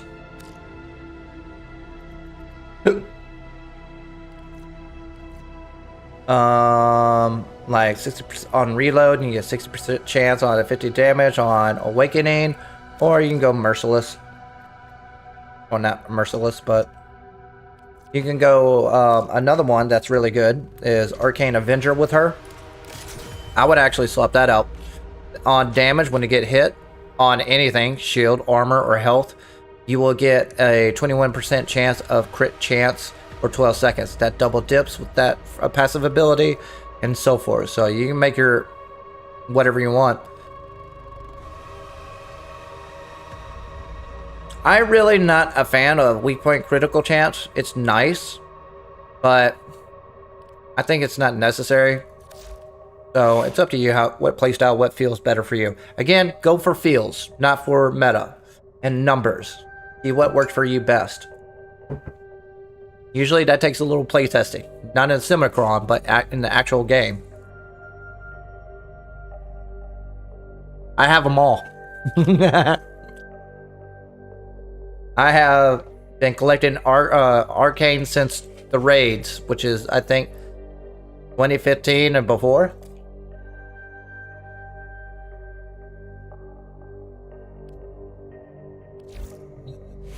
I had to get rid of some of them because I never used. And those are usually damage resistance. I really don't care for those. But yeah. You can just truck them on and get them all. There's a ton of arcanes out there. A lot of them are trash. But some are very helpful on certain frames. Listen, I can call it the shit that makes Actually, I need to stars see go where boom. mode efficiency. That's correct. Yep. Yeah, I'll go with that. So, hey, you want to play with antimatter? Alright, stream, chat. Let's see what we got here. Soulframe. Let's check out their update. This is going to be an all-day stream. I'm pretty sure we're not going to get the unique relay until later on. Probably until 4:30 or later. Let me check out what they dumped on Discord. So they dumped all the artwork from the panel for Soulframe on their Discord channel. So nothing relatively new. I just watched. Man, that Soulframe drop. Whew. They're hitting hard. If Warframe is going to go harder than this, man, we've got a lot down the pipeline.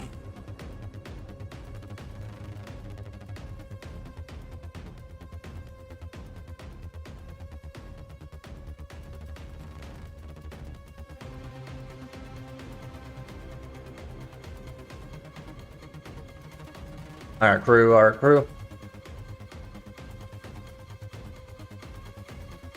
Oh, yeah. Oh, didn't mean to do that. Move it over a little bit. Alright, so let's jump into what I need done. Once you get in the Steel Pass, that's where you get the most arcanes. Also, you will get a ton of arcanes and Hex easily.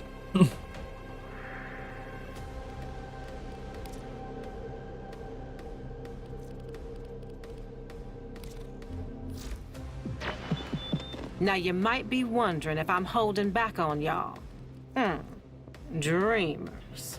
Like 15 degrees in a single Deviri session and or run a circuit.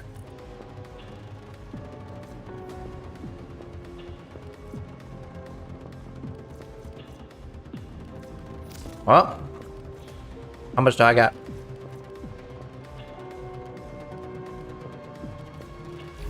So nothing new in that market. Ta-ta, lovelies. God dang it. Alright, so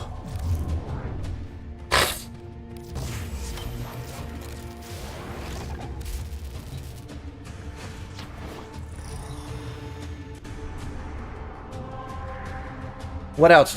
What other vendors? Golly, you gotta be kidding me. Oh. Hello? Oh, hello? Hello? Can people hear me? Can people hear me? Okay, hello everyone. Welcome to the Art and Animation of Warframe panel. I'm joined here by the incredibly talented people you see here on stage who brought you 1999, Tekra, Encore, Isleweaver, and so much more with their teams. And some things you guys haven't seen yet. We'll get to that in a little bit, but Yeah, turn that start with down. some introductions. Carrie, hello. Hi, I'm Kerry Black. I'm the art director on Warframe, and I think it's really, really hard to follow a panel that had a mouse run through a bear all the way. Yes, yes. And we have a special guest. Hello, Flair. Hello there. Hi, Kaz. Hi, Kaz. Hello. Hello. And we have Marco. Hi, I'm Marco, Associate Art Director with Warframe. And next to Marco, yes. Awesome Marco, accent. Next to Tim, or next to Tim, next to Marco. Hi, Tim. I'm beside myself. I'm Tim. I'm a principal animator on Warframe and mocap performer for Soulframe, so I get to just play pretend for a living. Woohoo! And we have the lovely Sedona. Hi there, I'm Sedona, and I'm a senior animator on Warframe. Woohoo! And we have the lovely Adele. Hello, I'm Adele. I'm a senior character artist on Warframe. Woohoo! All right. Nice. Now, Nice. what if I told you we were starting this panel by announcing the next Prime Warframe? And now, what if I told you that that next Prime Warframe is Caliban. Caliban. Ah. Rise up, Caliban gamers, let's go. Now, Marco, what did we want to keep from base Caliban, and what did we feel Vadim could kind of explore with? Well, first off, congrats to Vadim. That's a terrific concept. And what we wanted to keep from the original Caliban was, well, most of all, the vertical split in the middle. And we went all in with that for the helmet as well, having the same going forward, and all the VFX. We wanted to keep the sentient theme alive with all the patterns, and we kind of reflected that on the gold trims on the character. And of course, he's very agile and slender. Let's do this. Constitution still needed to be there. Amazing. And we kind of pass that over to his Caliban Prime summons. Yeah. So, so his Conculus, Ortholus, and Sumulus are also getting the Prime flair. How do you approach priming all these different characters? Well, a lot of it is keeping the same tints and the same colors as the main character in this case. And as always, we add those little prime bits and gold bits to the characters. In this case, to save a bit on resources and on time, we have some of the pieces that are reusable among all the characters. In particular, their head is all the same. They're triplets. Yeah. They're besties. All right, we also can't have Caliban Prime wandering around without his signature melee weapon. So the Venato Ooh. Prime is also coming with his Prime access. And Kaz, the Venato already has a really fairly extreme look to it. How do you push that design even further? Well, we obviously wanted to keep that weird elbow in there. And, Yeah. It also rotates at the end, so we chose to emphasize that little rotating function at the end, and then the blade as well, that cool vertical blade, so unique for a scythe. Absolutely. And now we haven't had a Prime sniper rifle come out in a while. And so guess what? You're getting one. What? The Ooh. Vaderia Prime sniper rifle. And I know, Kaz, that Vadim was particularly excited about this. So how did Vadim, marry Caliban Prime into this rifle? Well, first of all, he's been pitching a sentient sniper rifle to me for quite a while now. So we finally found a cool place to put it in. And I mean, it just so happened that he was also concepting the character. So he brought some of those elements in, like you've got the golden rib cage kind of area on it. And if you look closely, there's a cute little sentient eye. Aw, look at that little guy. Yay, Vadim, you got your Prime sniper rifle. All right, now that we've gotten a little glimpse into our future, we're gonna go to the past, to 1999, and more specifically to the Hex Quest. And Tim, a lot of mocap went into this quest, actually quite a bit. I'm curious how many hours and sessions. Yeah, so every time we do a mocap session, all the data gets recorded into a folder with that date on it. So we went and counted up the folders we had, and we had 14 folders. So that means 14 mocap shoots. Probably an average of about 2 hours per shoot, but we do mix in Soulframe and Warframe in the same shoot, so it's very rough estimate, probably about 20 hours of working in the mocap studio on this. Incredible. Well, we've got a video here that shows you just a fraction of those 20 hours. Let's take a look. Not again!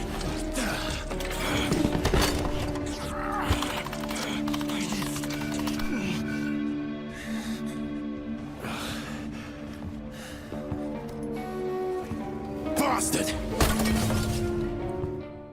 Didn't the bastard doctor warn you?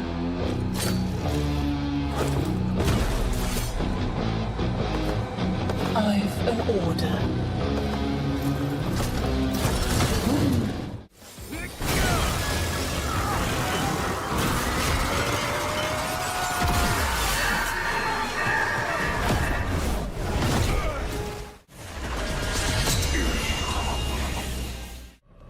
Master, my master, why hast thou abandoned me? All that matters is I'm here now.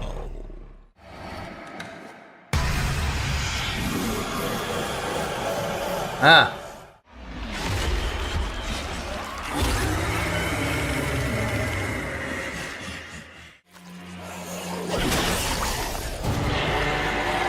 Huh.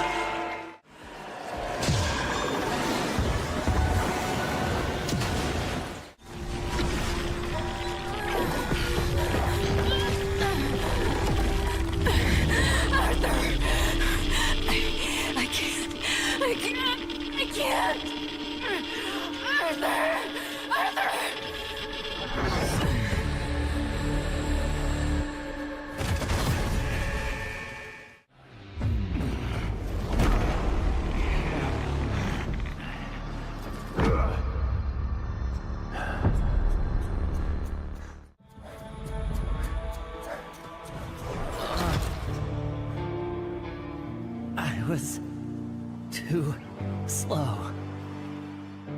Give it up for animators. Yeah. Incredible. Incredible, Tim. Obviously, our quests are a labor of love. So what were some of the standout moments of working on the Hex? Yeah, so there's a lot of like dramatic moments and kind of bombastic moments, but I'm gonna go with a little bit less obvious answer. There was a kind of a somewhat quieter scene where all 6 of the Hex were standing around after they had just seen Albrecht's message on the computer, and they're trying to make their plans for what to do next. And it's a little bit more of a subtle flex, but there's 6 characters in the scene. We only have 3 mocap actors. So we each had to kind of run through the scene twice, playing 2 different characters, and we'd have like a little chair or stool standing in for the missing character, so we'd kind of know approximately where to look if someone was talking. And we have, in the mocap room, we have 2 TVs set up, like opposite of each other, so we can kind of watch if there's any previs that has been made. We can listen to the recorded voice acting and pantomime to it, and sometimes we'll even put the waveform of the audio up on screen so we can kind of see when our cue is, so we don't miss it when the voice line comes in. And it was over 2 minutes, and it all went to one animator. Alex animated all of that, and she got all their individual personalities in there, and yeah, Incredible. difficult, but very well done. Incredible work. And now, Adele, you worked on Eleanor's character model. What was it like watching her come to life in the quest? It was really great seeing how animation utilized all the extra time that was put into her for, like, for instance, the tongue. We weren't sure if there was going to be enough time for it to be rigged, but I made it anyways. Yeah. And then they just used it so amazingly to bring so much life to that character. And I love how cute and just adorable she is in the kissing scene. So She really is. We made time for tongue, y'all. Yippee. All right, that actually perfectly segues into our next video. Believe it or not, the kissing scenes for the New Year's Eve kisses were actually mocapped. Oh. Well, okay. Okay, hold on. You'll see. So kiss a pillow? we're going to take a look at Eleanor's and Amir's. Now, Tim, you and Elise had to get pretty creative around mocapping this, which we'll see right now. Yes. So first, before you do anything like this, you have to talk to each other and be comfortable, like know what you're comfortable doing. And we thought at first maybe we could try mocapping the hug. They're all supposed to be a hug and then a kiss. And we thought, well, we could maybe hug and then we'll just fake the kiss because it's animation. Mocap is never the final product. There's always a ton of manual animation that gets done after the fact. So we were confident we could just add that in and make it look believable. But it turns out that like, hey buddy, good to see you again, because we're good buddies, is not the type of hug that we needed. And so we were like, we can get into it a lot more if we stand beside each other, kind of just look out of the corner of our eye and react to each other. And so that's what we did, and we just kind of, afterwards in animation, merged it together, got the physical contacts working and stuff like that. And you did share a really lovely story about Amir's smooch scene. Yeah, so Amir, he's so he has to psych himself up a little bit, and then when he does, finally, he's like, okay, I'm gonna do it. He maybe overdoes it a little bit, and so he very dramatically whips off his glasses and does a little twirl and everything. He's a bit extra. And so we thought, well, that one's not too steamy. We can actually mocap that one. And then it turned out, oh no, we still couldn't because we don't know how to dance. So whenever there's dancing in Warframe, I don't do the mocap. As you know, Danny Octavia boy band Sokolowski. So we don't know how to dance, and we were like, I'm not really sure how to do this without getting tangled up. But fortunately, there was a third animator in the room, Jason, who had just recently been married, and he was like, I got you. We learned a couple of fancy moves for the wedding so that we could dance. And he's like, I'll give you a quick little lesson. And so he taught us how to not get tangled up so that we could do a little spin. And so very happy, very approximate anniversary, Jason. And thanks for the tips. Congratulations, Jason. Thank you for the dance moves. Now, for some of us who were successful in our Kim conversations, the romance continued in the back room. Now, Carrie, this looks very different from what we know the back rooms now. This was an early concept. How did it kind of transform from this point? Well, at the beginning, it was actually going to be in the city, Whoa. and it would have an old tailor shop at the front because Warframe, fashion. I don't know. Would you rather have that? Sort of fit, and then you'd have your sci-fi mad scientist room in the back. But then, as narrative happened, we needed to get it into the mall so that everything was going to wind up working, and then we went with a 90s loft conversion instead. So. And we did, and we have a video here. We're going to take a look at how the back rooms came together from start to finish. In a moment. Believe me, it's very cool. We shall see the building blocks. Actually, we should start talking about it. So when the pieces started coming together, Carrie, what were some of the kind of energies that you wanted to bring in the space, or kind of the player considerations that you had in mind? Well, I think one of the big ones we were looking for this was actually to do a space that is really cool. Everybody could, know what story we were telling, but then actually be able to strip it back so that somebody wanted to really be able to put their own thumbprint on it. Not all the way back to a simple box, but as close as you could, and still have the other version be able to tell the story. So it was kind of like consciously making sure that with all the decisions, there was the ability to pull them back and still have the floors, walls, and ceilings stay up. Absolutely. And I learned something really interesting about the helmet room, where actually when I was doing research, Carrie, I'm quoting you here, I'm sorry, but it was inspired, the chair that you sit in the helmet room was inspired by, and I quote, a creepy dentist chair, which feels appropriate for the room with lips on the wall. Absolutely. Marco really drove a lot of that with I think it was Corey and a couple of other people. Yeah. Oh, wow. And if you've ever had traumatic dental surgery when you're in your teens, you can all sit in that moment, right? So. Thank you, Carrie. I think he's trying to tell us a story there. And let's give a round of applause to our environment artists, programmers, level designers, lighting, material, and textures. These guys bring these worlds together. All right, now outside of the back room, roam the Scaldra. And we see here some of Minky's work, which was foundational to that faction. So, Carrie, can you tell us from Minky's work here what was kind of pulled in to create that faction? Well, I think it's amazing how many foundational things actually are. So, the Ephron, which was a big, how is it going to work? How are they going to be able to take on Infested when they're mere humans from 1999 and similar? So there's that. And then the playfulness that Minky had in his work was kind of key. So here you have bubble-wrapped enemies, and we're a third-person shooter. And, it's not quite as on the nose as we are right at that moment, but that came through the whole way. And I think that playfulness was a nice way to get this thing started. Absolutely. And then we see Michael brought it all together here with the final concepts. And Marco, when building up the Scaldra faction, what was the most important kind of features to help distinguish between one another? Well, leaning in a bit on the different silhouette changes. So you have one character that has a huge head or a huge top, and one with a big skirt, and try to help it with some of the emissive elements. That helps as well with the harsh sliding condition. Try to make them more readable in every condition. And then you have game design and behavior as well going into that. So if you have a character running at you with two glowing sides, you can know what's going on. Yeah, you can kind of expect what's coming next. But speaking of, so the Scaldra move and attack in some really dynamic ways, which we're going to see here in this video. And Sedona, what were some of the kind of goals the team had for the Scaldra in relation to other enemy animations in Warframe?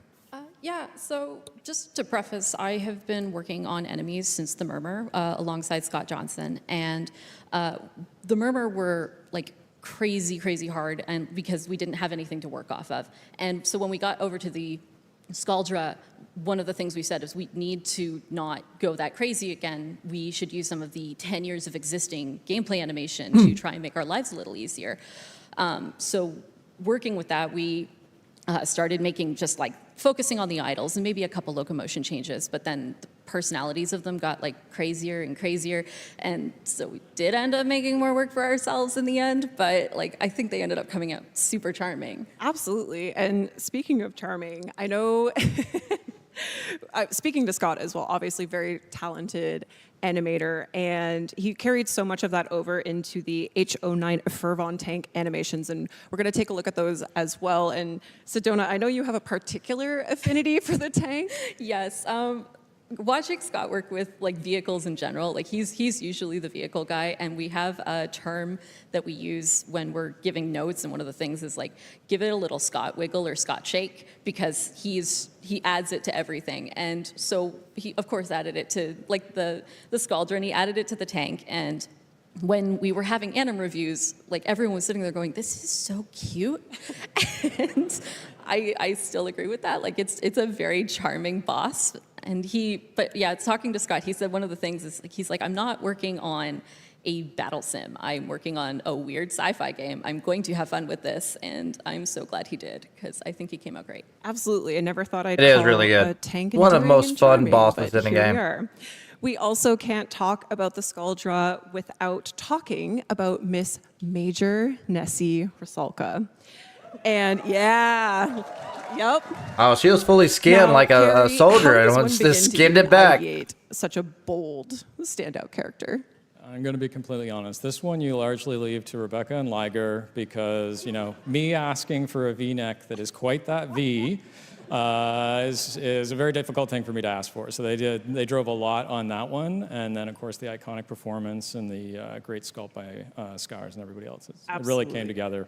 Absolutely. Yeah. I heard the word bravado was thrown around a lot in her design, and I think the V-neck speaks to that especially. And her big claw arm, which was inspired by, as I understand it. It would be the Orkin, yeah. It would be the Bit of a Orkin. nod that this is, at the base of that.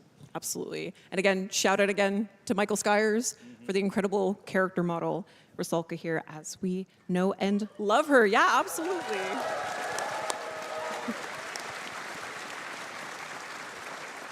Now, we learned a lot more about Rusalka in the Kim conversations with Mom Toxicated and Papa Polar. And two, of course, are Protoframes that came out with Techrot Encore. And we're going to start to take a look at Minerva. And Adele, how did you start, looking at the potential stylings for Miss Minerva? Well, it wasn't really determined what her age was going to be yet, just that she was going to be older and possibly part of the Scaldra.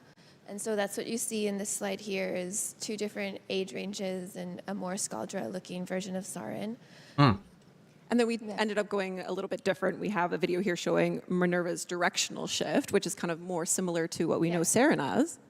So in this video, you can see how once it took a different direction, it was more that she's 40s. And so I was like, well, what was cool in the 40s what was cool in the late 90s for someone in their 40s? And I kind of referenced like the aunt that I had that I thought was the coolest, and my grandmother.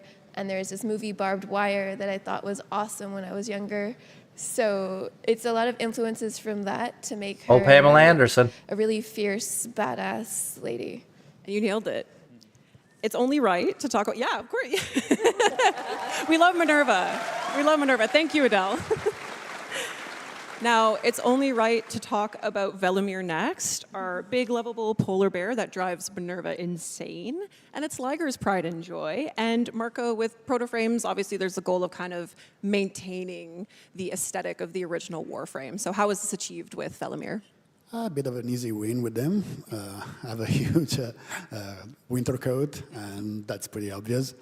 From a player perspective, you still have most of the tech gear on his back. Which Get that stogie already. Playing the game, you kind of see constantly, so that helps.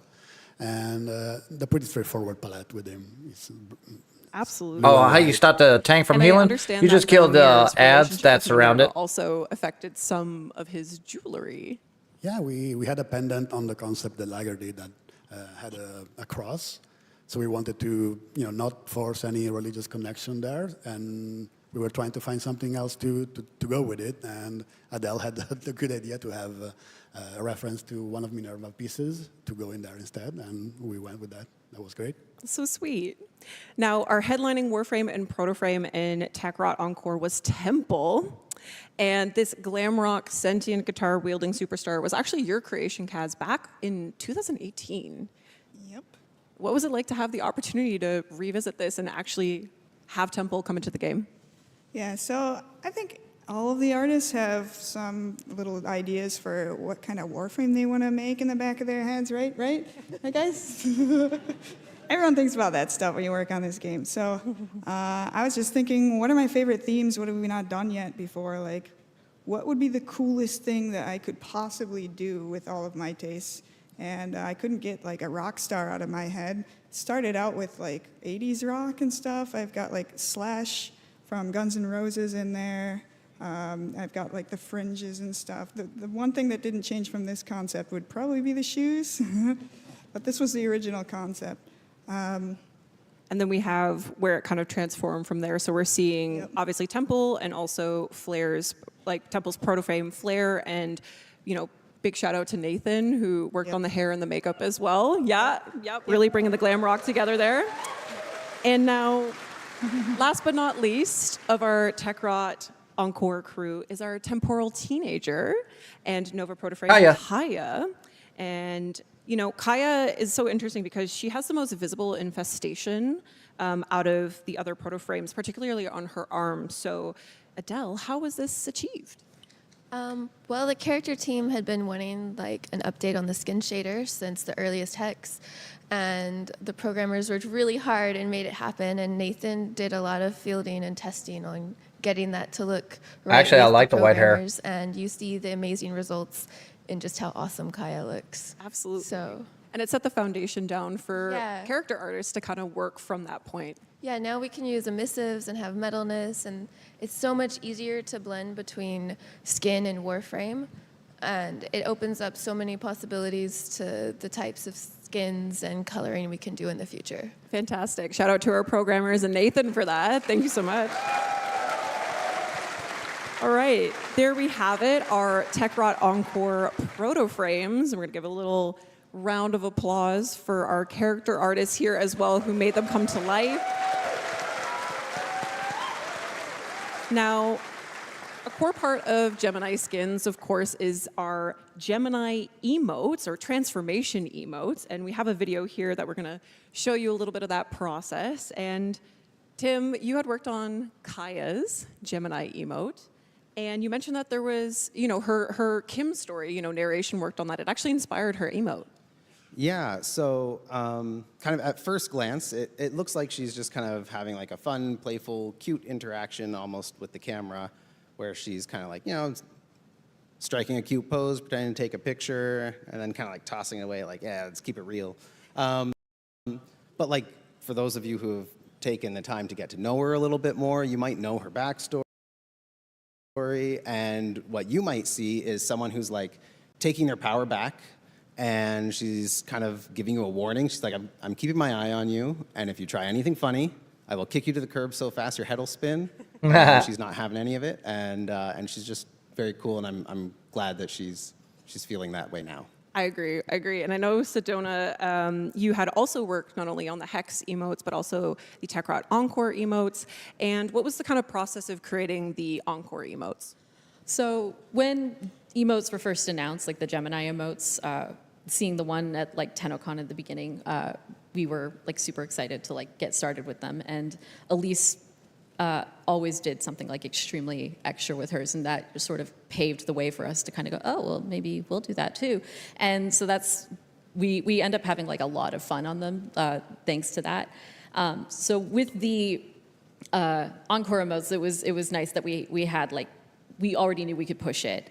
So for instance, like when I was working on Minerva, Elise had already been working on Velimir for a while, and I decided because they're a couple, I should make their Gemini emotes kind of like couple-coded. So you'll actually see like their poses at the beginning are mirrored, and the kiss of death that I made Minerva do was also like an allusion to Frost using his breath to make the snowball. And so that was like kind of our fun little thing that we added. It's like they're pretending that they like each other again. That's so sweet. Now, the Protoframes were, of course, fairly prominent features in Tekrot Encore, but so were the Technosite Coda. And Marco, obviously we see here some of Minky's sketches for this, Tekrot boy band. So what kind of set the tones here from Minky's concept to what we know now? Well, he had those neat idea to have facial features be the prominent thing there, and we kept some of that, mixing it with the behavior and the characters of the original human boy band, and mix some of the 90s gadgets in there as well. So you have the frontman, which has a big mouth in the chest, kind of a big mouth in the head as well. Has a microphone stuck on the back of his head if you get close enough to look at it. Dangerous. Yeah, and the Packet, being the more nerdy guy, has the video game console stuck in the chest, and swapped his eyeglasses, the 4 eyes, for a big one. Fabulous. And then, of course, from Minky's fantastic work, we had our character artists bring them to life. So thank you to our character artists for our beloved boy band online. We love them dearly. And then from there, the animation team got to work on these characters, giving each member some truly gruesome charm. We're going to have a look at them here now. Sedona, they obviously have such unique personalities. And how did you go about creating such diverse movesets between all characters? So I'm assuming like everyone's started to realize that like we're pretty 50-50 split in regards to when we're using keyframe and when we're using motion capture, and we try to find the path of least resistance in every case. With the boy band, because their setups were so diverse and there were things that just didn't seem really feasible to do, the whole boy band is completely keyframe animated. There's no mocap whatsoever. Really? And just because like they're so absolutely out there, especially Zeke, as you can see. This was Jay Baker who worked on him. Zeke was initially supposed to float, and he wasn't supposed to have so many arms, and Elise requested a few more before being pulled off to go work on cinematics, and so Jay took over and did an absolutely fantastic job. I don't know how he does it. I need to ask him. He's fantastic. Yeah, he's fantastic. An actual magician. Now, from the Technosite Coda, the Coda weapons were born. And Kaz, which of the Coda weapons did the team have the most fun making? Well, that's easy. All of them are fun. It's always fun to work on infested stuff because they're their own little creatures. They're kind of characters in their own right. Absolutely, and I know you in particular worked on the Coda Motivire, which was kind of this amalgamation of vehicles and different parts. You want to speak a little bit more on that? Yeah, that one's based on a scooter. I had like 2 particular models in mind for it, and I approximated it here and there. And yeah, we wanted to get 3 different damage types visible on it. So we did 3 different heads, and there was a bunch of different ideas about like how we would do that. Like, is it going to be a scooter? Is it going to be a blender? Is it going to be a wild washing machine motor? Going to be a blender. Like in the videos where they throw the rock in it and it just goes crazy. ended up with Scooter because I guess I had motorcycles on the mind. Yeah. And then we ended up calling it the pizza cutter eventually. Yes. I like Bloodborne. Ooh. Oh. Hey, yeah, there you Nice. go. Shout out. Yep. And then, of course, our weapons artist took it all the way and created our fantastic set of our fantastic Coda weapons. Now, we had a little interim moment between Techrot Encore and Isle Weaver, and that was our magical water girl, Ureli Prime. And we have a little behind the scenes of the Ureli Prime trailer that we're going to take a look at now. And now, okay, Tim, tell us how you guys made this happen. Yeah, so we knew with Ureli we would have to have Kay driving. So that meant it was going to have to be outdoors. And we knew she had an affiliation with Event Kids, so it was going to have to be the Orb Valis, and the Corpus were going to need to be the enemies. And we knew that she was kawaii, so we had to make it a little bit anime opening style.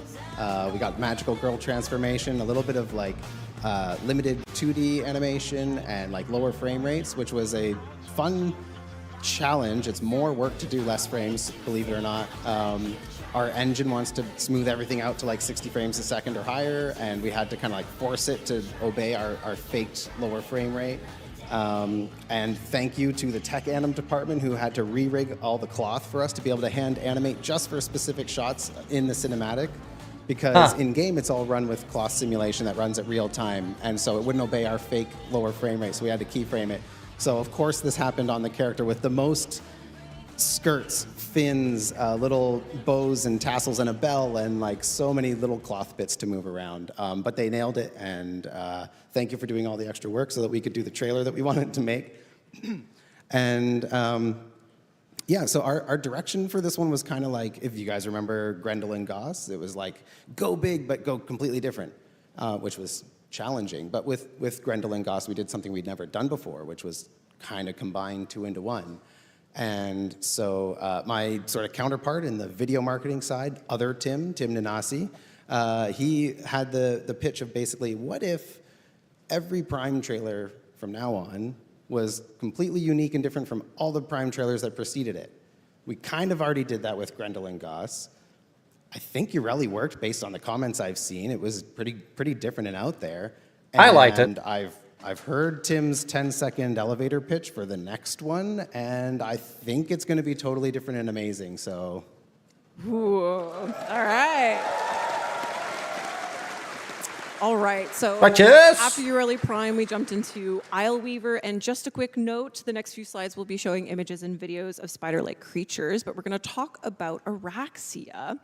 And this spider-themed Warframe had been floating around in the community for a while. years. And how did we come about, finally making it a reality, Carrie? Well, this is one where, again, like another artist wanted to grab the theme and kind of really ran with it, actually. So Nikita did fabulous work here. Very interesting one to see how it started off with a lot of very, very disturbing reference. And then, the final character is kind of out of the park, really. So. Yeah, that whole thread was a little bit of a jump scare. It was, yeah, absolutely. That was fun to look back on. Yes. And we, of course, have to include the Araxia scuttlers, which we see here. Nikita did a little bit of exploration there on how those could look. And then Nikita brought it all the way home and made her come to life as the Warframe that we know and love today. And a really standout characteristic of Araxia is her Silken Stride ability, where she literally walks on spider legs. And Sedona, I'm just so curious. How? I don't know.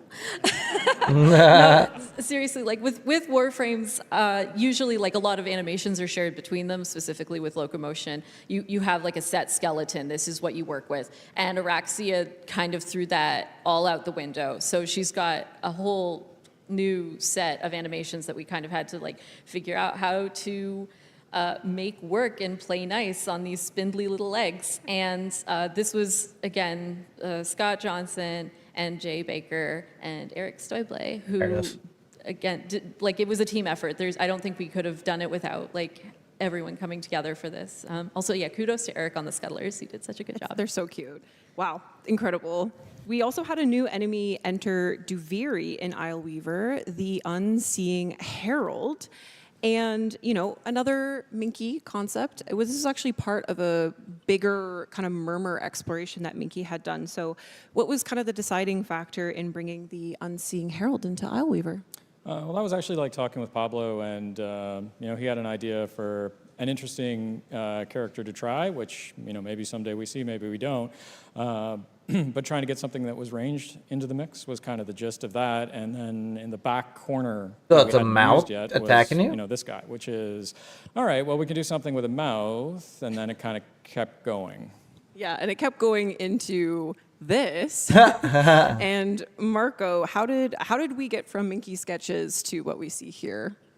We wanted to keep the same idea of the big anatomical parts that it's pretty common in the wall elements, and kind of go home with it and try to make it stand out from the other enemies in the murmur faction. Exterminate. Definitely stands out, Marco. So give it a good different silhouette. Behavior again works well there. But yeah. Absolutely. And then Sedona, you had the honors of bringing this murmur mouth into action. And how do you even begin to animate something like this? Well, I was lucky enough to have a lot of experience working with the murmur already. Any floating murmur enemy was animated by me, essentially. And so... Woohoo! Yeah! Sedona! But yeah, I love people asking me to animate a weird little guy, and I believe he falls into this category. So my goal every time with the murmur was try to upset the animation department with it. Good way to freeze. What happened? So I think he's charming, but others might not agree. I understand. Do you guys think he's Did charming? my internet drop? Yeah. There it went. Absolutely. All right, so something we haven't shown yet is a deluxe skin. And Yeah, a lot of people have been annoyed at me for this for apparently about 10 years now. So. yeah, this one in particular is very special because not only was it shown on Devstream number 79 Nice. in 2016. It Yeah, I is remember also another that. Minky project, and also, Carrie, you had worked Coming on back? it as well. Can you take us back to that time and what the experience was like working on it? Well, that's a bit of a lifetime ago, but yeah, I can. We were looking at Zephyr, who was at the time a rather relatively noisy Warframe. So, you know, standards have changed with time, and we were seeing so with a deluxe, let's do something that's maybe a little bit more clean and see what some influences might be. So there was, you know, some 5-star stories, and then how can you have that be with a tribal theme, and then some kind of classic Warframe in the mix and everything. And yeah, it was a little crazy because I did actually have her walking around in the Thank you, engine love. 10 years ago, and it's taken a while to get Mic to is the on. steps, but we've arrived, and she will be walking in the engine. We're really excited to share that the skin has been revisited, and in memory of Minky, it will be part of the rewards for this year's Quest to Conquer Cancer campaign in October. And there she is. Oh, nice. That's really nice. You gotta She's admit. absolutely stunning. We included some of those Conquera elements into her. And what was it like to revisit this Blast from the Past with Olina? No, it does. I'm sorry. I just read your. Does your relic board count as an overguard? No. He was one of the most important people I've ever Hi, worked noob with, gamer. and, Sorry, I got you overlapped with so chat. Actually, happily, Marco was able to work with Elena. Let me and switch do a lot this. of Let's the see if I can Conqueror maneuver elements this. in the end, and it's a very Without cool piece in a lot of ways compromising. because you have people that were touching Warframe things 20 years ago. If you look at some of the early sketches from Minky, Move and then, this you know, over. me kind of in that middle part, and then somebody who is really, really young relative to me. Who I got two almost chats hasn't open and it's had difficult to Warframe, talk while in you're their life, overlaid. or not had Warframe in their life. So it's a lot of interesting hands having touched this piece. Absolutely, which makes it that much more special. Absolutely, yep. Stop And Windows. another God thing we damn it. haven't I hate shown yet Windows with is some passion. A new Warframe. And Minky's influence continues with the Devil Warframe. What?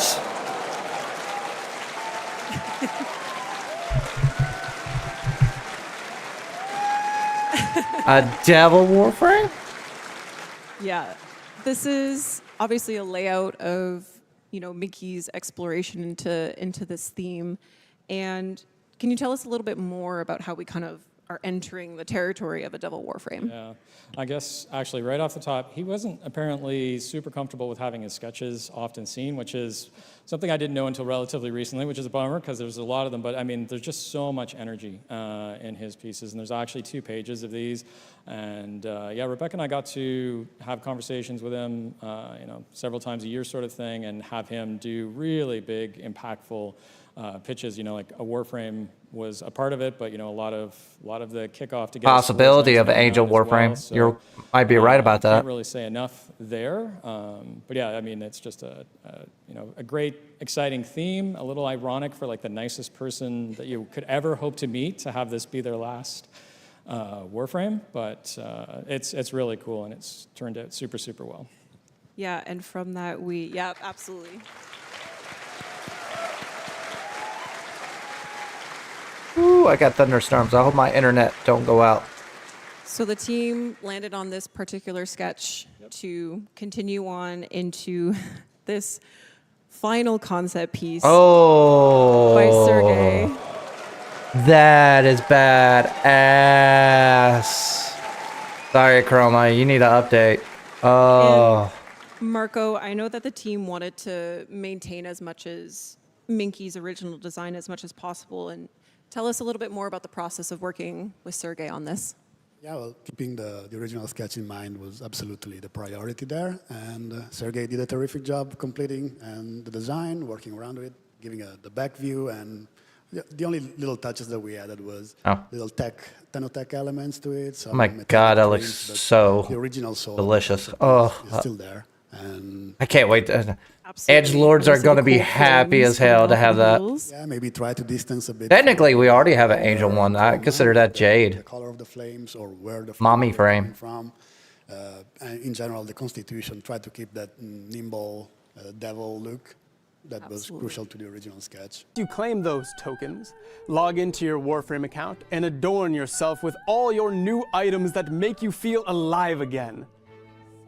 Now then, run along and get back to enjoying today's show, Tenno. I've got important business to attend to.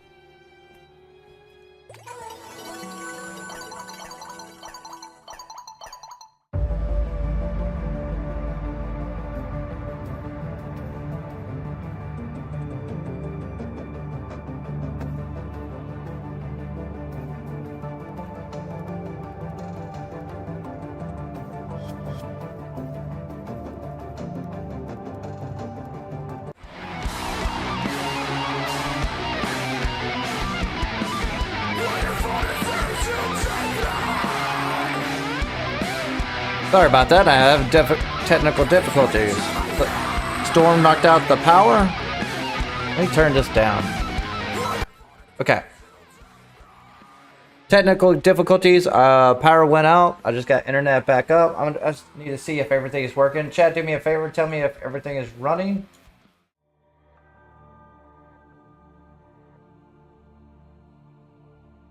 Ports.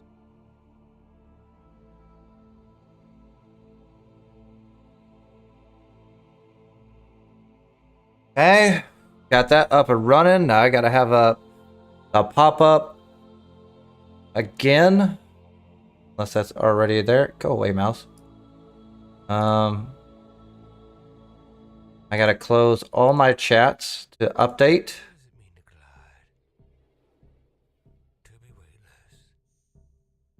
When all effort is gone.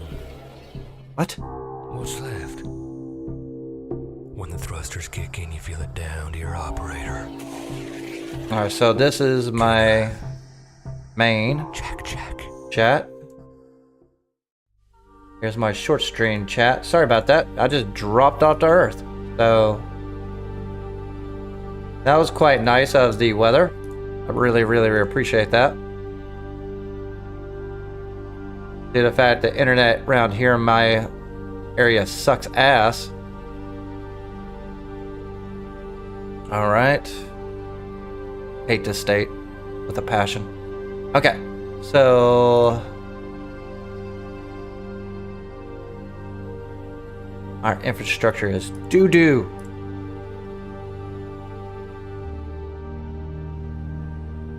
Apologize. Are we still on the same stream? Are we good? Because I had a lightning strike that knocked out all power. Router went down. Internet went down. So I don't know where we're at now. We'll go with it. So my questionnaire went away. So my questionnaire went away on my mainstream chat. Awesome. So I just got to repost it. So do me a favor. I'm sorry about this. I was hoping that this would be a butter smooth stream, but fuck no. Everything has to go wrong on TennoCon day for me. Kids, wife, dropping the ball, so on and so forth. So let's see here. Today or later. All right. So do you think content is going to drop? I don't remember what it was prior. I apologize. I wasn't expecting the power to go out. Probably going to go out again. So let's break this down. Start poll now. If you're on the mainstream, do me a favor, vote when you can. I appreciate it. So it looks like my short streams are still voting in. Do you think the content is going to be dropping today or later? 38% say no. I mean, 38% say today, while 62% say later. So I'm pretty much on board with that. That was fucking Windows. I hate Windows with a passion. Damn, I hate Windows. Stop. I'm doing Windows shit. All right. There we go. Now I can see me. I can see chat. Do me a favor, mainstream. If anybody has joined, if I lost you, I apologize. I know it's going to probably redirect you to a new stream. Do me a favor, say hi, so I know everything is working and you can hear me. I got to make sure everyone does hear me. Mic is on. Audio's check. Check, check, check. Can you hear the audio here? Yep. Okay.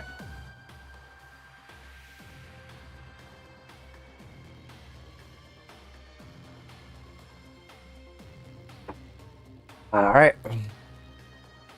So I missed part of it. I might have to go back a little bit just for a minute just to see if there's any reveal that dropped at the last second.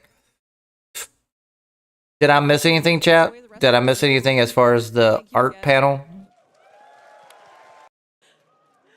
I saw that. That's where my internet dropped. We've arrived. I'm speaking for the community when I thank you all, and obviously everyone on the art and animation team and Warframe team for the magic that you create.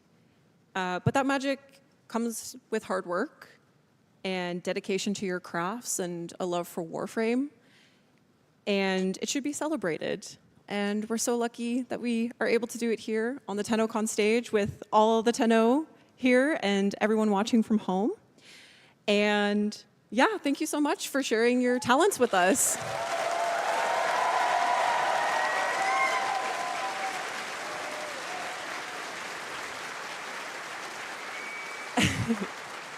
Now, there is an article up at warframe.com, or there should be, with bonus panel content, as well as some write-ups from the artists that you saw featured here today on their work. Check it out. Shout out DE Sam for all your work on the panel with me. Fucking Windows. Next up, we have the Sounds of the System panel with Zach and the sound team. You won't want to miss it. But before we head off, there's one final thing we would like to show you.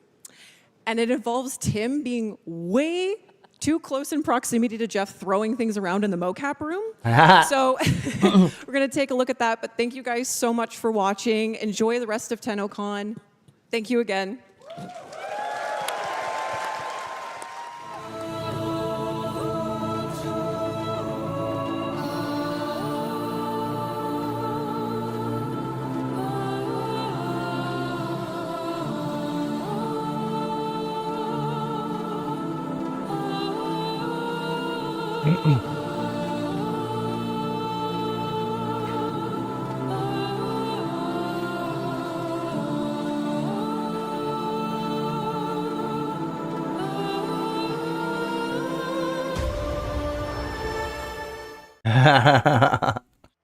Alright, let me speed it up. Alright, where we're at. Okay. It's almost that time. Sounds of the system should be dropping in any second. And I apologize if you jump back in. Thank you for jumping in and watching the stream. If this is the place that you want to be, fantastic. Thank you. Lightning strike hit down. All lights went out. I'm back online, at least on shorts. I had to rebuild the mainstream, but you're here. That's all that matters. Thank you. So let's bring this down. So I had to redo the vote on mainstream, but it seems shorts has continue. Apparently Google doesn't have a way to reconnect old streams if you lose power, apparently. So that's nice to know. Oh, it's live. Hello, everyone. Welcome back to TennoCon 2025, and welcome to this year's Sounds of the System panel. We've got an amazing showcase of all the amazing work that these panelists have been working on in the past year, but before I get started, it's my pleasure to introduce these amazing faces on the couch today. Starting at the end with a face and voice you know and love, please give a warm welcome back to Matt Chalmers. Hey, how's it going? 50-50. Next up, also a member of our returning cast, a big hello to audio lead for Warframe, Eric Preston. Hey everybody, how's everyone doing? What's up? Can I get a Clem in chat? Can I get a Clem in chat? Spam Clem. It's already there. Clem. Beside him, she's our Atomi cycle riding master of Magnetic Queen. Please give it up for the voice of Aoi, Alpha Takahashi. Nice. So lovely to see you here today. Thank you for coming. Love it. Starting us off with our fresh faces to the couch this year, please welcome sound designer Paul Christoforakos. Hey everyone, excited to be here. To his left, please welcome sound designer Chris Teixeira to this year's panel. Hey everybody. And last but certainly not least, please also welcome Laura Dickens as a sound designer for Warframe. Welcome. Hi, hello, hi. My name is Zach, and I'm a senior community manager, and I will be your auditory pilot for today. And before we get into it, let me hear you guys. Who was at Tenno concert last night? I will admit, I kind of skipped it. I was also there, and that's why my voice is almost gone. So you'll have to bear with me here. But what a perfect segue into our first topic of today, the music of 1999. But it was better than I thought. Matt, the last time we chatted, we had only teased some 1999 songs. Now we have over 20 original songs in 3 albums across 1999 and TechRot Encore, the most we've ever done for a single update. Tell us a bit about that process. Where did it all start? Well, it started a couple years ago with See in the Flesh, where we played that in 2023 at TennoCon. And yeah, that just started with Eric being like, hey, we're getting started on this 1999 thing. And you gave me some references, and I started to figure out what that sound would be, and while still sounding like Warframe. And then, yeah, we just did basically every genre after that. Love it. I absolutely loved hearing them at the Tenno concert last night. It was a rager. What was it, your first time at an arena? Tell us about that. Yeah, first time at an arena, first time as a singer on stage. Yeah, it was weird. If it's freezing at a certain point. Yeah, usually. Yeah, my main instrument is drums, so I'm house usually dropped just power and it just froze and it chilling. came I back. don't have to think about Sorry about how that. I'm It's moving. out of my hands. So yeah, that was a lot of new stuff for me. It was absolutely spectacular. Eric, we travel across so many different vibes in each of the songs, some even letting themselves to a Protoframe. How does each personality form through the songs? Yeah, it's a really fun process, actually. We take a lot of time, like Matt and I will listen to a lot of references, like you said, and usually what it comes down to is just trying to create an interesting, like, diverse playlist of all the tracks. We don't really ever want 2 things to sound the same. You probably notice that across a lot of our updates, too, how we're always kind of changing the musical style up. So there's like a real conscious effort there to try and keep things fresh and to try new things. And like, as you know, Warframe, we go to so many cool places in the game that it's a real treat for us to kind of work with that and try to introduce new melodies, new textures, use new instruments just to create a lot of different flavors of ice cream. So 1999 was like a playground for us.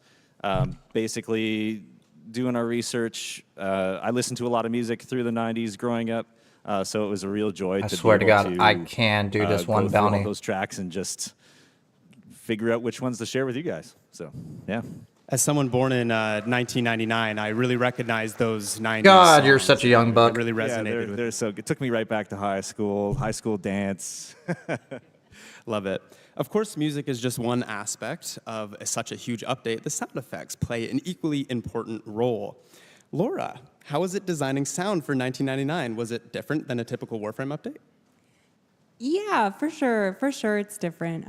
So I worked on the ambience for 1999, kind of creating the sounds of the environment across 4 different seasons. I also worked on the Kim system UI sound effects and various other gameplay elements for the update. And I would say that the main difference for me is that that's like a real world reference, right? So you're using the sound of a modern city as a reference. You're using the sound of technology from a specific time as a reference. So that's really helpful, but it's also kind of a challenge because you want to be able to convey that to the players. So yeah, I did a lot of field recording around the city of Toronto across 4 different seasons and in different weather. I went out to High Park really late at night once and ran into a coyote and was like, oh, I shouldn't do this. But yeah, so in that way it was different, whereas other environments are a little bit more fantastical and you have a lot of leeway. But having real world references is also the limitation is also a great source of inspiration. Yeah, of course. And one of those designs you did was actually the helicopter sounds that you hear around Holvania, and you made a behind the scenes video for us. So let's take a look. Hi, my name is Laura, and I'm a sound designer at Digital Extremes. Working on the ambience for Warframe 1999 was a big challenge. It involved a lot of field recording, studio recording, and editing to create a realistic modern soundscape. But you might be surprised to know that some of the realistic sounds you hear in 1999 were completely synthesized. For the exterior ambience, we wanted to create the impression of a large and active Scaldra military presence in Holvania. To achieve that, I designed the sound of distant helicopters using the Korg MS-20M synthesizer. To start, we're going to set the VCO1 waveform to noise. Then we'll send the LFO to the low-pass filter. Then I'm going to set the waveform to a downwards ramp shape. You can then control the cutoff of the filter by hand, or if you want a more bandpass effect, you can use the rubber band technique on the low and high pass filter together. Going old school. If you want it a bit darker and heavier sounding, you could try adding some pink noise.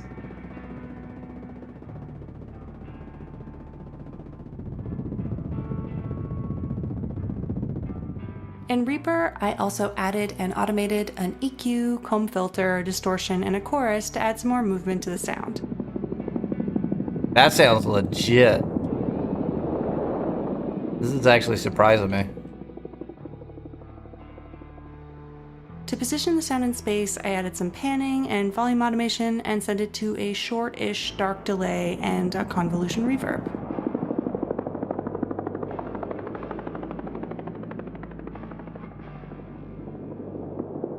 And as you probably noticed, you can also hear a noise sweep layered in.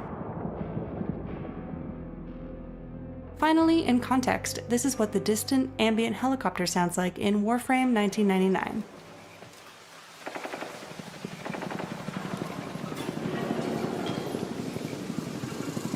Huh. Honestly, I haven't been paying attention to it.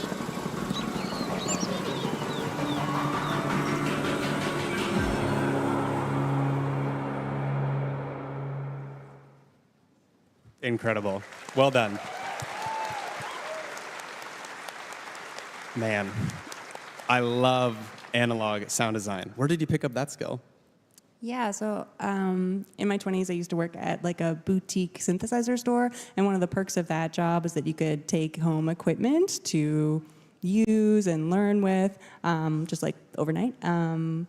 So I learned a lot of like principles of sound design there, and I also got to meet a lot of great artists and instrument designers, and that was kind of like a formative job for me. Yeah. That's so cool. Thanks, Laura. Not only did we get great music and masterful sound effects, we also had incredible performances from our latest cast, the Hex. Alpha, you are our second Protoframe to be introduced to us back in May 2024. Time flies. How was your introduction to the Warframe community? The experience has been extraordinary.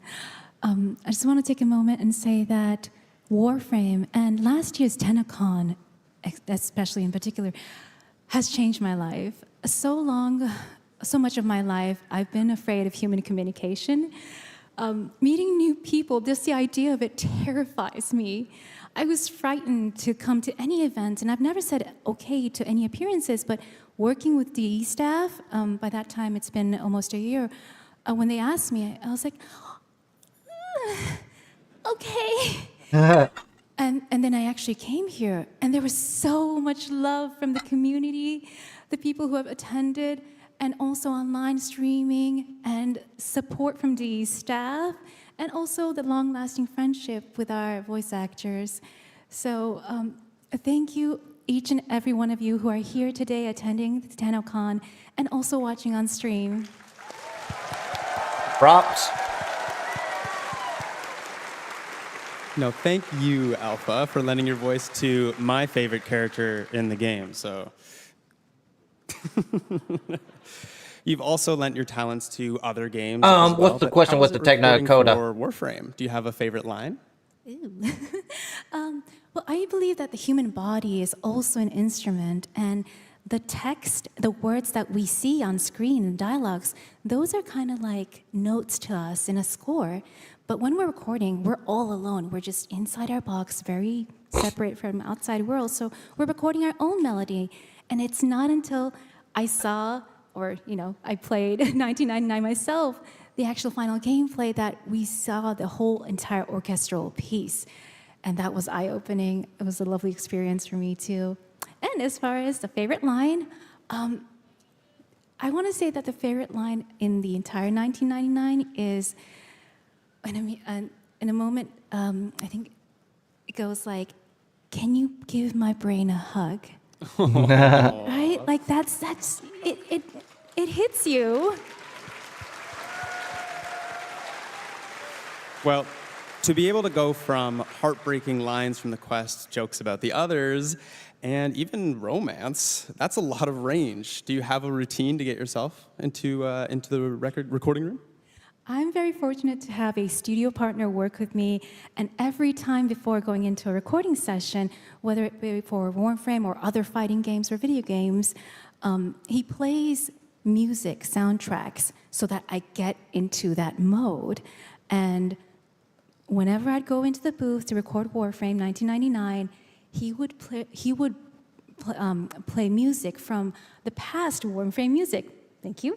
And that would get me straight into that zone that I need to be into. And after last year's fall update, Kome was playing a lot before my sessions. I love that song. Well, just as a fun fact, Alpha recorded 581 voice lines for 1999 and TechRod Encore. That is an incredible feat. So thank you, Alpha, for bringing Aoi to life. Nice. Putting her to work. Of course, 1999 brought with us two polar opposites, the TechRod and the Scaldra. Not only unique in their looks, they're also accompanied by masterful sound design. Paul, you worked on both these factions. Tell us a bit about step one with the sound design for these guys.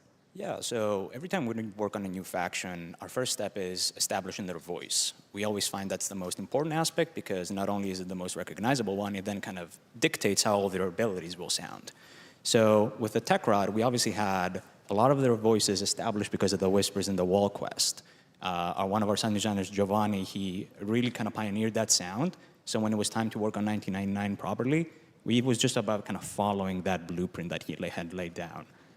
We used everything for the voices. Our own voices, any device from the 90s that would produce a sound, like a pager or a cell phone ringtone, dial-up modem, arcade jingles, all that kind of stuff. So yeah, and as a fun fact, when I was working on the Babao, it was obviously our mini-boss of that faction. It was very hulking, it was very intimidating. And I was like, hey, Eric, let's check it out. And I was like, I think I got to a pretty good spot. And you were like, it's missing something. And you were like, how about you try using James's amazing Ollie lines into the Babao's vocals and just kind of distort them and blend them in. And yeah, I was like, all right, I'll give that one a try. Let's see how it goes. So yeah, whenever you kind of fight the Babao, now you can kind of hear the occasional in there. So yeah. Yeah, it was really cool, yeah. That's awesome. Yeah. Well, we've worked with enemy factions before, obviously, but this has quite the military touch. Is it easy to work on things that are closer to our timeline?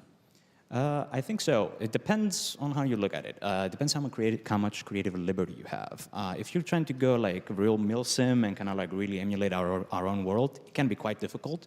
But with the Scaldra, we had full kind of creative liberties. So as a good example of that is when we were working on the RPG that you use in the quest, and by extension in the Assassinate game mode. Sounds like a missile. It sounded like an RPG, it exploded like an RPG. And Eric and I were chatting, we're like, okay, how do we make this thing feel like a threat to the tank? And you were like, you got hit with inspiration. You were like, add a Stuka siren on that bad boy. So every time that projectile kind of flies, you can hear the Stuka siren in there just kind of eliciting that fear and terror as it's about to damage the tank. So yeah, it depends on how you look at it, how much creative liberty you have. Yeah. I love that. Well, same question for yourself, Laura. As you mentioned, you worked on the ambiance of the city.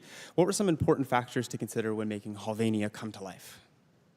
Yeah, so I feel like when you work on an environment, what you're really doing is telling a story, and we're kind of trying to tell this story that took place over the course of a year across 4 seasons.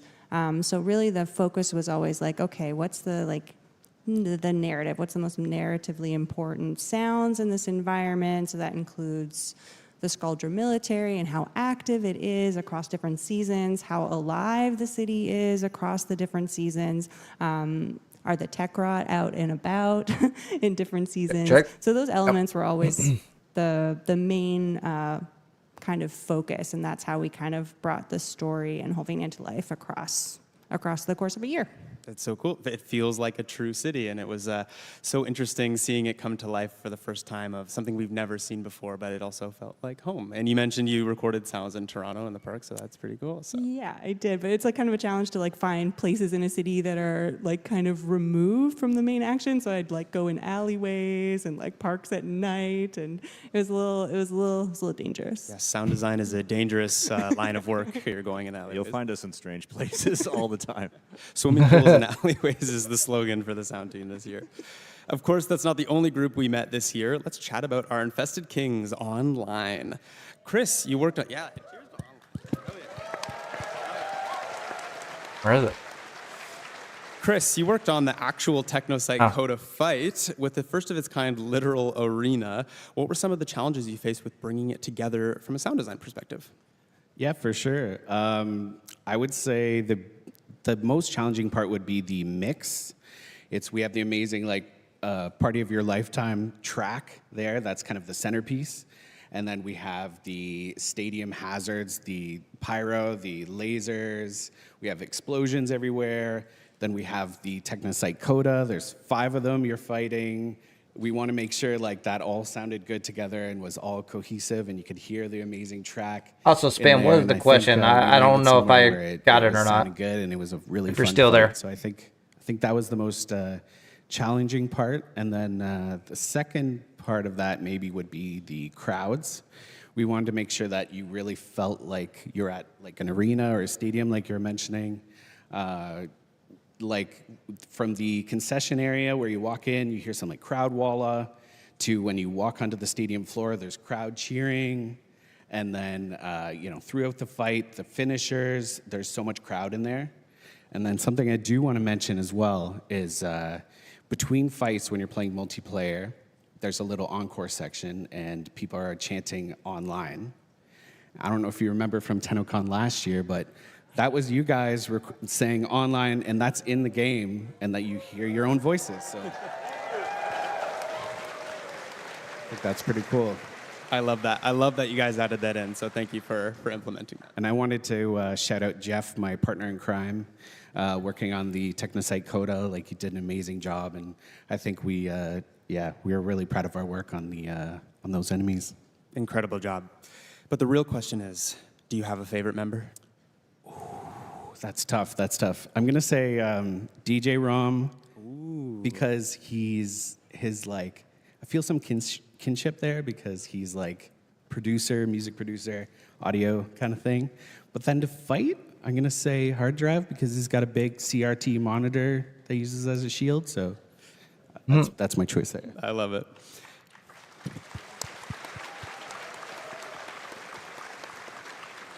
Well, Matt, you worked on these songs with online. How was it seeing mesh into the gameplay?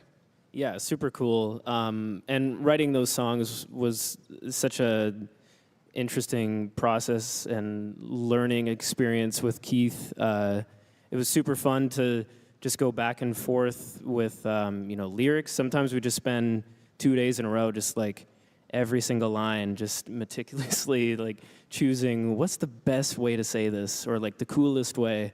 And yeah, I mean, it was just really cool and awesome to see in context. And yeah, that mix sounds like a nightmare. So good job.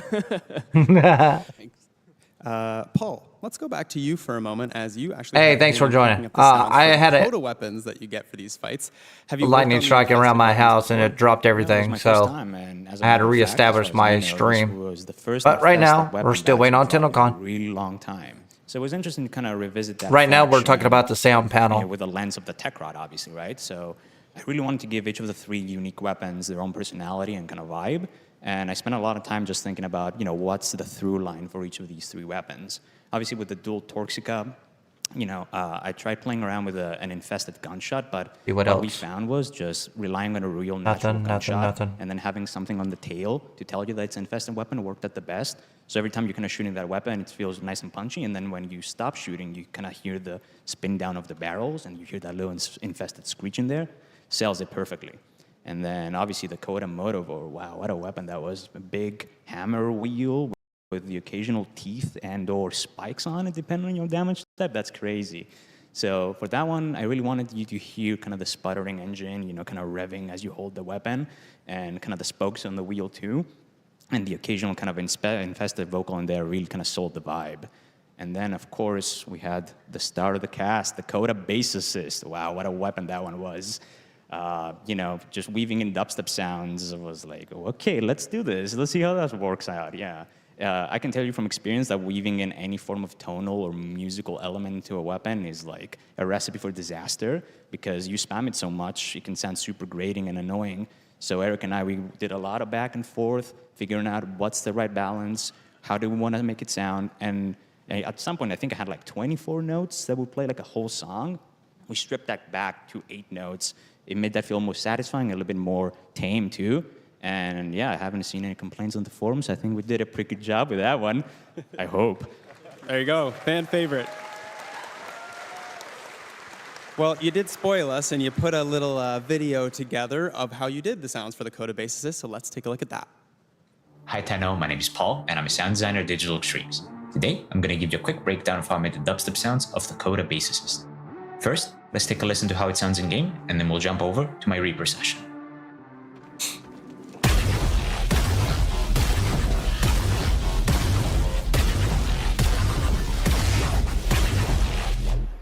No, it's not a new game mode. Alright, and now just sound we are in design. Reaper.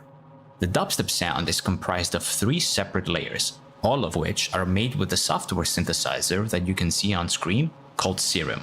Let's take a listen to how each of these layers sound on their own and then put together. Let's start with layer A.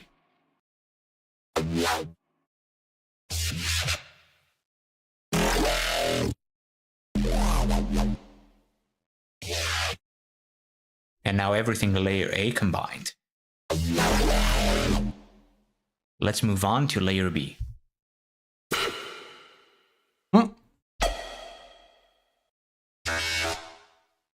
And now layer B combined. And lastly, layer C.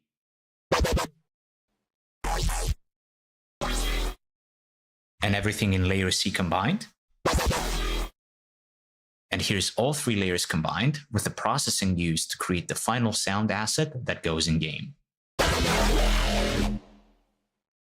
And to wrap things up, here's a few variations that include the dubstep layer,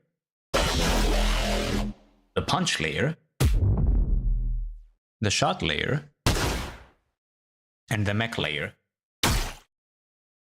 All these sounds put together create the final result you hear in game.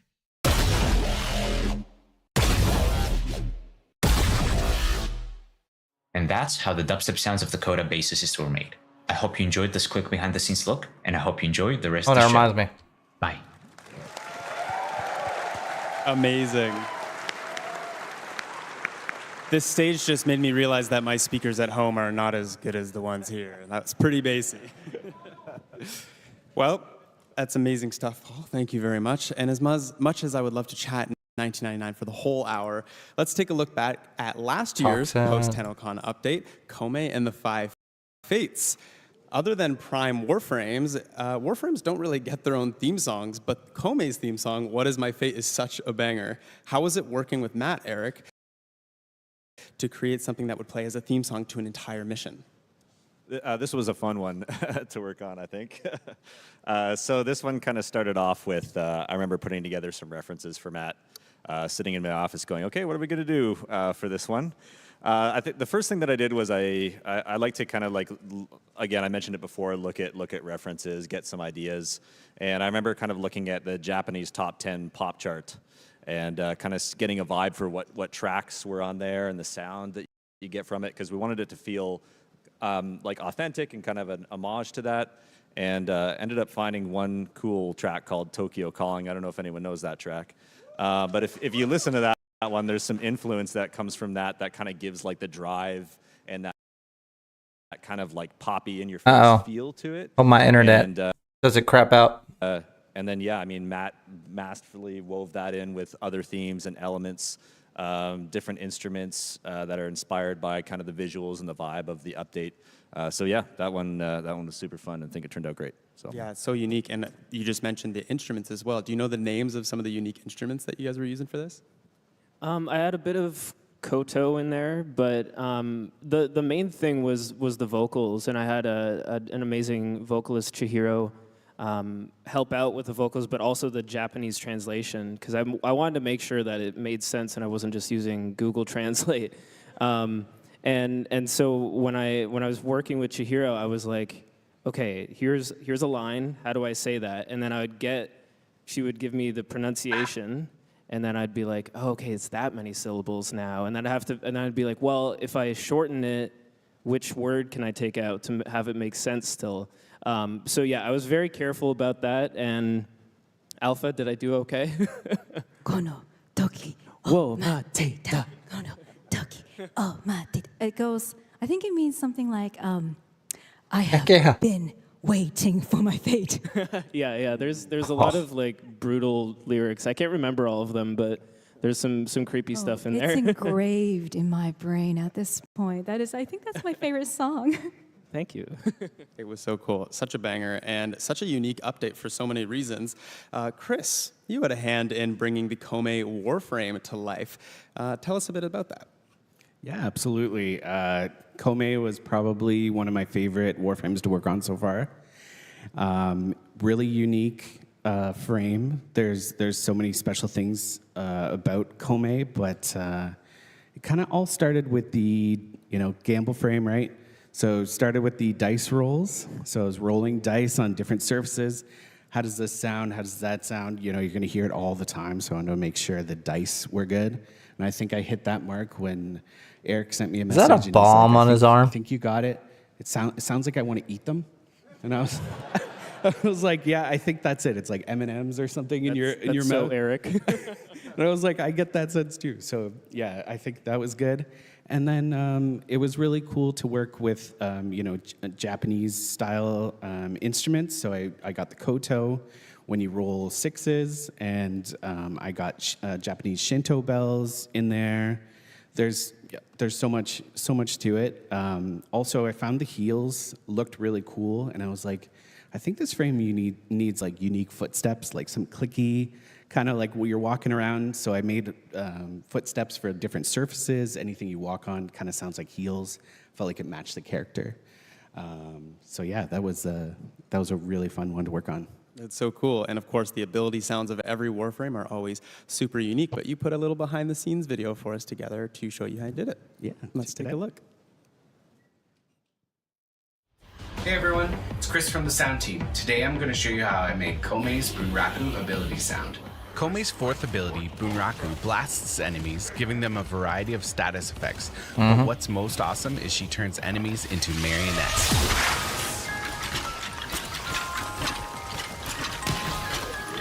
I wanted to build on this concept by envisioning enemies were physically turned into wooden puppets along with a music box tune while they danced.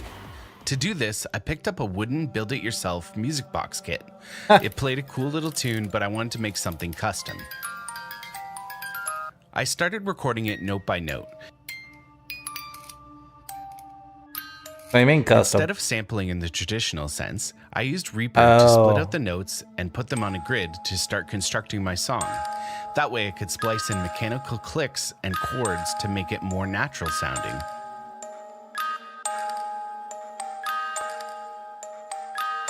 After experimenting a bit, I came up with 2 unique loops that can play on puppeted enemies.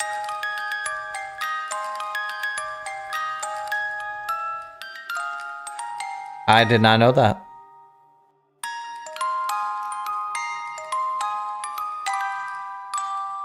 Did you guys know that? I didn't know that. I also used some of the wood that came with the kit, as well as some dowels to make the enemy movement sounds. For the main part of Komei's Bunraku ability, I used many samples to create a unique energy buildup sound, followed by a powerful impact. There are also whispered Japanese voice lines that translate roughly to "puppets dance." And after combining everything together, here's what it sounds like.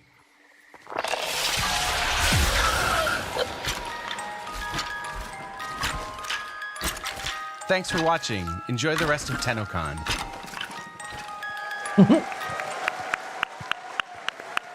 The wave is too good. Thank you for it. So good. Also wanted to mention the whispered voice is none other than Alpha. That was my voice? That was your voice, yeah. Thank you. Thank you. No, now I have to play it again. So cool. And Chris, I have to do it to you. You also worked on another fan favorite, Warframe, didn't you? Which frame is that? I did. I worked on Corvex. Any Corvex fans in here? Corvex mentioned. I'm kind of with Thanks, him. Chris. Well, let's jump ahead to a very recent update where the spider frame came to life. Oh, yeah. Paul, you had the pleasure on working on the sound effects for Araxia. What was your reaction when you were told we were doing a spider frame? Oh, I was so excited. You have no idea. I was so excited, in fact, that I went directly to Eric and I was like, can I work on this, please? Pretty please? And yeah, First come, first serve. Yeah, exactly. Yeah, and usually we're on rotation too. So because I did Side 09 back in December, I wouldn't have worked on a new Warframe for a few more months. But yeah, I kind of cut the line with that one. It was too cool. It was too cool. Yeah. I love it. And a lot of sounds, you use real life recordings. Did you record any spiders for this one? So no, spiders don't really make a sound. That's the problem, right? So it was very interpretive. And what kind of happened was, because I was so excited for Araxia, I kind of had a very specific sound for her in mind. So I just went directly in my software Reaper and I just started designing. And by kind of happy accident, I had already designed the fourth ability in like the first day.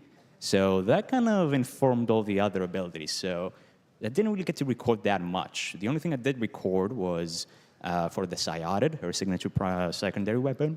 I really wanted a cool kind of fluid web sound for it.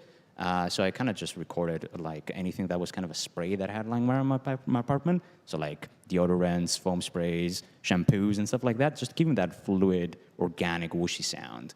And fun fact, when that weapon was done, I was just playing with Araxia daily, just checking in. All the abilities were done. And up until that point, whenever you would have the fourth ability active and you would dodge, you would just roll like a normal Warframe. Welcome back, G. Danny. One day, she just started latching onto walls, and I was like, no one told me this. What's this? What? So yeah, I was like, okay, happy accident there, because I already had recorded all that stuff with the Cyodid. I was able kind of to reuse the same source, and yeah, I think it turned out pretty cool. Yeah. Pretty cool. Okay, so we got pools, alleyways, and bathroom materials for sound design now. Yeah. Love that. And I also have another fun fact for you. So same like Chris, the same thing that Chris said about the footsteps of Kume. I saw the same message where someone was praising Kume's footsteps. I was like, it would be cool if we did something for Araxia too. So I was like, what do we do? And Rusalka is in this update, and she had some pretty badass sounding heels in 1999. So I was like, and I worked on those. So I was like, how about I kind of bring that stuff over and kind of give it a little bit more of an Araxia spin? So yeah, she's kind of using Rusalka's footsteps in a sense. Interesting. Much to think about. Yeah. Speaking of Rusalka, Alpha, how would Aoi react to Rusalka being in Duviri?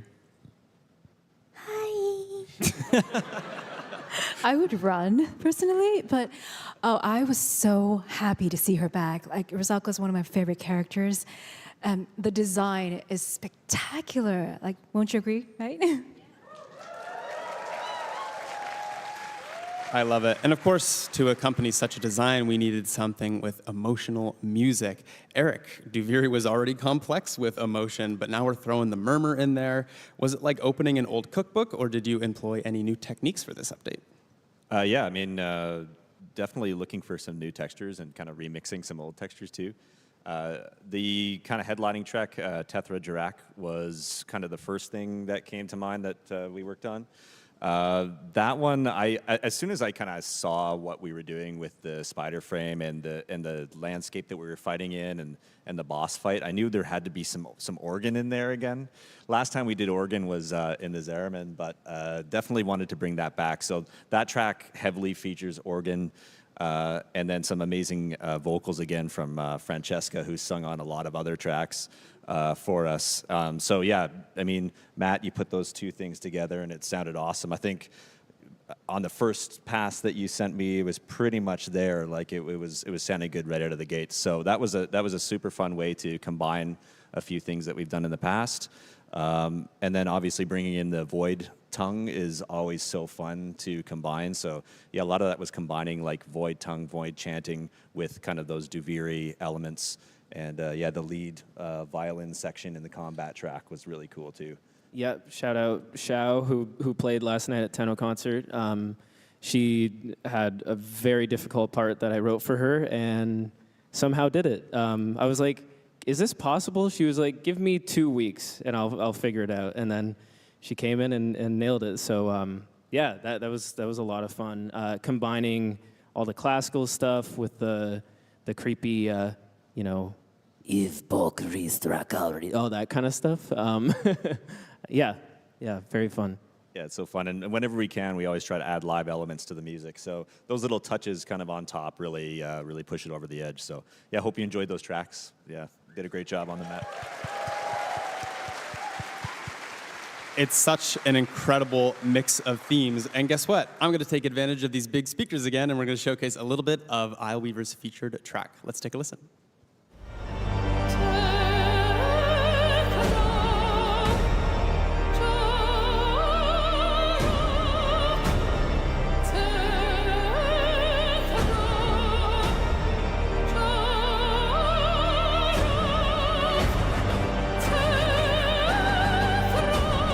Wait a minute, is that a different one? I just realized that.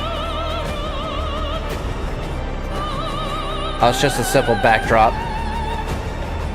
I thought it was a new, like, murmur section.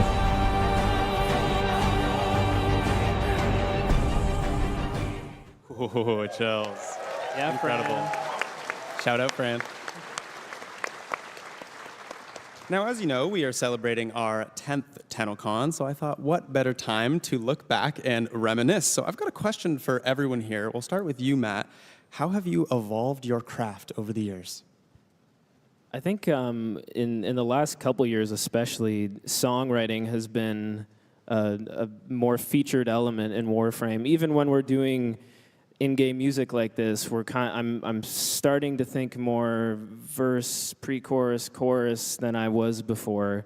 Usually with instrumental music, I would just kind of think like, section A, section B, section C, and make sure it loops nicely and all of that. But now that we're adding more vocals to everything, it feels like an opportunity to make things a little bit more catchy and listenable outside of the game. So I think I'm approaching things differently in that sense. And yeah, it's been a lot of fun. That's great. Remind me, what was your first Warframe track that you worked on?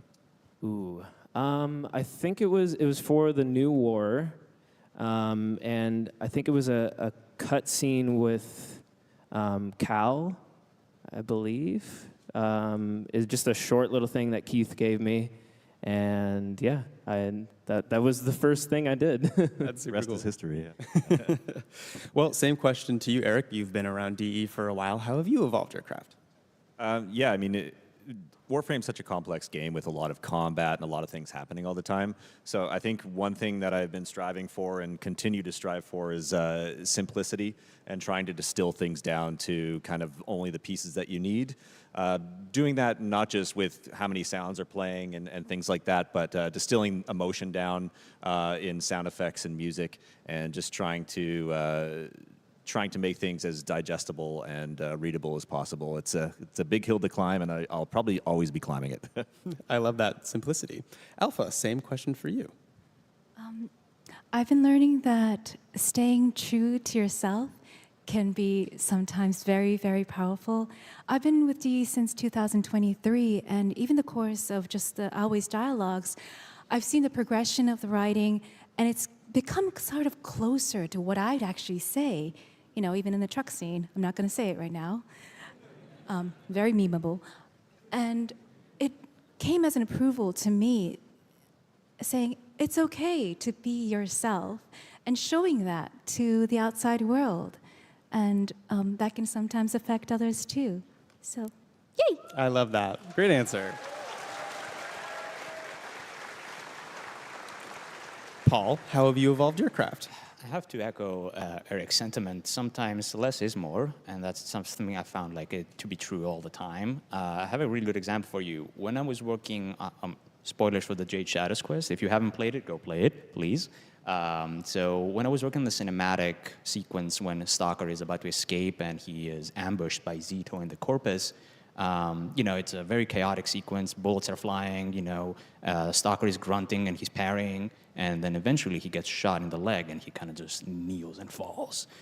Initially, that sequence was it had full sound coverage, everything kept going, but, we removed everything, and the only thing you hear as he falls is just one bass hit. Boom. And then everything just kind of muffles. And then the emotional uncertainty kicks in, and there's nothing there but the music and then the baby cry. Super powerful moment, and in my opinion, one of the kind of apex moments of that quest. And I think one of the big reasons why it's such a memorable and emotional sequence is because of how little we put into it, in a way. Wow, that's super interesting. Thank you for sharing.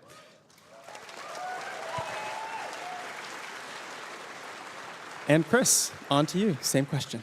Yeah, for sure. I think when I would record something or start layering in samples for a sound, that would kind of be the sound as is, kind of like that, maybe some effects and things like that.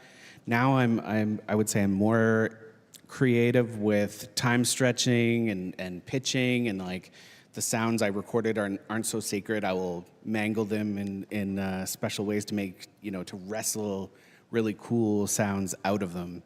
One example would be Stalker's ship. I took some of his weapon sounds and his voice, and I pitch shifted it, and then it turned into this crazy sci-fi ship sound just from his voice and his weapon sounds, pitch shifted, stretched out, just as simple as that. So. Wow, that's super. It's almost like molding with clay, but for sound. That's super interesting. Thanks, Chris.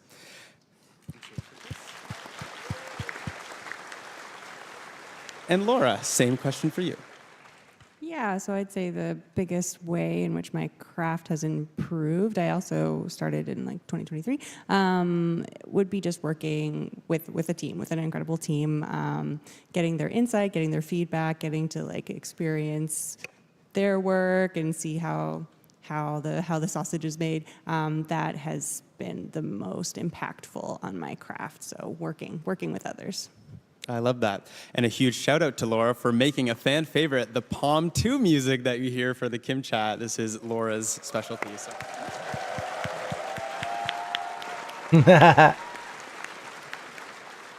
Well, community is, of course, a huge reason why we can celebrate our 10th TennoCon. And I just have to say, under every comment section of the videos that we post, you guys are giving our amazing sound team such huge praise. My favorite comment is that DE is just a music studio that makes games on the side. So big round of applause to the whole sound team at DE.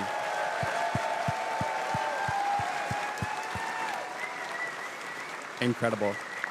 As we near the end of our time here, I wanted to have a bit of fun. Warframe has lots of iconic lines from our wonderful cast of voice actors, but what if they were read by our wonderful cast of panelists? So there's a piece of paper that I've handed all of them that have a voice line from the game, and if they would be so kind to read it out loud, we're going to start with Matt. I'm very excited now. The anticipation, ooh. I always learn so much from a live dissection. Incredible.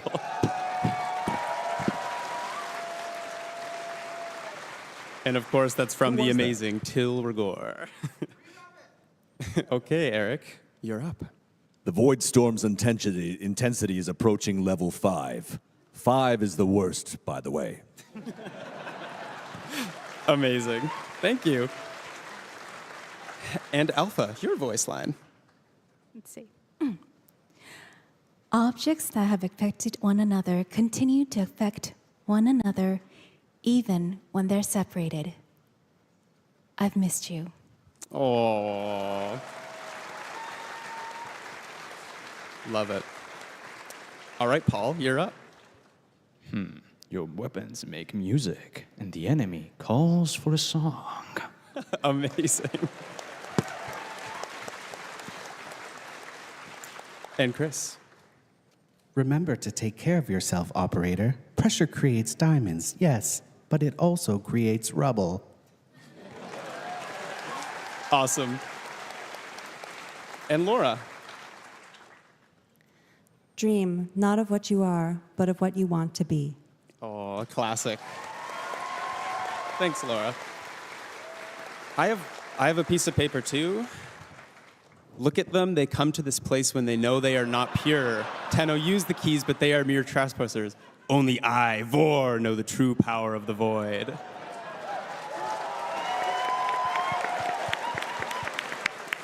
Thank you all, that was fantastic. Now, I can't just end the panel without one more thing. We're just 2 hours away from learning about the next chapter of Warframe, but how do you guys feel about a little bit of a tease? Yep, I'm waiting for it. Well, Eric, what are we about to show? No spoilers, of course. Well, this is where we're headed musically with Warframe. We've just come off some crazy grunge 99 tracks, and we wanted to go almost the exact opposite direction. So this time we pulled out all the stops. This is the first time we've recorded a 50-piece orchestra for the score. So yeah, here's a little behind-the-scenes look of what's to come. All right, let's take a look.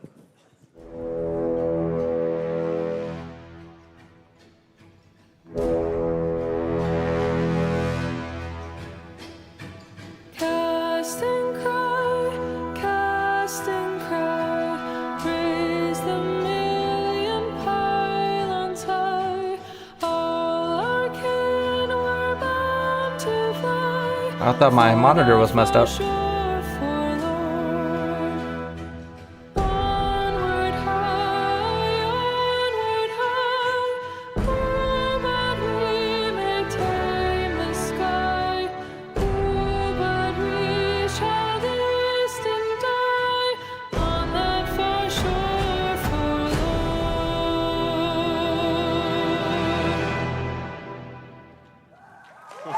Oh, whoa.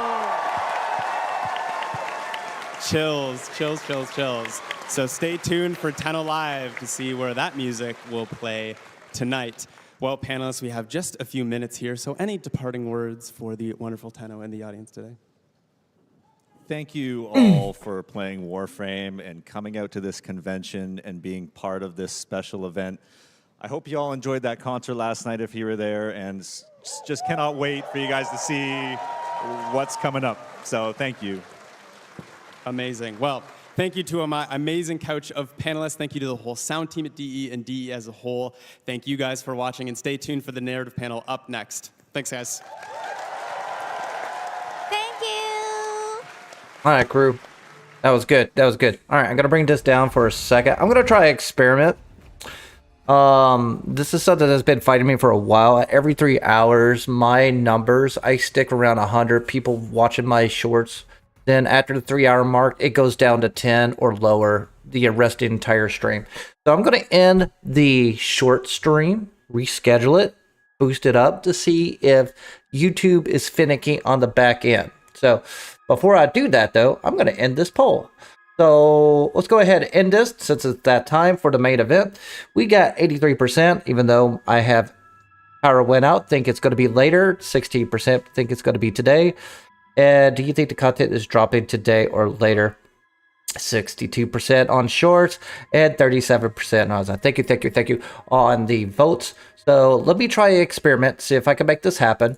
I'm going to end the short stream and bring it back online again. So let's see what happens. I'm going to end the stream here.